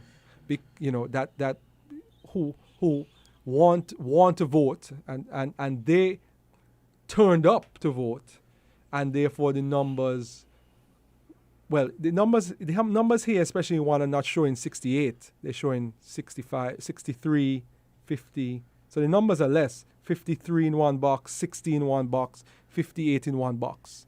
So that increase in local registered voters could have impacted the turnout. So we don't have a clue what is the impact to the overseas voters. It really could. Still don't. If 5,000 came in the Can I last election also and it was throw- spread out. Can I also throw the next unspoken factor in there in terms of the non-English speaking voters that have been registered over the last few? Yeah, but Bob, that is not that might be impactful in one or two constituencies, but that number is. I mean, just observation alone, I don't think that number has increased that significantly to change the impact in all of the constituencies like it has. I'm not suggesting in any way that it has changed the impact in any. I'm just trying to figure out what could. I mean, you're suggesting youth vote, but it would. I guess we would have to see what these new registrations, who they were comprised of. I think that would be much more helpful in terms of the new registrations over the last 5 years. See where they lie in terms of where they're coming from, and then maybe we could have a little bit more of an informed discussion on that aspect of it. But I do think it's a little unusual that you don't. I mean, because I remembered even from the last election into this one, the fear has always been the overseas voter will have major impact on the elections. But if your percentages have not gone up, I mean, have not gone down significantly since the last election, and your registration numbers have gone up, then there's a big gray area. Well, I shouldn't say gray. It could very well be transparent, but because we're so tired right now, we can't see it. No, but I mean, there's also the factor of the possibility of the overseas voter being replaced by the local voter who didn't vote last election. So it's just a replacement. So you're saying that we got a lot. Oh, so you're suggesting we got a lot of a larger turnout of local voters. Perhaps, yeah. Perhaps. It I'm just could saying- be. I It could mean, be one. It could one. It possibilities. could be one of 10 things. Yeah, You know, it's possibilities. There are a number of things. There is an interesting analysis that I have here for the popular vote in St. Kitts. Currently, the St. Kitts Nevis Labour Party so far has received 31% of the votes. People's Action Movement has 23%. CCM 20%, but kind of unfair to compare them. PFP has 13% and NRP 13% of roughly 12,443 votes. That was actually at 2:30. Now we're going to get a new analysis. Mr. Jong, thank you. I will be looking forward to that.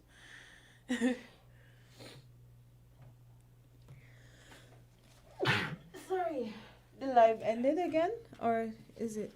We have a we new have live restarted. streaming. Yeah, we have a new live. We're going back to the supervisor in 30 seconds. Okay, good stuff. I don't think we can make it much longer. Yeah, I it's- think it's been a something's long- it's making been a me long stuffy night. and Yes. sneezing in So, here. I was very happy without the camera because I had zoned out there for some time. yeah. But let's take this last set This of is set numbers, 4 and then we can decide what we're doing after. All right.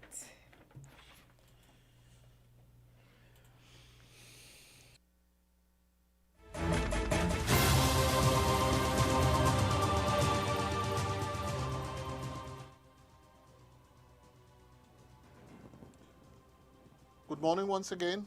We have a final result to share in the constituency of Nevis 9.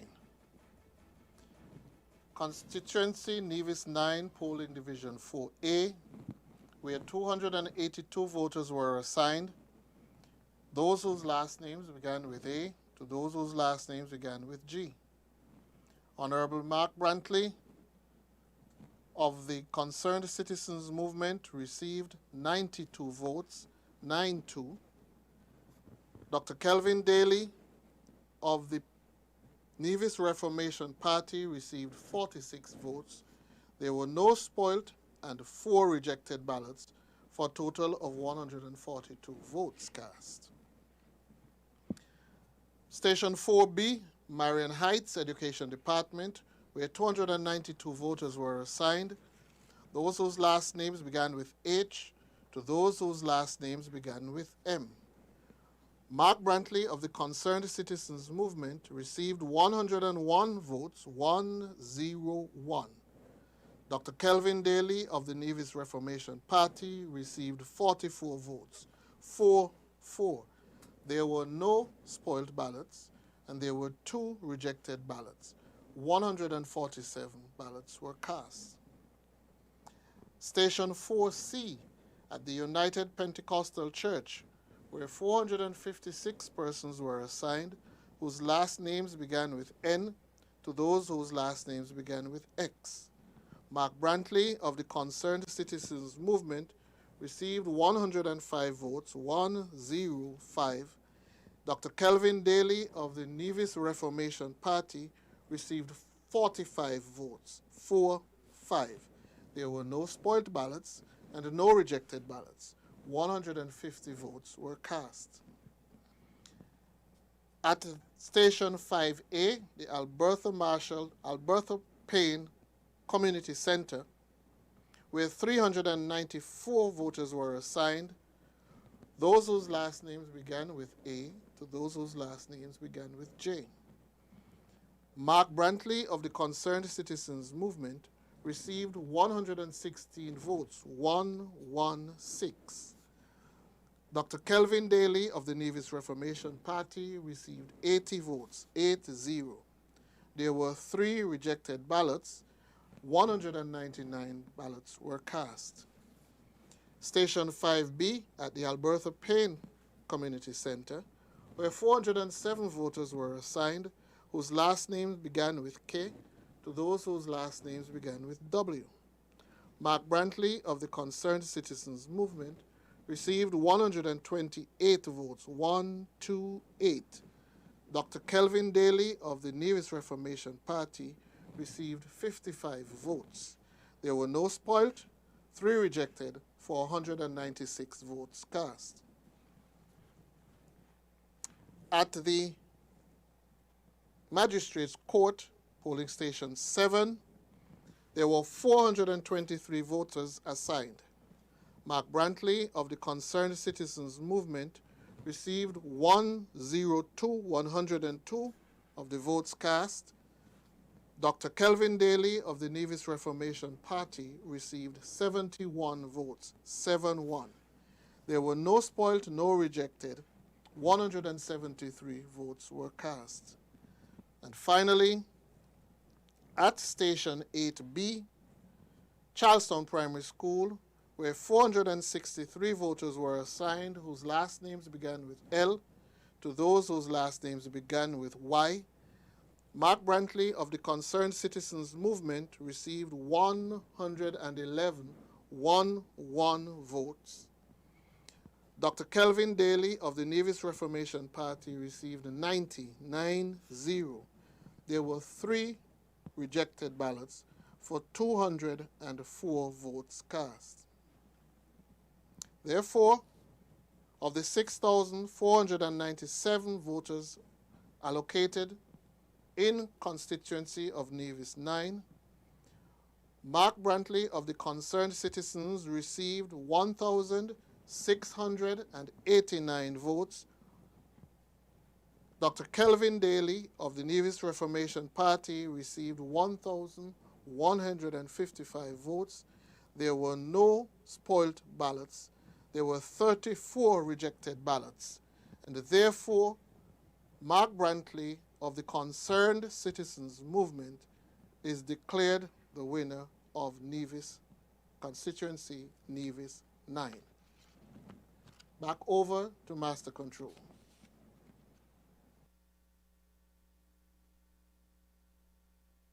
So that's confirmed. Nevis CCM, they said they would get all three. All three for me. And they got all three. All three seats in Nevis have been won by the Concerned Citizen Movement. And so we have had 6 declared seats, assuming that the Unity Coalition remains the same. So I guess it's now clear. It is now clear that the 6 seats, the majority, Team Unity forms the next elections. So congratulations to the candidates.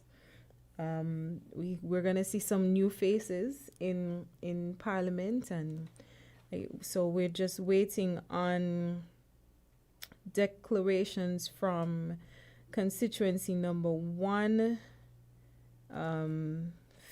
2, 3, and 8. So we wait for them. But Gath, what do you say? I think everybody's kind of tired. Yeah, I think For the fact that we know that the government will be formed by unity. Mm-hmm. I think that we have done our part Yeah, in we bringing the can call it. information to the people. Yes. We've been here since 7 p.m. And by my math, that is, I don't even know if I could do math. Your now. brain still works. 8.5 hours. I think that's Yeah. a good shift. I think so too. And so we brought it close to the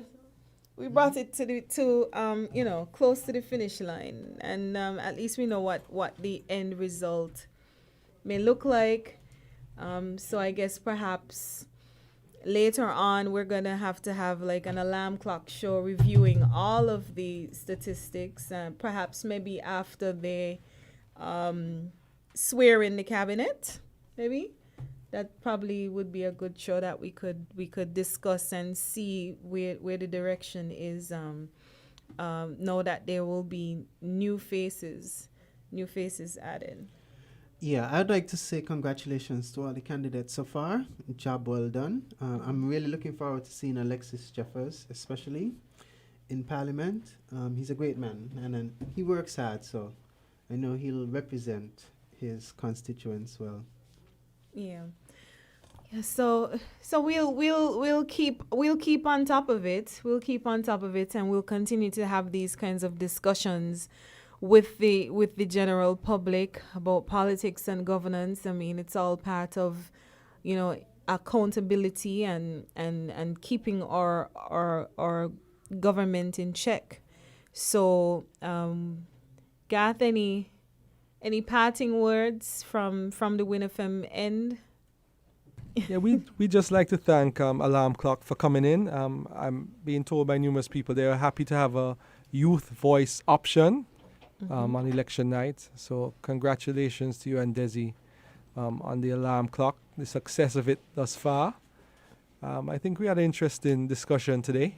Yeah. And maybe we could continue it when all of us are less tired. And we get to digest the statistics a bit more, and when they're all complete, and like I said, when maybe the government, the new government is sworn in, and cabinet ministers or portfolios are announced, we could look at it more intently. So I guess we just to thank everybody for sticking with us.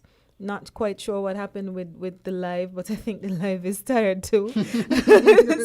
But it was really a pleasure for us to be here, and we just want to encourage everybody to stay abreast of what's happening with politics and governance, because we're all affected. So with that, it's good night from Alarm Clock. Good night good morning from WinFM as well, and we will continue to keep you updated on what's happening. But stay safe. If you are a supporter of the the newly formed government, congratulations. If you are a supporter of the St. Kitts Nevis Labour Party or the Nevis Reformation Party, it's a valiant effort by all the candidates, and we hope that you all will still be interested in issues and keeping the fire to the feet of the government. So with that, good morning. Don't forget to follow our Facebook page and subscribe to our YouTube channel.